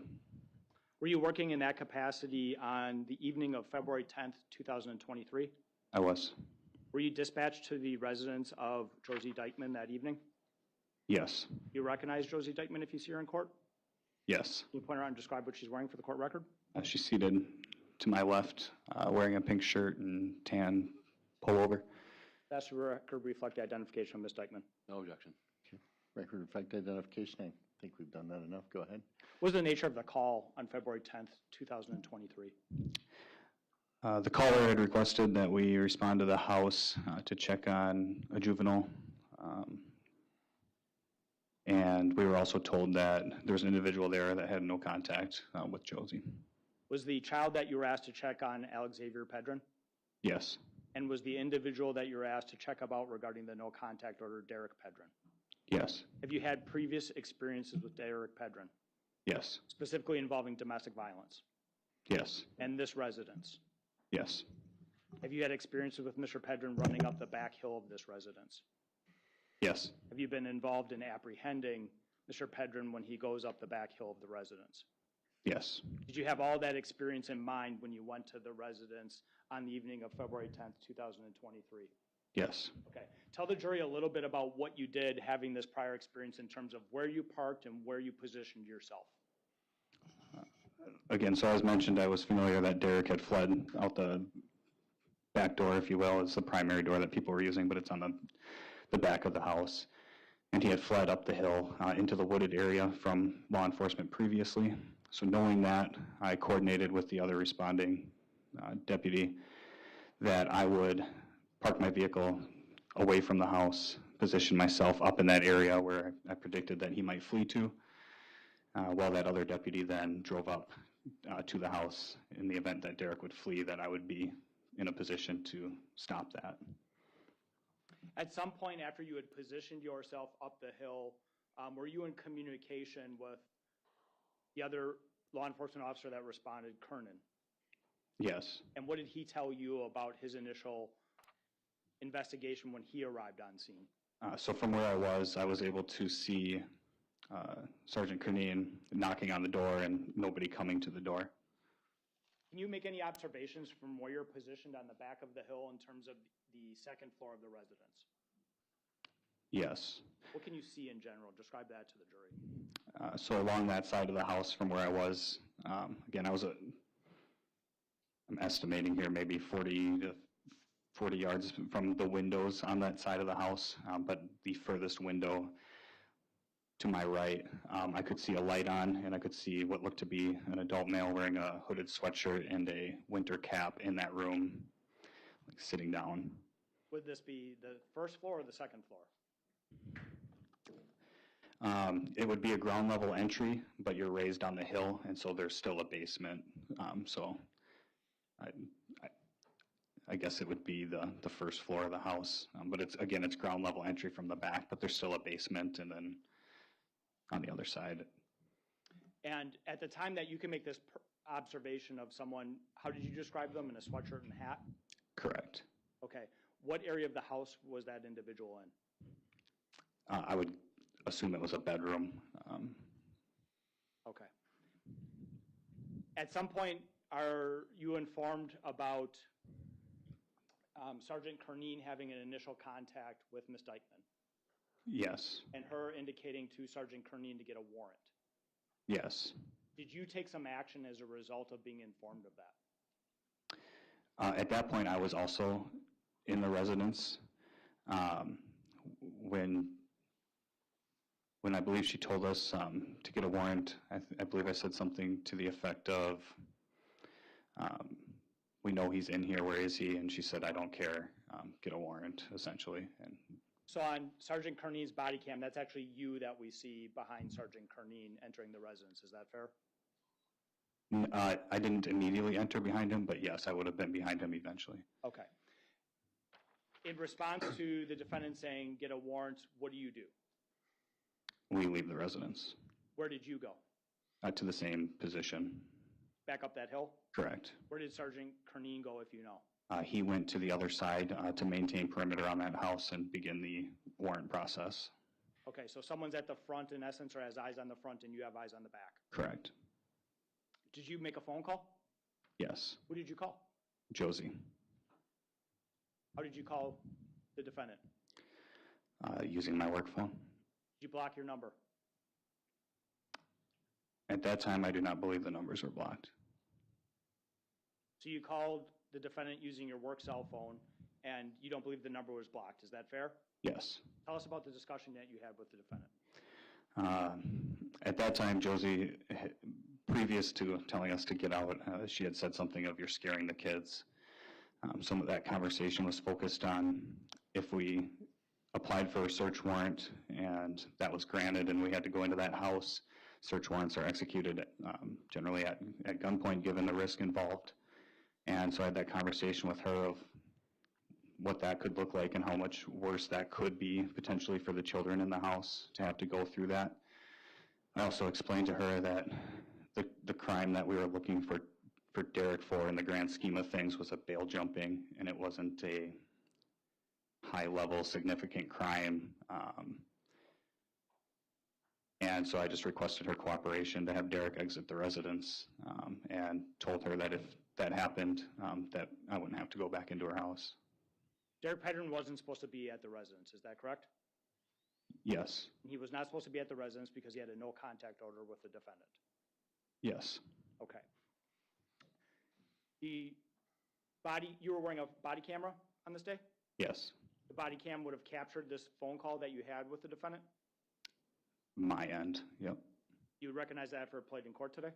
Yeah. All right, the record should reflect that State's Exhibit number 3 is a zip drive that contains a portion of Deputy Pfaff's body camera. We're going to play from 22 minutes and 26 seconds to 31 minutes and 10 seconds. And then Exhibit 4, I believe, is the transcript for the same. Okay. No objection. Okay, received, can be published.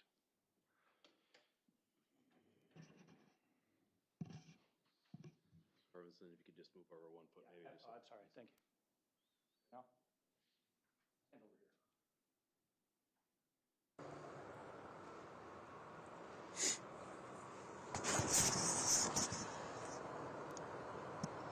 Josie, Deputy Path. Hey, just real fast, for the sake of your kids, if we write a search warrant and come into that house and clear the whole house at gunpoint, that's going to be terrible for your children. So just please convince him that he needs to come out and give himself up. At this point, it's just a bail jumping charge. It's not any new charges. So that's all I got for you. If he's willing to come out and give himself up, it's going to save a lot of hassle going forward. But at this point, we won't even come in your house if he comes out.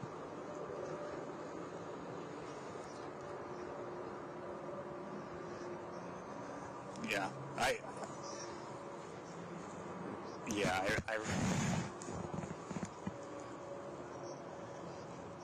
the best thing that you can do, Josie, in that situation for yourself is just cooperate as much as you can, because they can say whatever they want to say, but we're obligated to follow up on any child abuse, and I think you can understand why.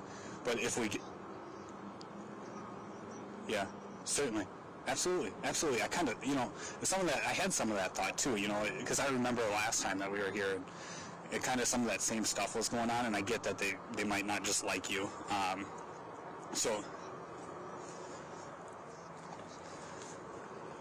Yeah. So like I said, if you can just convince him to come out, so we don't have to come back in your house at all, period. You have my word on that. You can tell him I was the one that was here 3 days ago, and I treated him fair then. But at this point, it's only a bail jumping charge, and I don't want this to be more than it is.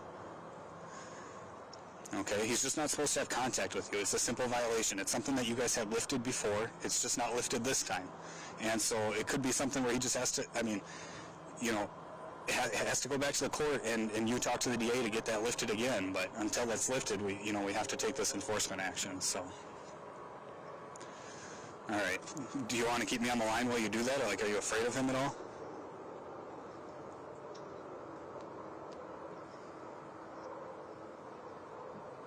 You do. Yep, you can call it right back. All right. You bet. Bye.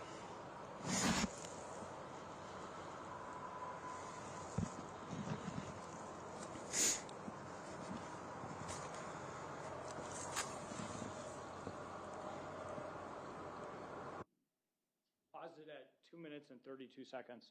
There's a couple portions of that initial clip I want to go over with you, okay? The last thing that you said to the defendant in that phone call is, you can call right back. Did you hear that? Yep. What did that tell you about whether or not the defendant had your cell phone number? That she did. She had the ability to call you, right? Yeah. Including later that evening if she wanted to. Not just 5 minutes, 10 minutes later. She could call you half hour, hour later if she wanted. Yes. Okay. So she had your phone number. Yes. During that conversation that you were having with the defendant also expressed concern about why law enforcement was at her house. Isn't that right? Yeah, I believe so. And the concern that the defendant expressed with why law enforcement was at her house did not have to deal with Derek Pedrin, did it? No. It had to deal with family members calling about Alexavier. Isn't that right? Yes. And that was the concern that she was expressing to you on the call. Is that fair? Yes. She didn't want law enforcement there because she didn't want these family members sending law enforcement there, right? Speculation. Overruled. That's the concern that she expressed to you. Yes.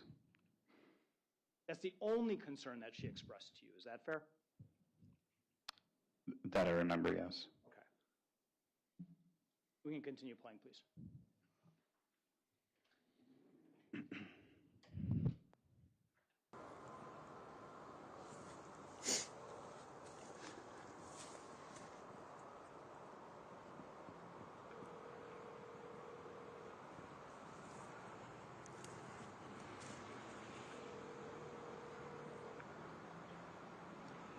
Hey, I just talked to her again on the phone. She's going to have him step out on the back porch, so. He's going to step out? Yep, she asked him, or I talked to her, and she's going to ask him just to come out so that we don't have to do this in front of the kids. Okay. So, yeah, no rush. I can let you know if he comes out or not, but it might be a convincing process, she said, so. Okay. All right. Thank you. Yeah, bye. Bye.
paused at 4 minutes and 40 seconds.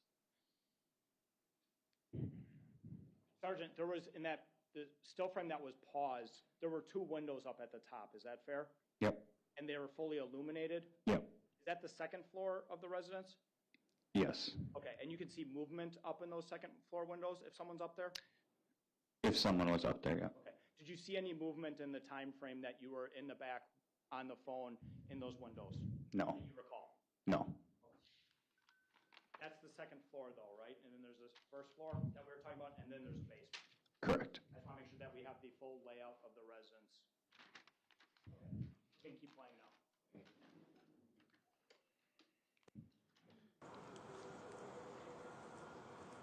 Is he right there? Okay. Magic words. I'll take them. I had them before, so yeah.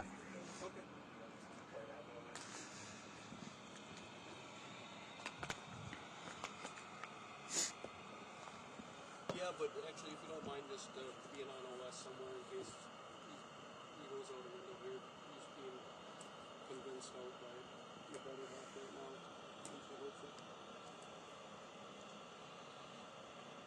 I had him 3 days ago. We had a good conversation, so.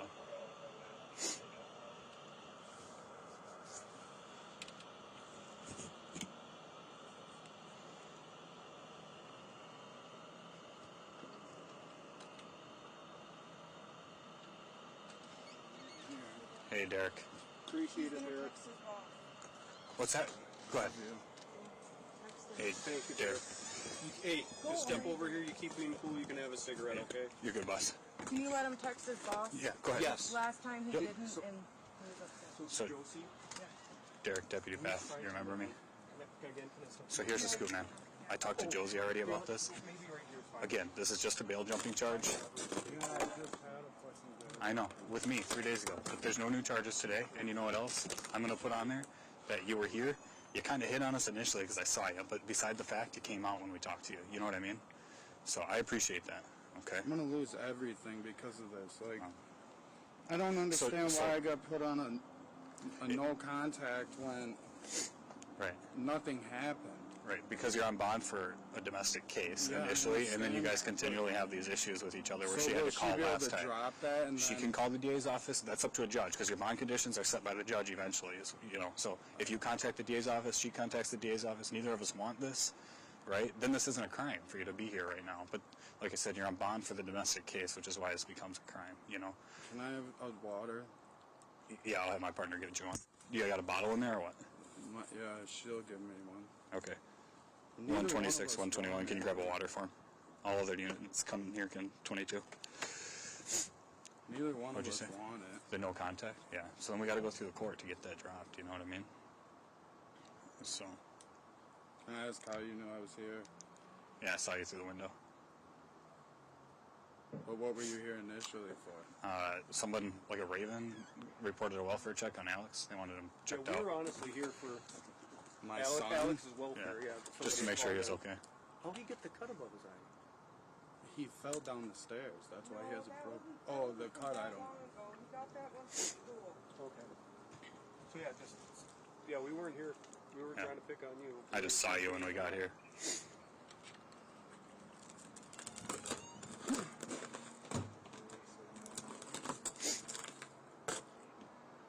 Like I said, it's certainly noteworthy that you've cooperated with us, you know, at the end of this. And I can put in there that it sounds like you don't want it. It sounds like she was okay with you being here. You know, she kicked us out, you know, for what it's worth. But when it comes down to it, your bond's a felony. So it's a felony violation, so we can write a warrant for that. And I didn't want to go down that route with all the kids in the house, you know. So. You want to throw that cigarette in your mouth? I'm going to put you... Well, I gotta call, can I call my Yeah. boss quick? Let's walk down here toward the car, if you will. Can I tell my her that I love her quick? Like, or Well, you guys have a no I mean, contact. I know, but I was already here. I know. We did that once with the kids, and it didn't go well. It was worse. You know what I mean? It's not that I want to stand in your way, but you hear me? I think it was worse for Alex in that case.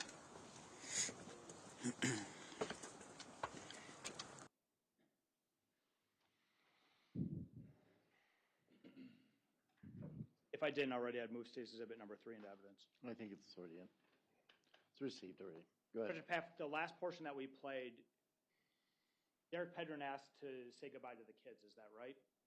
Yes. You referenced a previous situation that made it worse, especially for Alex. Is that right? Yes. That was something you experienced, right? Yes. Was that just the incident that happened just 2 evenings previous? I think it was 2 months roughly before that. Tell us about what happened with Alex during that incident that made you make that statement on the evening of February 10th, 2023. Judge, objection calls for hearsay speculation. Sustain. What observations did you make with your eyes during that previous incident that made you say this on February 10th? No objection plus relevance. You can talk about Alex's reaction to, I assume, going away. His father. So, yeah. Go ahead. Can't say what he said. He can say what his reaction is. Alex reacted emotionally as Derek was leaving with us on that interaction. Alex wouldn't let go of his father. He was emotionally attached and crying that we were taking him away. And we let that go on for a long time until we ultimately, after, I'm not sure exactly, 10, 15 minutes or so, we had to physically remove Alex off of his father in order to take his father. You seem to get a little bit emotional about that. Am I reading you correctly? Yeah.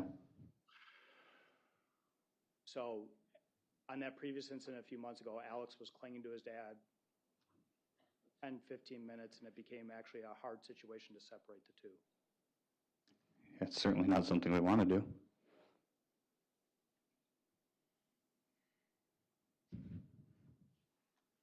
You're trained in looking for signs of impairment, is that fair? Yes.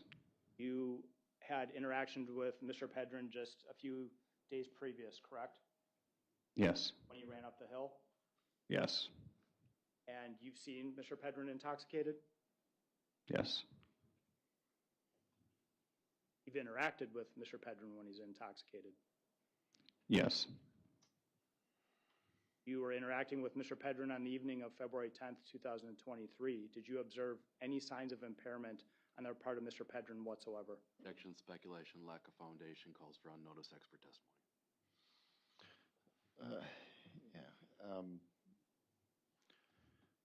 Sustain. Go ahead. Let's go on to something else. I mean, you can do his current observations, obviously. Okay. Did you observe anything that concerned you with regards to impairment in Mr. Pedrin on the evening of February 10th, 2023? Yes. What was that? I smelled alcohol coming from his person. Talk to him about it? Yes. Did he make any admissions to you of drinking? Yes. What was that? I believe he said he drank an airplane bottle of alcohol. Did you do anything to follow up on that concern? Yes. What was that? I had him blow in a preliminary breath test. What was the response from the PBT? It was zeros. Outside of the odor of alcohol that you observed, did you observe any other signs? No. Was he communicating with you much differently than he was 2 evenings previous?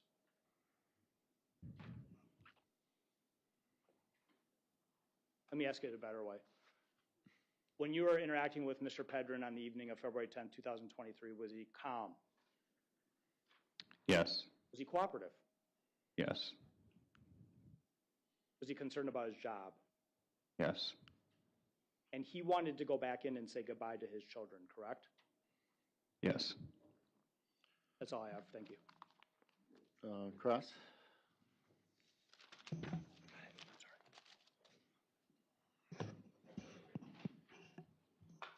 Afternoon, Sergeant. Good evening. All right, so you were the officer that arrested Derek on February 7th as well, is that correct? I believe it was the 6th. I'm not sure the exact timing there, but I think the booking was on the 7th, if that sounds right. Maybe by the time I submitted reports. And yeah. And Mr. Pedrin was drunk during that incident, is that correct? Yes. And you had gotten some information as to what Mr. Pedrin's behavior was leading to that arrest, is that correct? Yes. that he was completely out of control. Yes. Josie had to call 911 in order to have him removed from the home. Is that correct? Yes. And at that time, did you or any other arresting officer ask Josie if she had any video of that incident? I'm not sure. Okay. Now, you were also present when Mr. Pedrin was arrested on November 19th of 2022. That sounds right. And that's the incident that we're talking about with Alexavier clinging to him. Is that correct? I believe so. And in that incident, Sergeant, you're aware that Mr. Pedrin had strangled and battered Ms. Dikeman in front of the children. That's what she reported to us, yes. And that's what you arrested her for, correct? Him, yes. Yeah, excuse me. It's been a long week. Did you have any context as to what Alexavier had been promised by his father leading up to that point that he was arrested? Not that I remember. You aware of whether or not Mr. Pedrin had promised to take Alexavier to a hotel to have a special day with his sister? Again, not that I remember. And Alexavier was in pajamas at that point? On the 19th? Yes. I don't remember that.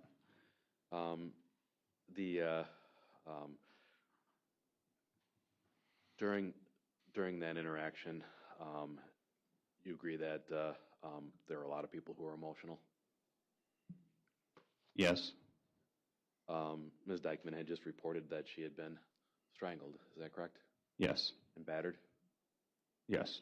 And when she contacted 911, she also reported that Mr. Pedrin had done the same thing to her 6-year-old. I'm not sure.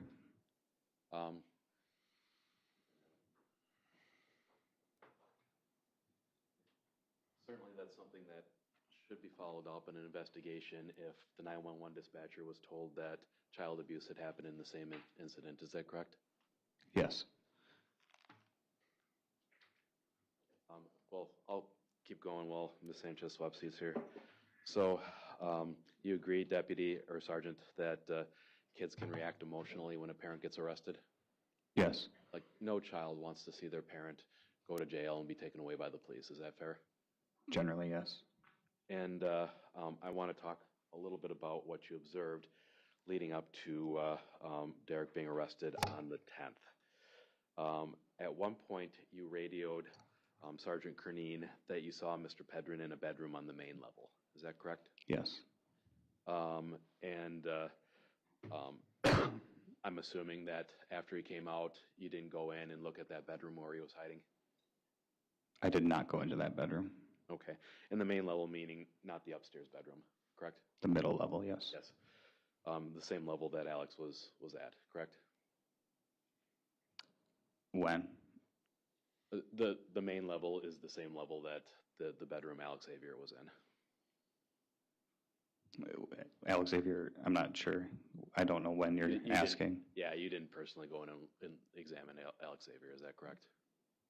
At one point I did that on the 10th. I did enter the residence. And Alexavier, I never made it to that room that he was in. I think it was more of a living room. I'm not sure. I didn't go into that room. Okay. So in other words, you didn't look to see how close the bedroom Mr. Pedrin was hiding in was to the room that Alexavier was in? I would have an understanding of where that bedroom was in the house, but I didn't go down there. Okay. So you agree with me, Sergeant, that victims of domestic abuse commonly protect their abusers? That happens. And that victims of domestic abuse can be concerned at the loss of job income if their abuser is arrested? Yes. You're talking with Mr. Pedrin out on the porch while Sergeant Kernine's talking inside with Ms. Dikeman? Yes. Fairly short distance between the two of you, is that fair to say? I don't know. Initially when we were on the porch, yes, and I don't know how far Sergeant Kernine ended up going into the house. Now, when you were talking to Mr. Pedrin, you observed out loud that Mr. Pedrin reeked of alcohol. Is that correct? Don't know that I used the word reeked. I smelled alcohol from his person, yes. Okay. You said that it smelled quite strong. Is that fair? I said that? Yes. I don't remember saying that, but I may have. And when you took the PBT to administer it, for the record, PBT is preliminary breath test. Yes. You noted that it was, I think, tried and true or old and trusty or something of that nature. My PBT? Yes. I may have. Okay. It was an older unit? I'm not sure when they were purchased. And Mr. Pedrin admitted to you that he had drank a bottle of airport liquor, or like an airplane bottle, around 6 p.m. Is that correct? I don't remember the exact time, but I do remember him saying he had an airplane bottle of alcohol. Okay. You're unable to determine whether or not the PBT was functioning appropriately when it gave you the reading that it did. Is that correct? Other than they're calibrated on an annual basis, but I don't. Okay. And tested immediately after. It didn't surprise you that somebody who smelled of alcohol and admitted to drinking alcohol blew zeros? Yeah, it surprised me, yes. Now, Mr. Pedrin was talking to you for a little bit out on the porch. Is that correct? Yes. He's talking slowly at times. Is that correct?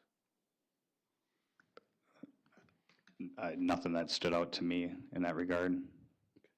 Now, are we ready? What I'd like to do, Sergeant, is play for you the 911 call that led to the arrest of Mr. Pedrin in November of 2022, and then I'll ask you a couple questions about it. Okay? Okay. This is going to be part of exhibit. This will be part of defense exhibit. Our flash drive is what, 5? 205, excuse me. We'll put it on there. Off in the file name, Your Honor, is 911 call 00-23-02840. I like to publish. Any objection? No. Go ahead. February 11, 2023, 09:25 and 57 seconds. Wrong 911 call. I apologize.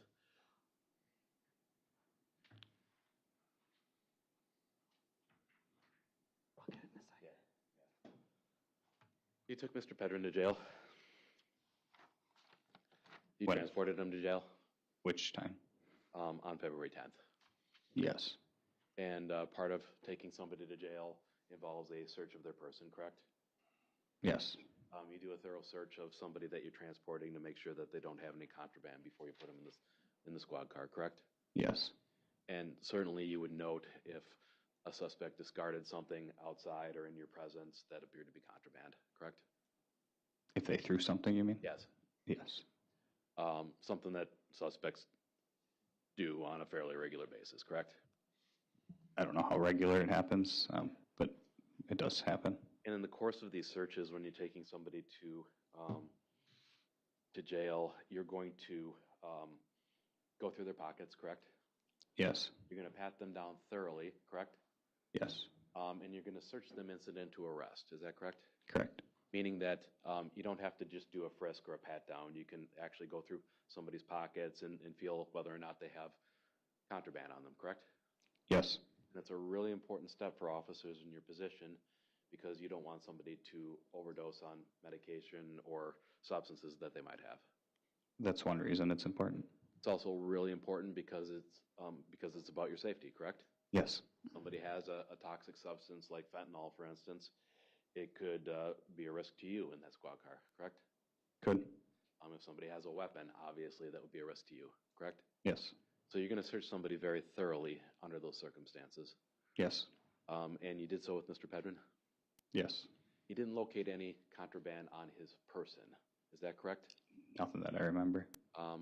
You did not search the areas of the home where Mr. Pedrin had been hiding. Is that correct? Correct. Ready? Okay, I apologize for this, Your Honor. It's been a long week, but let me get the file name here. All right, so this is labeled phone call 00-22-23539_1. Sergeant, I'd like you to listen for that portion of the call where Ms. Dikeman reports that he did the same thing to a 6-year-old, okay? November 12, 2022, 19:07 and 45 seconds. I'm here because I help you. Can I have an officer at W5512 County Road OS in Alaska, Wisconsin? And what's the problem there?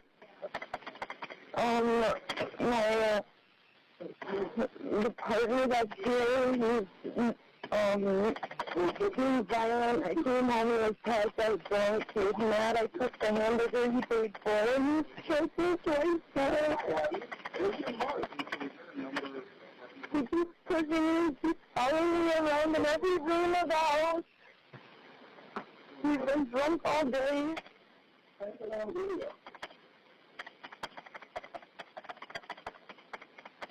I've tried to just go in my room and stop it, and it's just not stopping. I have one of my kids hiding in a closet because they're scared because he won't stop talking crap about his tail. Okay.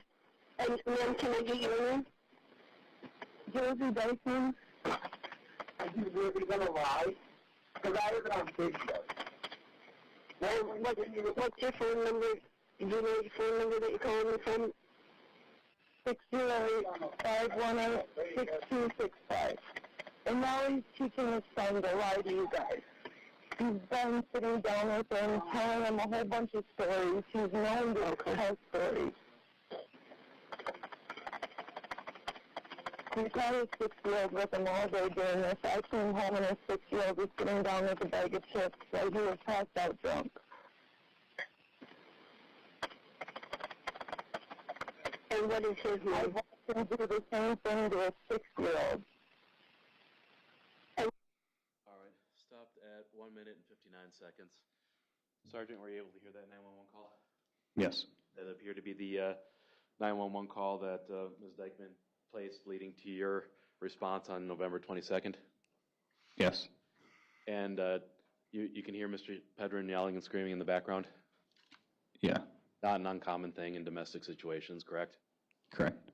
And you heard Ms. Dikeman report that he did the same thing to his 6-year-old, correct? I heard that. The only 6-year-old in the home at the time was Alexavier Pedrin. I don't know that.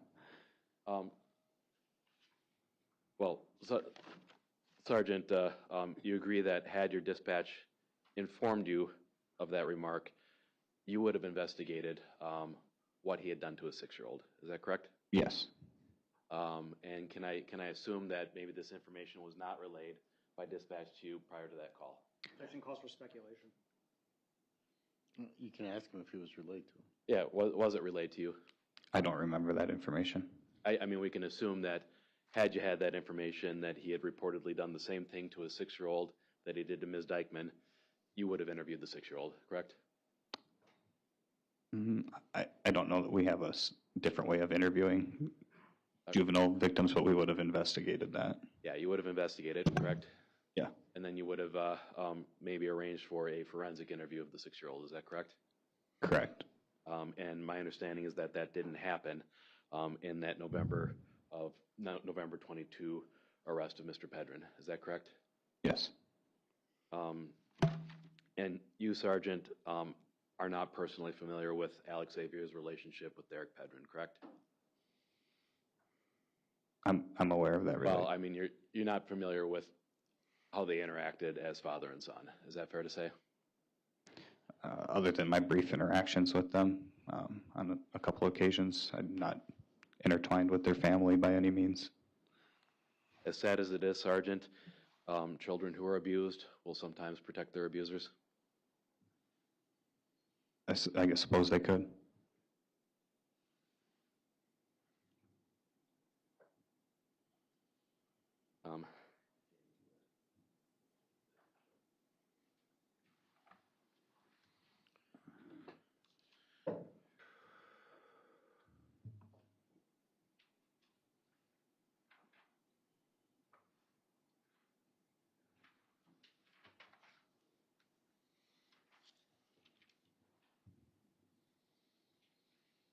while they're looking for that, ladies and gentlemen, we'll finish with this witness and we'll be done for the day. Just Okay.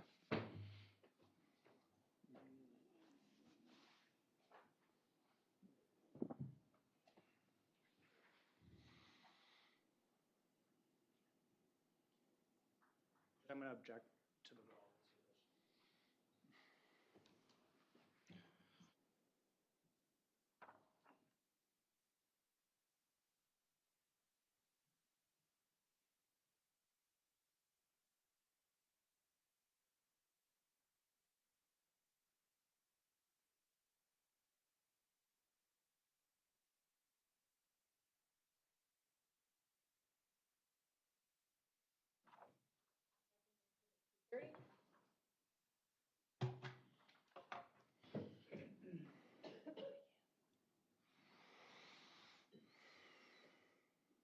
Can we just press it one more?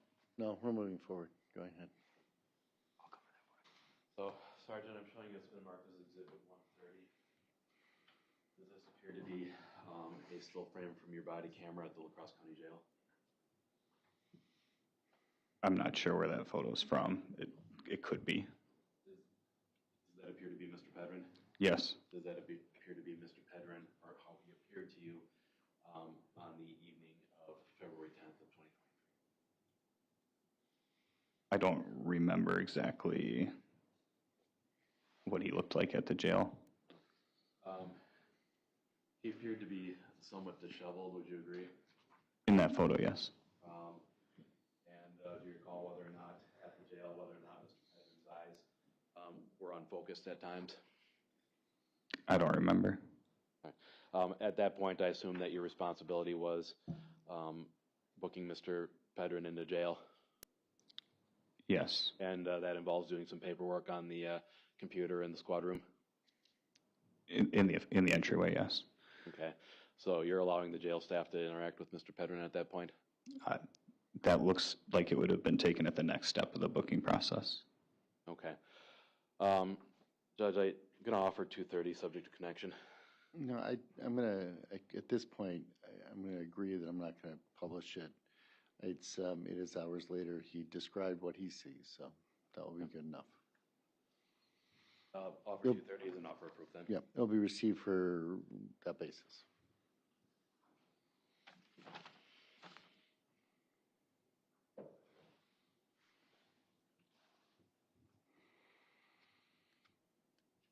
Nothing further. Redirect? Yes. Sergeant, the photo of that graph that you were just shown was hours after that arrest in November, is that correct? That would have been down at the jail. Yeah. And that photograph had him in orange, right? Yes. Now, you interacted with him in his normal clothing, correct? Yes. And when you saw Derek Pedrin, he always had a hat on too, didn't he? Yes. And that's very different than what's depicted in that photograph that you were trying to be shown from hours later, isn't that right? Yes. You had body cam on that day, correct? Yes. And the body cam captured all your interactions with Mr. Pedrin, is that correct? Yes. So counsel could show you a captured snapshot of your body cam, what he actually looked like when you interacted with him if you wanted to, correct? Yes. Okay. But that's not what he offered you, is it? He didn't offer to show you that today, did he? Counsel, move on. It's argumentative. Go ahead. Now, I want to go back to that 911 call that we listened to. The defendant mentions being strangled at the very beginning of that call, correct? Yes. And then she talks about a number of things that are happening that day, correct? Yes. She talks about coming home and her 6-year-old being on the floor and the defendant being drunk and passed out. Is that correct? On the 911 call. Yes. And the reference to when she says, and it happened to my 6-year-old too, that comes far later in the call than when she originally discloses the strangulation. Isn't that right? Yes. Okay. So you don't know what she's referring to when she says it happened to my 6-year-old too. Is that correct? Correct. She could be talking about an incident that happened in a car months ago, correct? As far as you know? I'm not, yeah. Speculation, lack of foundation. I'll withdraw it. Okay. Ms. Dikeman was interviewed in detail, correct?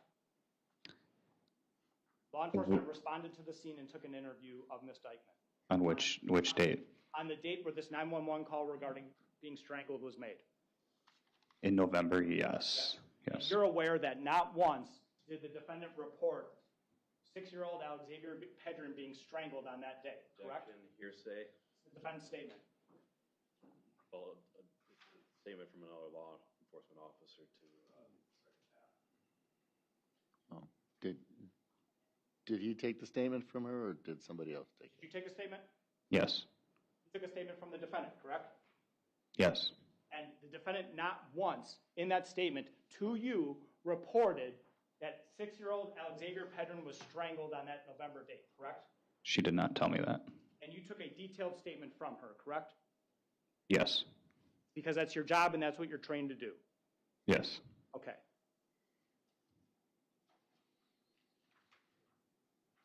There is a reference made to your PBT maybe not working on that day because it came up with zeros. Do you recall those questions? Yes. Did you use your PBT after that day? I'm sure I did. Your PBT to give you accurate readings after that date, as far as you're aware? As far as I'm aware. It's been calibrated both before and after? It would have been calibrated again. Passed those calibration tests? Don't recall ever having one not pass. Okay, so you would have been informed or you would be aware if your PBT machine failed one of those calibration tests. Is that correct? Yes. Okay. That's all I have. Thank you. Any recross? Briefly. So, Sergeant, approximately how long is it from the home on OS to the La Crosse County Jail here at 333 Vine Street? Maybe 30 minutes or so, or in there. Typically after an arrest, you're going right from the scene to the jail, correct? Yes. So we're talking about something happening hours after the fact. Can we assume that you likely would have traveled the 30-minute trip from County Road OS to the La Crosse County Jail without any delays? Yes. And Mr. Pedrin would have been booked into the jail once you got into the Sally Port and passed him through the portal? Yes. And that is not a process that typically takes hours to accomplish. Is that correct? Generally, yes. Now, Sergeant, when you were interviewing Ms. Dikeman, you agree that you never asked her what she meant about that comment of Mr. Pedrin doing that to a 6-year-old? At that time, I wasn't aware of that. So you never asked her about it. Is that correct? Correct. All right. Nothing further. Any other redirect? Nothing on that. All right. Thank you. You may step down. Thank you. You'll be released from his subpoena? Yes, Your Honor. Okay. You'll be released from your subpoena. Thank you. So, as I said, we're going to conclude today. So long weekends, again, much like what I said overnight, I try not to think about the case, to be honest. Put it out of your mind, do something fun, go out there, get outside. It's going to be a nice weekend. Again, please, don't talk about the case. Don't look up anything. If you happen to see something online, please just skip over it. Do not review it. I know it's a little hard given modern day social media and stuff, but really need you not to do that as best you can. If there's something we can do to help, we will just let us know. We'll try to make that accommodation next week. Sorry, this week was a little bumpy as far as what's going to happen. I can tell you that I've cleared everything now, so we have 5 full days next week and 5 full days the week after that. My intention is to try to make sure we stay on time, even with delays we've had. So, again, thank you for your service so far. If you need something, let us know. Have a good weekend, okay? And we'll see you, I should say, same thing, 8:30. We'll start at 8:45.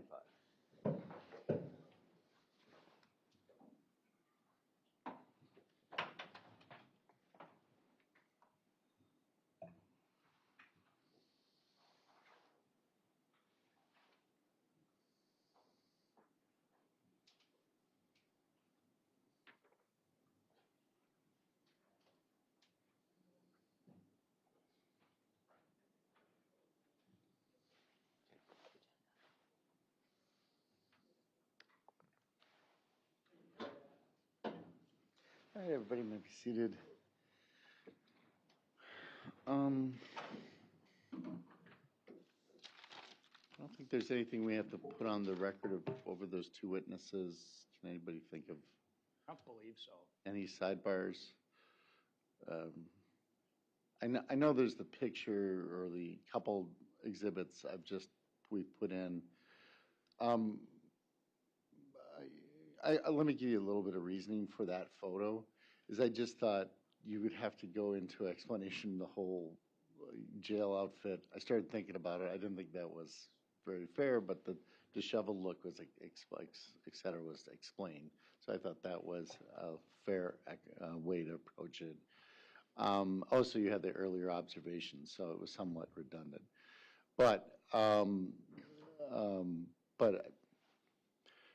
as you can tell, at times when I saw it, I thought that was more appropriate, and that's why I didn't do that. But it is in the record just in case, if there's some need for it. The other question I have is, we'll be starting up Monday morning. As I said, I've cleared all of this week and next week, or next week and the week after for that fact. Do we know, seems like we're moving faster. Tripled the number of witnesses. Yeah, I know, all of a sudden. Can I ask what to expect a little bit early next week? I generally like to prefer with chronological order of the investigation. I think that's Okay, all right, that gives us an idea. Anything further from the state that we need to take up before we break for the weekend? No, thank you. Anything from defense? Oh, Your Honor, thank you. All right, because we are not, it's up to you. I don't necessarily think you should leave equipment in here, but you're welcome to. It's going to be locked over the weekend, but I probably suggest. Back over the weekend, Judge. Yeah, I would haul it all back. All right, have a good weekend. Try to relax, everybody. Take care.